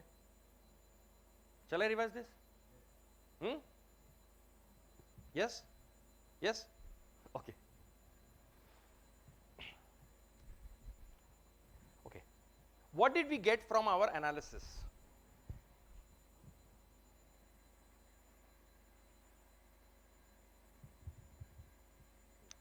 Remember, we got two facts from our analysis. One fact was that the probability of getting the nearest j was at least 4 over pi square. Correct? 4 over pi square. What is 4 over pi square? Can you calculate approximately? Just calculate. You have a calculator? Just calculate. No, just tell me decimal. Huh? Huh? No, no, let him do it. Huh? 0 point? 0.40. 0.4 let us say. 0.4. 0.4. So it is definitely much larger than 0.25. 0.4 is much larger than 0.25. Now we are saying that each time I do this operation, I get the nearest j with probability at least 0.4, correct? I do t times, I should get how much? At least 0.4 t. I am saying what is the probability? It is less than 0.25 t. Less than 0.25 t. 0.4 is here, 0.25 is here. It is exponentially small in t. Agree? Yes or no? Each time I toss a coin, let us say it comes head with probability at least 0.4. I do t times. I am asking what is the probability I get less than 0.25 t heads. What is the probability? Exponentially small in t. This you are ready to believe or not? No? Huh? You are confused. A number like this, e to the minus constant times t. Huh? 0.25 is exponentially decreased. Like, what is the probability of it being 0.6? That is also exponentially small. It is exponentially small. 0.4 you are getting, right? See, I am getting head with probability at least 0.4. That is what is here. At least 0.4. What is the probability that it is in t trials? I should get at least how many heads? Okay, this is just a probability thing which we have. 0.4 is the probability which you expect, and if you are like trying to find out the probability at 0.25, it will be exponentially small. Not the probability. In each trial, my probability of getting heads is at least 0.4. I do t trials. I do 1 million trials. How many I should expect? 0.4 million, right? What is the probability I get less than 0.25 million? I am asking that. Where is 0.4 million? Where is 0.25 million? So far away, right? So that probability is exponentially small in million. So there is a constant C1 I can put such that this probability that J star occurs less than t over 4 times is exponentially small in t. T over 4 times in t trials. In t trials. Correct? This you are willing to believe or no? Huh? Yes or no? Agreed. Similarly, what was it? We obtained the other fact. What was the other fact? That any L which is far from J, the probability that that appears is at most 1 over 4 mod L minus J square. So if L is, let us say, 2 away from J, L minus J is 2. What is this? 16. Correct. 16. So my probability, okay, so now it is like this. Any L which is little far from J, 2J away from J, is probability is at most 1 over 16. I do t trials. I should expect at most t over 16. What is the probability that is more than t over 5? Also exponentially small in t. Probability that L which is different from J star plus minus 1 occurs at least t over 4 times. Remember, expectation is t over 16. I am asking much more than that. T is a million. Expectation is a 1 over 16 times million. I am saying it is at least 1 over 5 times million. Way larger than that. Exponentially small. Correct? This is for any fixed L. But now how many L I have? At most M, correct. So suppose this bad event occurs for any L has probability this much, then the bad event occurs for among all the L's, any such L is at most M times this much, agreed, union bound. Now what do? We replace, okay, let's assume that T is 100 M over C2, 100 M over C2. So I replace this T, what do I get? 100 M here, correct. Now replace M by 2 to the small m. 2 to the small m is at most e to the small m. E to the small m, e to the minus 100 m. What becomes? E to the minus 99 m. Correct. So it is still exponentially small in m. That means no bad event will occur. What is bad event for us? Any L different from J star plus minus 1 is occurring at least T over 5 times. So that won't even occur T over 5 times. But our correct J star will occur at least T over 4 times. Correct. So which will be the largest occurring? Either J star plus minus 1. It has to be with probability exponentially close to 1. Agreed? Yes? Any questions? Believable, right? You can do more formally in one of the tutorial questions using exact Chernoff-Obdin bonds. Okay.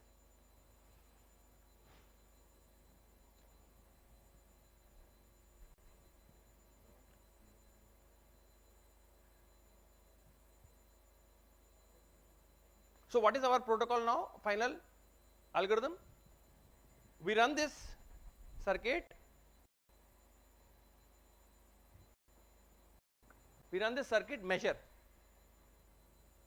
okay, obtain our J1. We got psi. Psi was input, psi was output. Run this same psi, same circuit,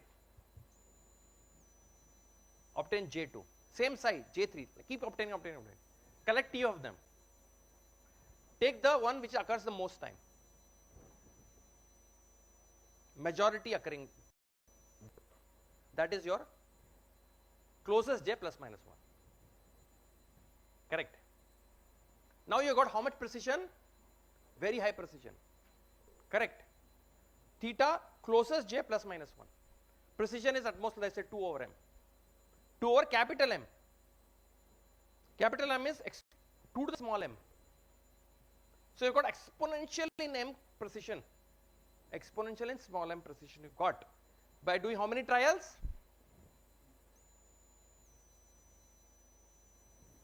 Order M trials. Correct.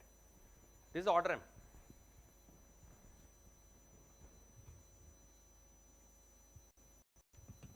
C2 is a constant. C2 is a constant that depends upon this difference between 4 over pi square and 1 over 4. Correct. Correct. So with order M trials we have got exponential in small m precision for our theta. This is our take home message. Okay. And remember, we use that psi only once because psi was coming in, we did one trial, psi was still coming out untouched. Then one more trial, psi will come out untouched. One more trial, psi will come out untouched. So we are not requiring like order and different size. Same one psi, we do the circuit, come out, do the circuit again, come out like that. Agreed? We don't need multiple copies of that eigenvector. Only one copy of that eigenvector is enough for us to do phase estimation with exponential precision.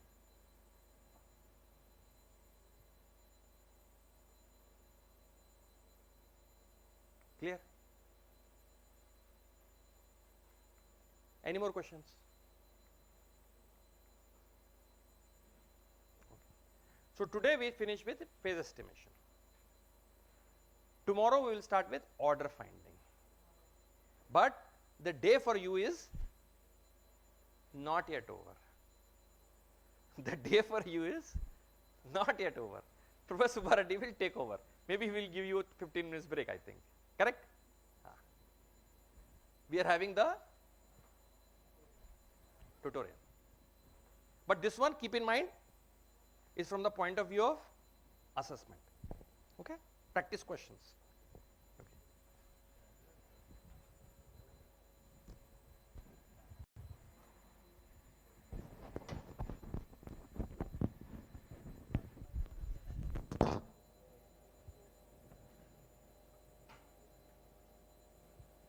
Maybe I think we are giving 15 minutes break. Yeah. Maybe we resume at 5:30.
So here marks also displayed. Okay, now that you can ignore that. Okay.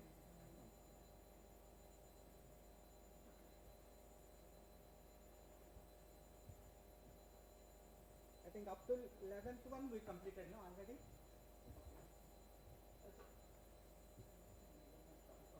So 12th one, we start with 12th one. So all of you try to complete 12th one. If you have any doubts, then we will make it that way. Stuff I explained here. 12A first. Maybe we can also, if there are volunteers who go and solve the problem.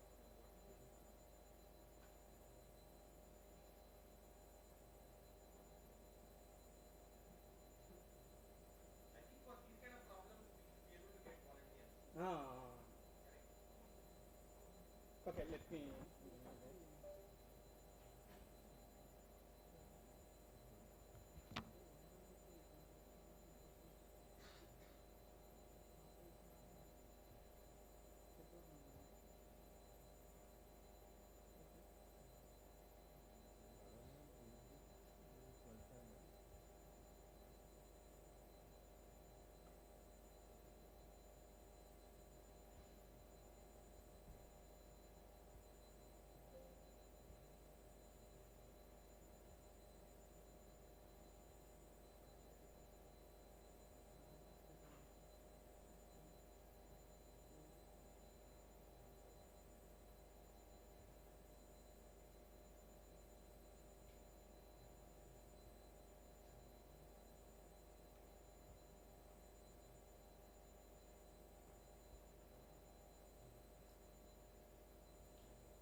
That 4 into 1 equals 4 that I removed.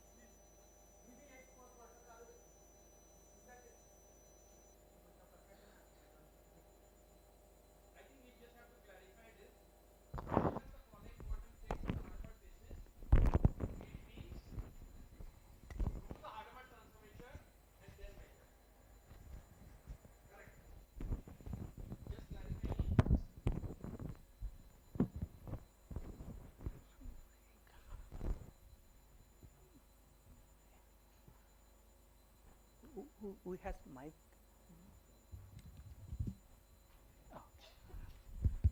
Right. So question 12 is saying, measure the following quantum states in the Hadamard basis. What does it mean? It means you take this state, do the Hadamard transformation, and then measure. Got it? That one we should be able to do, right? Simply take the state, do the Hadamard transformation, obtain what is the state you're getting, then measure in the computational basis. Okay?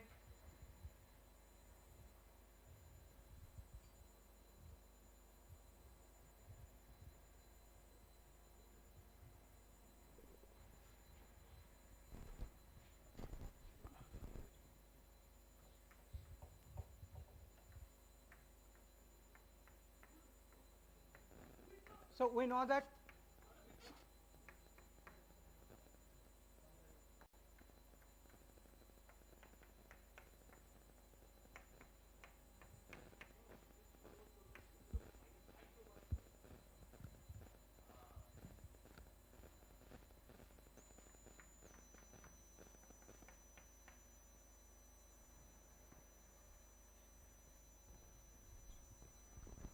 h of ket 0 is plus state, h of ket 1 is minus state. We know that, no? Once we know that, then it should be straightforward, no?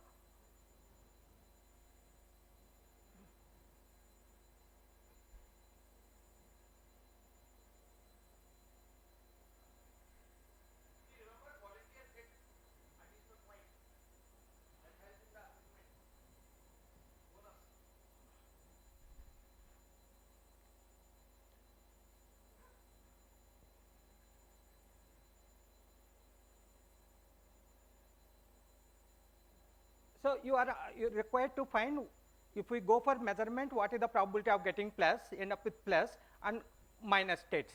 Here 0, 1, no, there plus minus state, that probabilities we are calculating, that's all.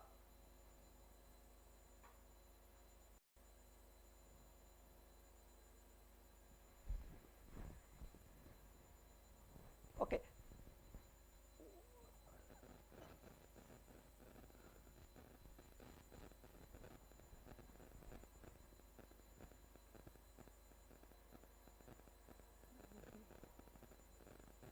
Done. Okay, you can come forward. Okay, if there is any mistake, sir is there, we are there, we will help you.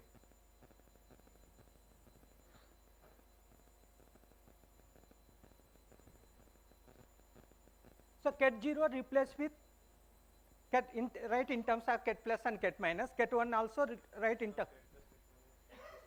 That is also okay.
H of ket 1 that you please check.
Could you please check that?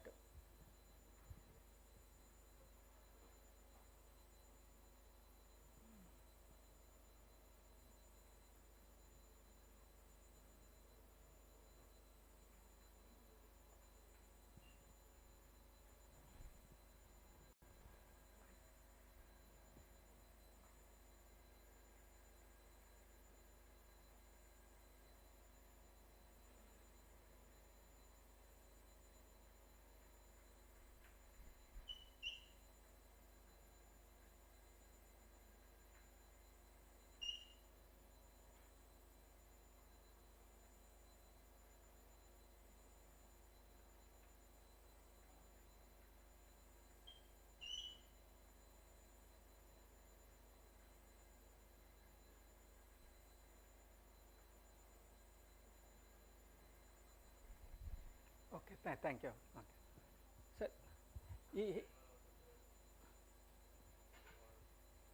it's okay. Okay, thank you, brother. So, is that correct?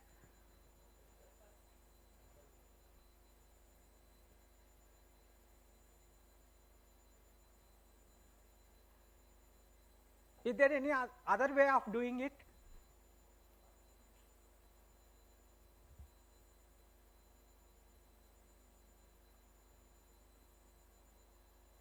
Anyone has done differently other than this?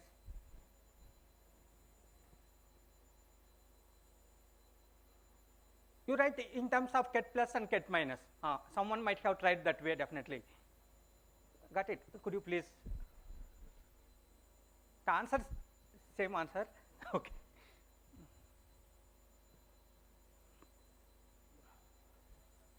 Okay, you may. Yes.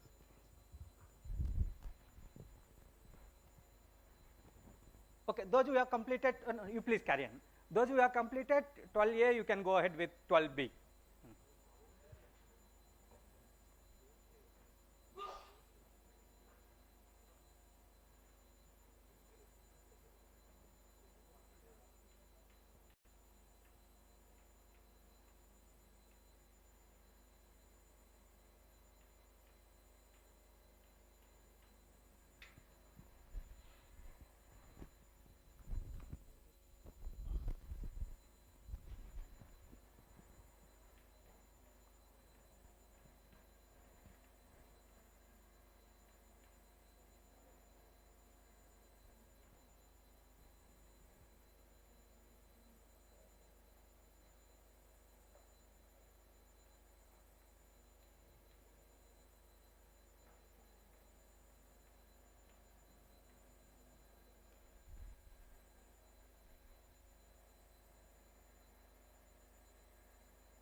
Okay, so fine. What are the probabilities? 1 by 2, 1 by 2, 1 by 2. Okay. It's okay. Okay, right. Okay.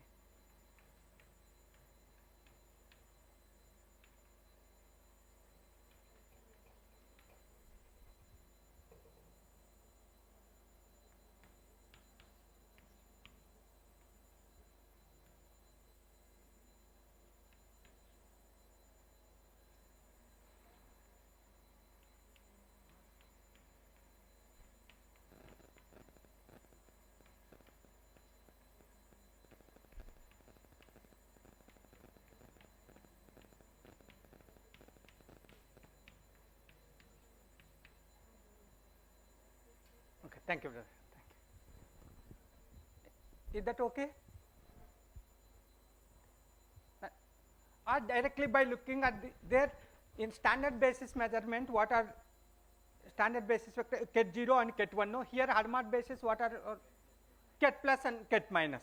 So directly by looking at that we can say no 1 by root 2 ket plus minus I by root 2 ket minus. What is the probability?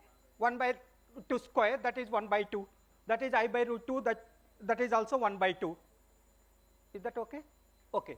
Now, this second one 12b, can you try 12b? Try to recall what is global phase.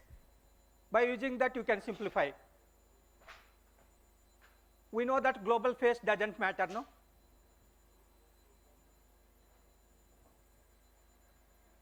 E power I pi by 4, even if it is there also it does not matter, no? It is as if you are given 1 by root 3 ket 0 plus root 2 by 3 ket 1.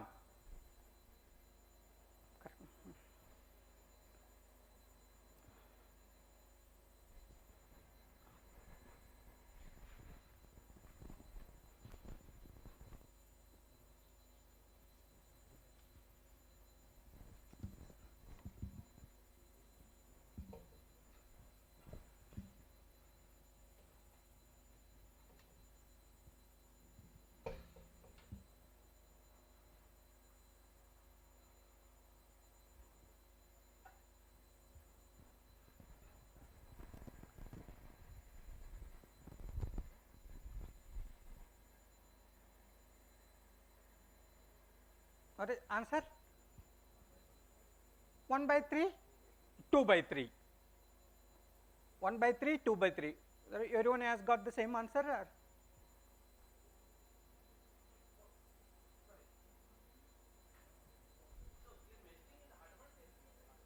Yes, sir.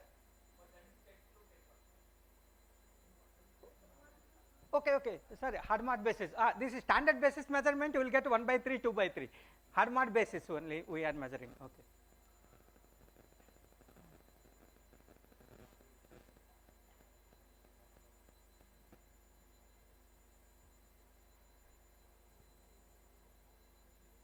Whether answer any?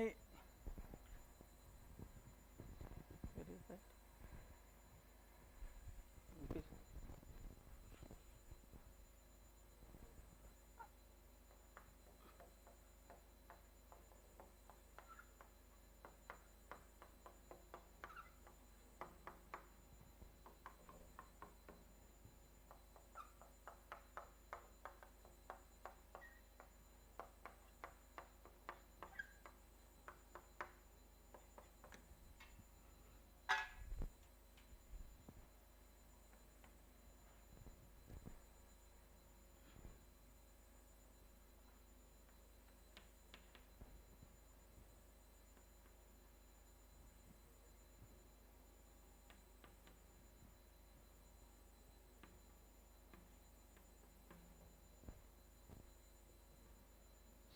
Ket 0 we can write it as, what is ket 0 in terms of plus minus states? Ket plus and ket minus you can write, no? That is also okay. No? Okay, what is?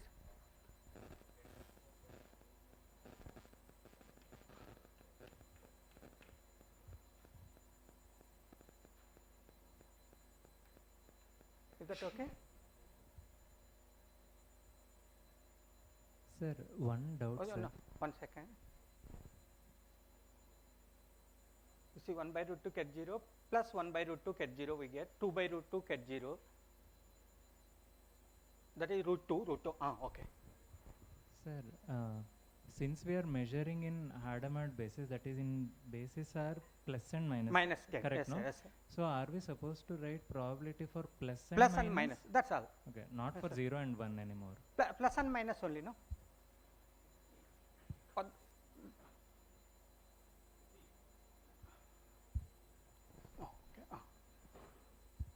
See, there are two ways in which you can try to answer this question.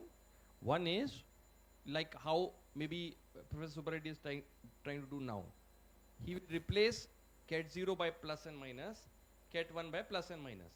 Then write the whole thing in terms of plus and minus. Then take the coefficients. That will give you the probability plus and minus. Another way is you take this state, you do the Hadamard transform on that. Then you take the probabilities for 0 and 1. And 1. You see what I'm saying?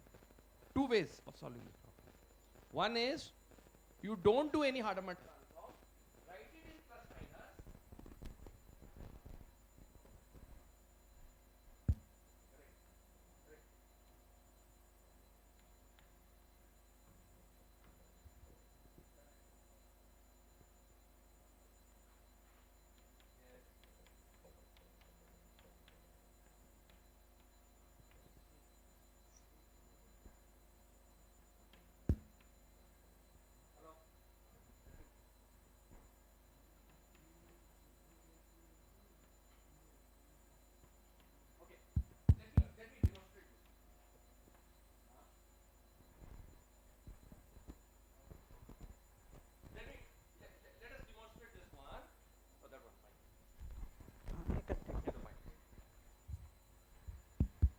Okay?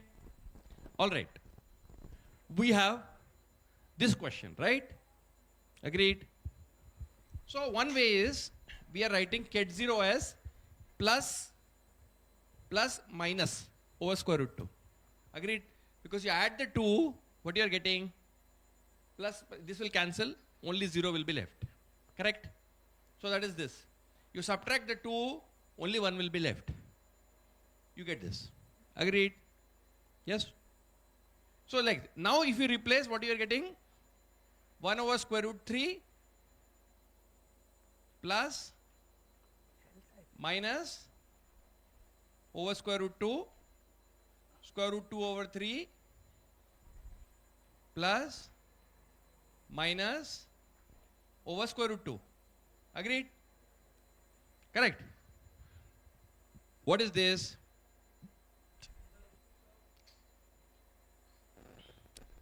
One by root 6 plus 1 by root 3 plus then 1 by root 6 minus root 3 minus.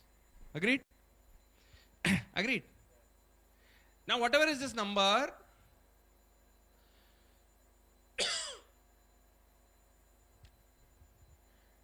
whatever is this number, let's call it P, this is Q. Now if you will do a Hadamard transform on this state, what will this go to? 0. What will this go to? 1. Then if you measure in 0, 1 basis, what it is?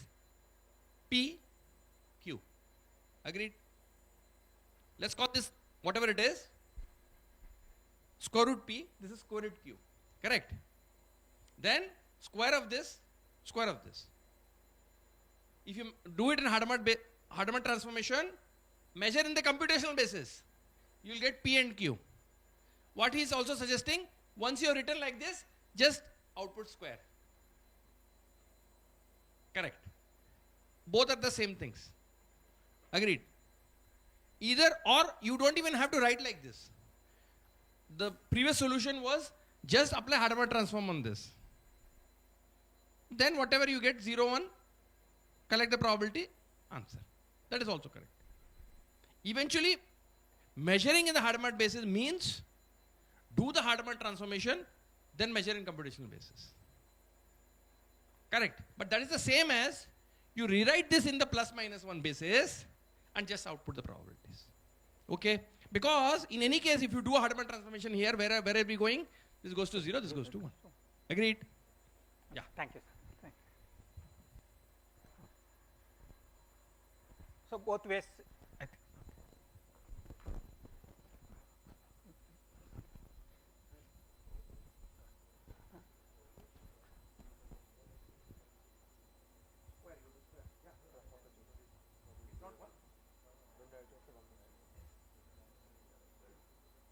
No, 6 by 6 only, no? Correct one. 1 only.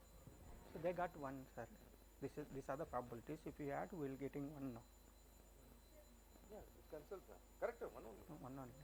The minus and plus cancel now. Then 3 plus 3, 6, 6 No, over by 6 6, is 1. 1. No, this is correct only.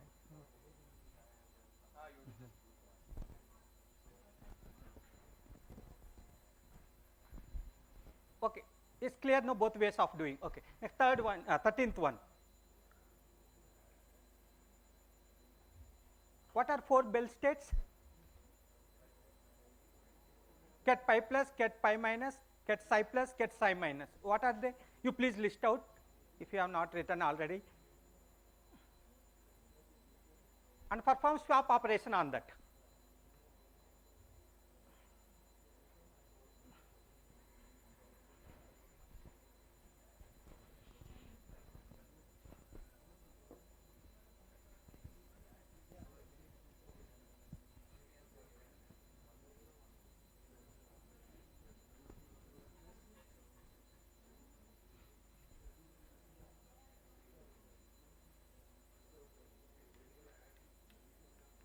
So what is ket pi plus? 1 by? What is ket pi plus? This you used multiple times, no? Even there was a question also. 1 by root 2 ket 0 0 plus 1 by root 2 ket 1 1. Is that okay?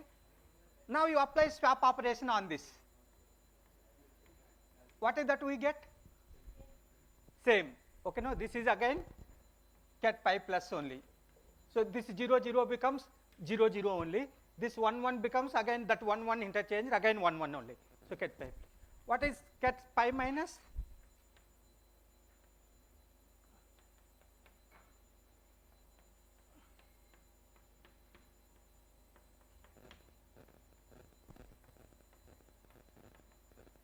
So what happens? This 0 0 becomes 0 0. This 1 1 becomes 1 1. Finally, no change. Correct, no? Okay, 2 more remaining you write and see, observe whether is there any change or not. Okay, one there is small change that you check.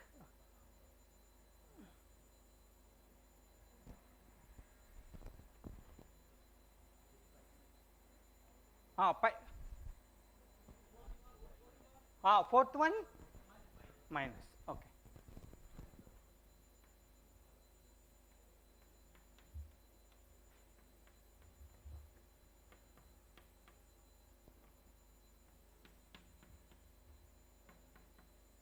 Is that okay?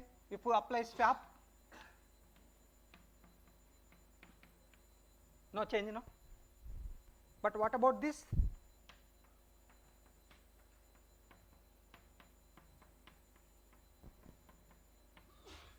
So this 0 1 becomes 1 0, 1 0 becomes 0 1, only minus sign is extra. So it becomes minus. Is that okay?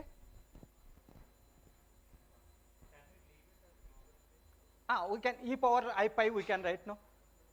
E minus 1. E power. Okay. That is global phase, you can say. But okay, that is okay. It doesn't have any impact, but answer is that.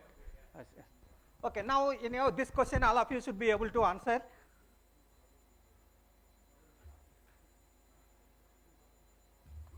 State prime factorization. What is they define that problem? Prime factorization problem. What is prime factorization problem? No, you have given answers also. No, when sir asked 15, 12, 4.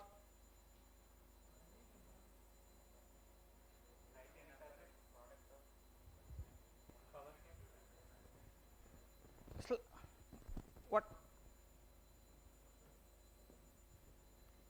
Given natural number n, we write it as, so given natural number n, we write it as P1 E1, P1 is prime here, P2, this is product, P2 E2, P3 E3, and swan sum Pk Ek.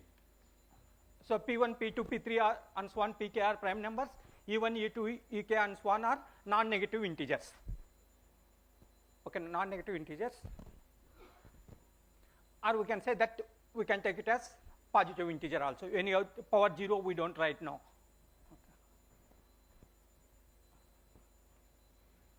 Now what about the first question? Obtain prime factorization of 238. 7, 2, 7, 17. Correct, no? 2 is prime, 7 is prime, 17 also, I think. 2, 7, 17, no, madam?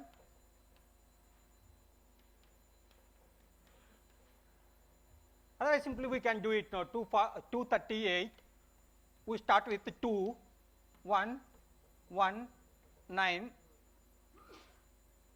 7, I think 2, 7. So 238 is 2 power 1, 3, 7 power 1, 17 power 1. Okay, no? Is that okay?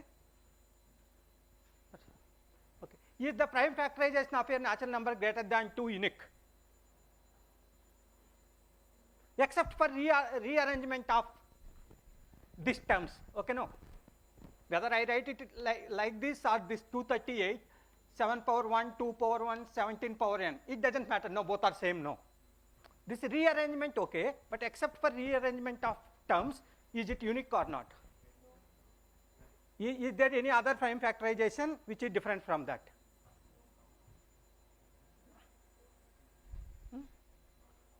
Okay. So, given a natural number, is it possible to find prime factorization of natural number in polynomial time?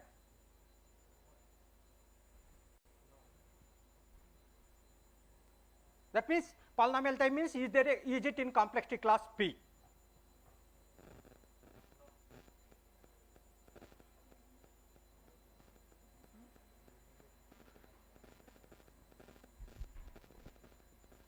Is the prime factorization problem in complexity class P or not? Why?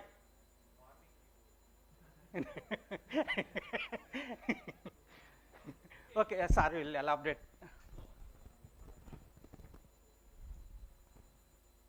One more. Okay, just what is the question saying? Is the prime factorization, is the prime factorization problem in complexity class P, whether we have a polynomial time algorithm for it or not? Your answer is no. It is asking whether it is in P.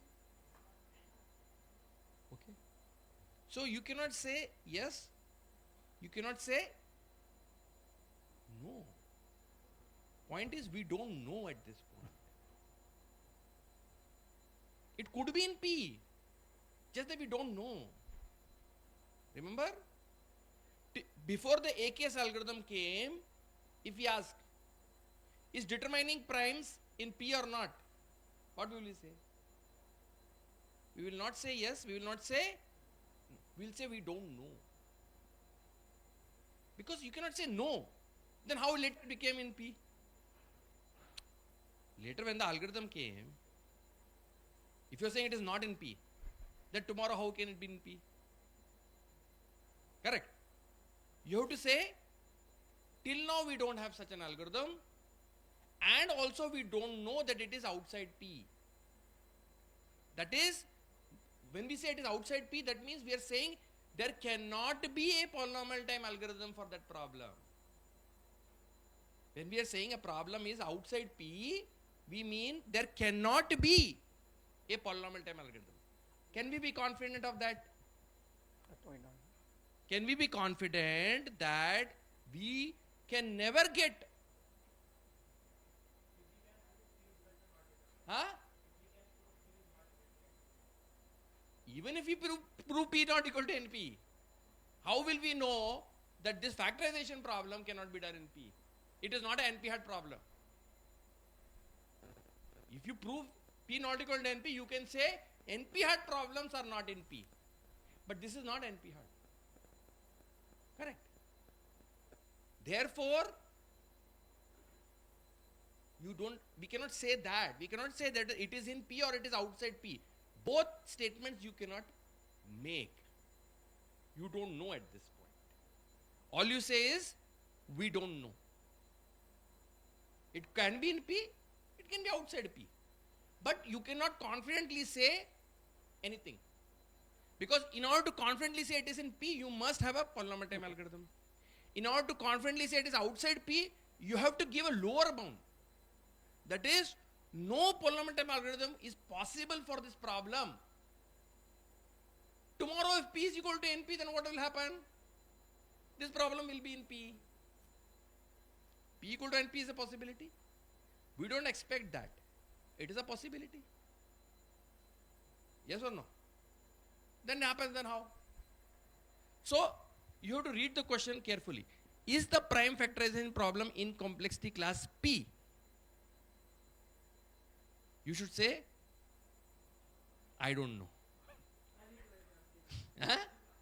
Justify what? Justify, you have to say, okay, we cannot say that it is in P because we don't know of a polynomial time algorithm. We cannot say it is outside P because we don't know if a polynomial time algorithm is not possible. No, the question is well defined. Question has no problem. Question is not ambiguous. But your answer you have to give carefully. Answer you have to give carefully. If you just say, no, it is not in P, that means what? See, saying that currently we don't know an algorithm is different from saying it is not in P. Not in P is a much stronger statement. Not in P means you cannot get a polynomial time algorithm. Correct? You can say it's currently not known to be in P. Currently not known to be in P. You can say that. But you cannot say it is not in P.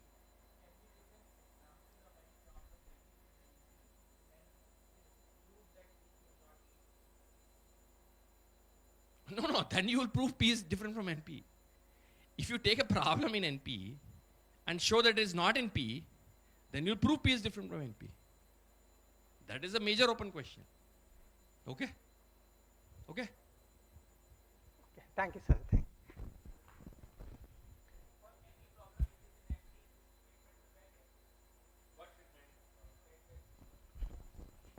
Huh?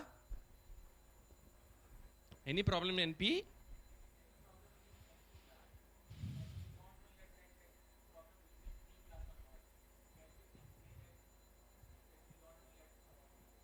Yeah. For example, for any NP hard problem, let's say traveling salesman, what will you say? We currently don't know of a polynomial time algorithm. Correct? So we don't know whether it is in P. But we also don't know that it is outside P. That is, we don't know that polynomial time algorithm is not possible. Correct? If we can show that polynomial time algorithm is not possible, then what happens? NP becomes different from P, right? Because NP has traveling salesman problem. Yeah, correct. Correct. So final conclusion is, so far there is no one has given any polynomial time algorithm for determining fine factorization of given natural number. Is that okay? Okay. Now depending on justification, automatically we will understand. Okay, this is simply keep it. Okay. Anyhow, that is mentioned also. What is running time of this source algorithm for prime factorization? Polynomial, okay. It is like big O of morning star, what it was there in the slide also, no? Big O of, thank you very much, okay, no? Big O of log n whole cube.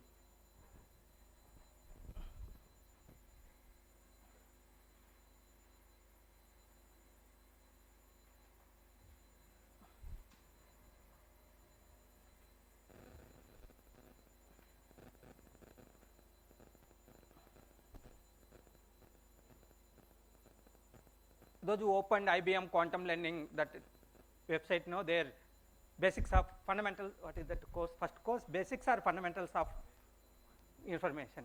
Second chapter contains the same example. I have taken this example from that. Okay.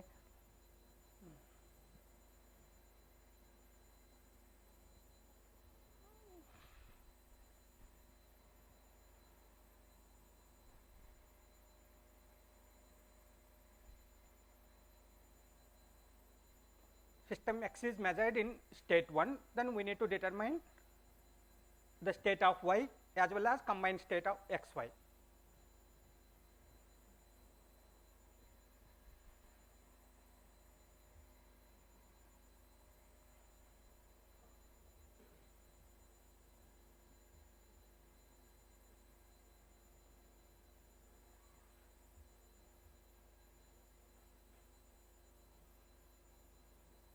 Okay, all of you give it a try. So 0, 1, ket 0, ket 1 means the corresponding classical states are 0, 1. No, that is ket 0, when we go for measurement, we are getting 0. That is classical 0. That is base.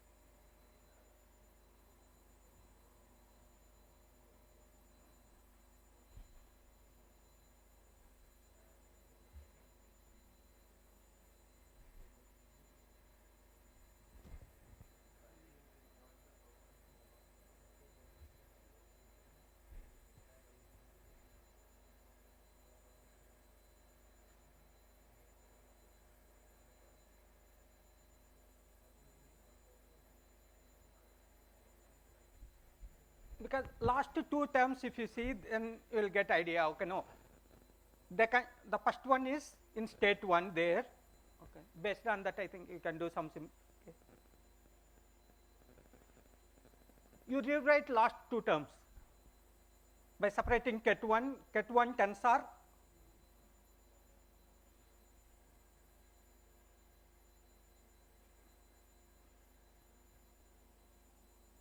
third term and fourth term you write it as ket1 tensor something.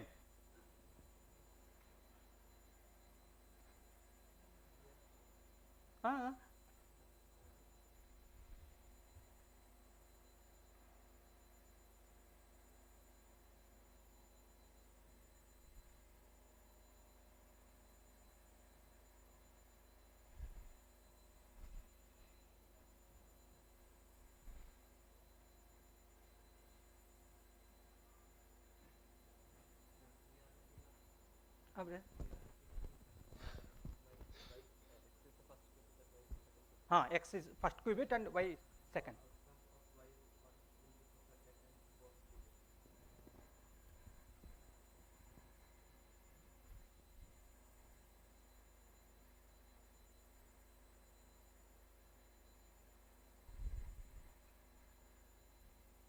The system X is measured, then we determine the quantum state of Y for the outcome 1 assuming the system X is measured. Okay, you remember we had discussed partial measurement? Partial measurement, remember? Like this is the first qubit, and what is the state of the system, second qubit. Okay, whatever is written here, if it is confusing to you, okay, let me, for example, if we go for measurement with system X or system Y, there are two possibilities, no? Either we get 0 or 1. Okay, assume that now you are measuring system X and it gives measurement gives 0. What is the state of Y then? Similarly, measuring system X, you are getting 1. What is the state of Y? These two you calculate. Okay.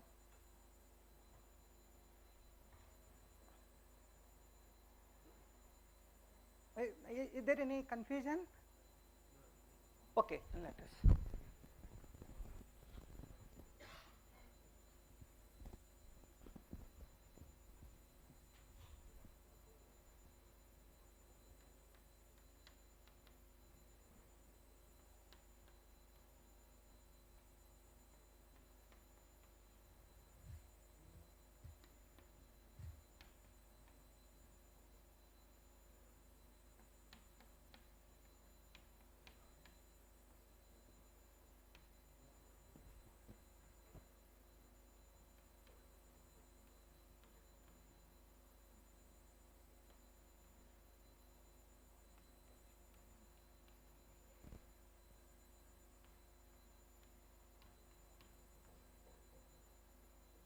Is this okay?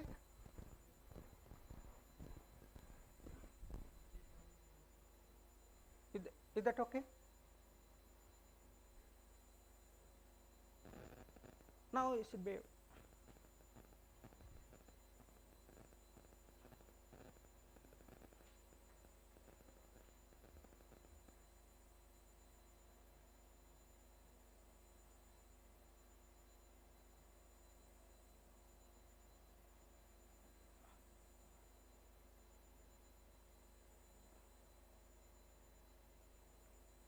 Upon measurement, first system we get 0. Then what is the state of Y?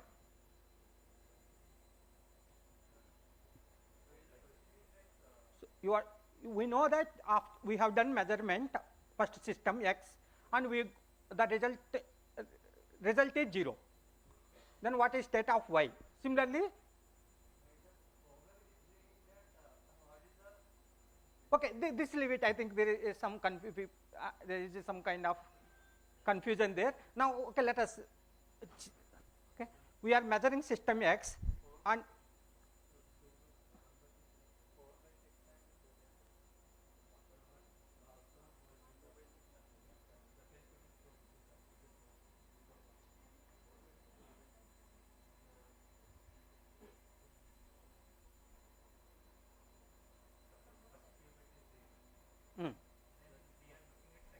second and divide by the corresponding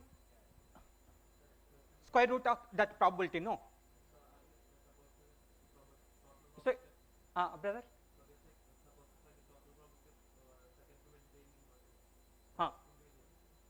I am talking about now here x is measured, it is in state 0. That means then what is state of y? Whatever is here, this entire thing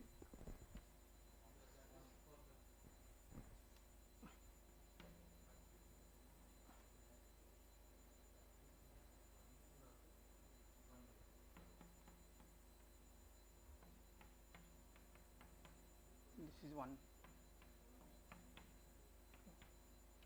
by 2 plus 1 by 6. How much?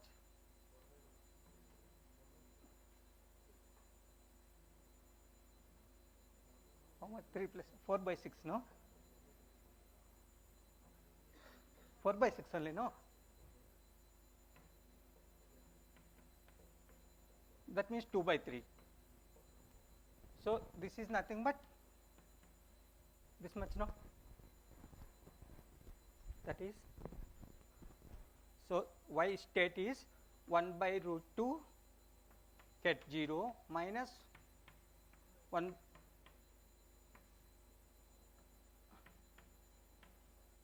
Is that okay?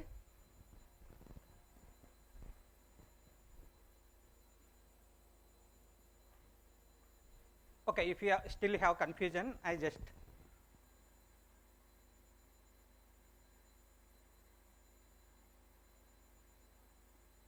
you can see this. That's what I said, no multiple system, they are same thing.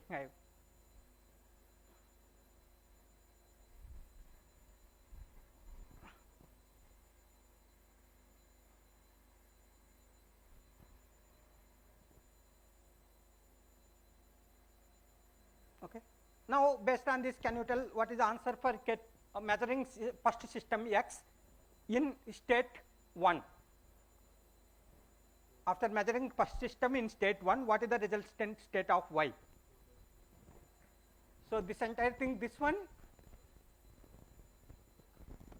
I think maybe that partial measurements, that is not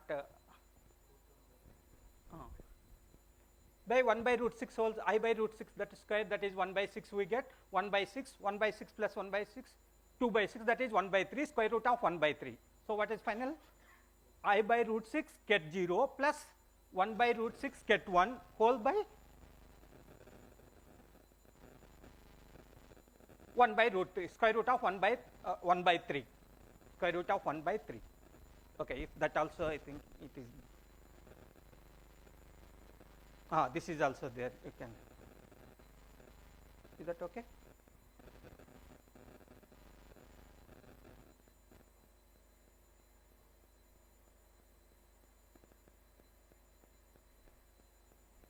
Okay, na? Read from that only, that example.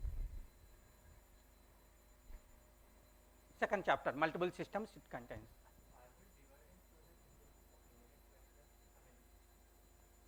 Yes, no, otherwise that norm 2 should be, that should be 1, no, normalization condition.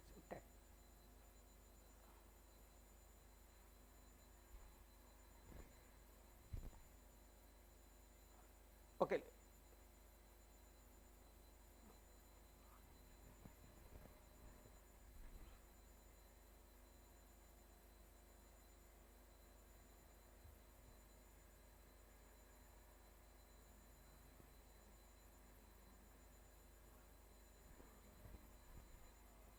Okay, so we want all 4 cases are given here, no? Is that okay? All 4 cases are given, measuring x, measuring y, 0 state, 1 state. Okay.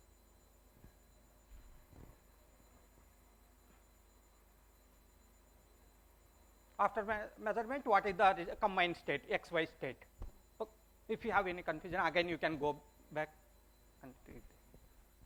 Okay, let us.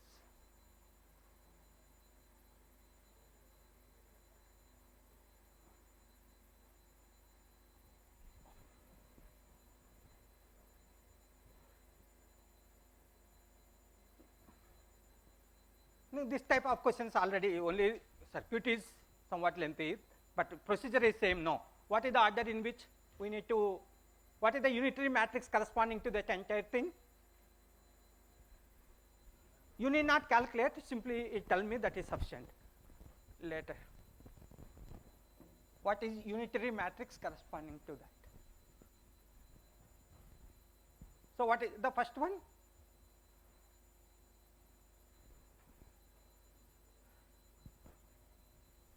Here no operation is performed, no. That means what?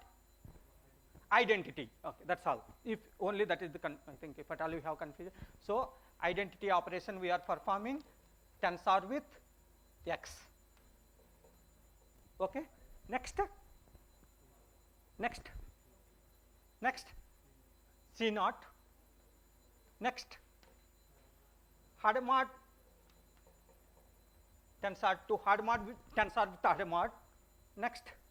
Again C naught.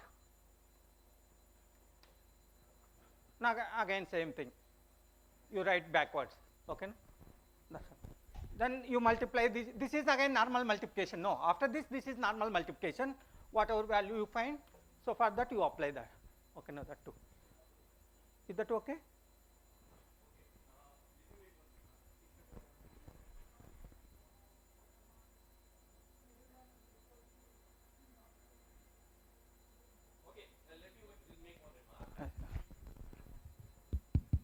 Okay. See, here we have to be little careful of the order. Okay. You see, what is happening? We are computing the circuit from left to right because we have written the state, input state here. Correct? We are computing the circuit. Remember, always our circuit, the convention is time goes from left to right. So the first thing that will happen is this. Okay? First thing that will happen is this. Now, if we are doing unitary, Oh, sorry. This I think I have written in reverse order. Correct now. The first thing is that, but I have written. Correct. Okay, sir. Sorry. So, if you are writing unitary,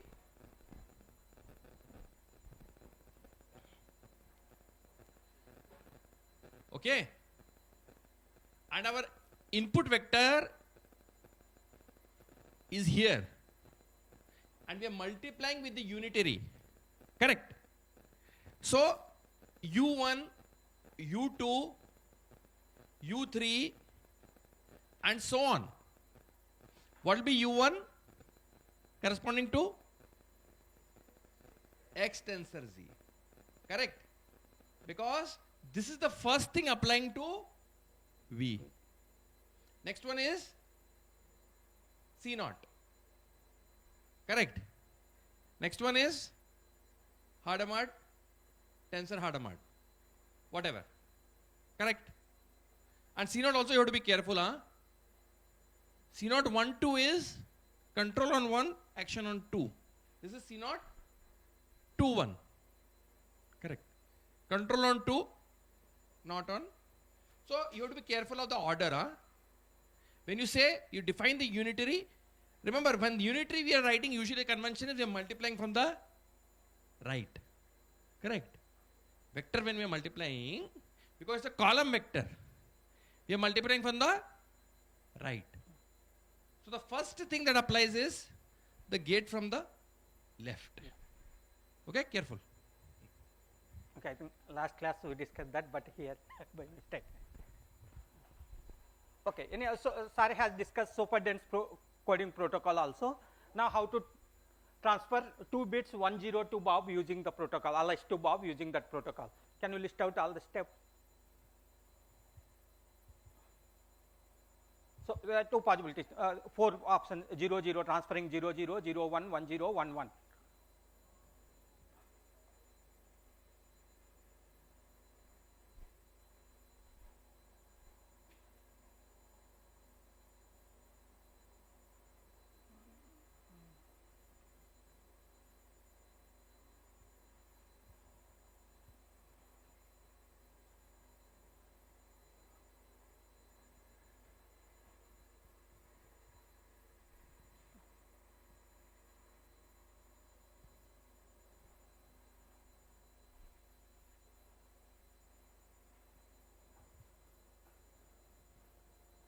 Okay, this you can complete it later also. Anyhow, the circuit is with you.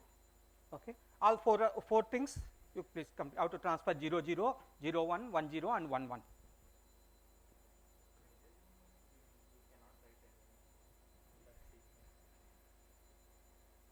Unitary matrix, then measurement you cannot write. Yeah. Then you should forget about the measurement.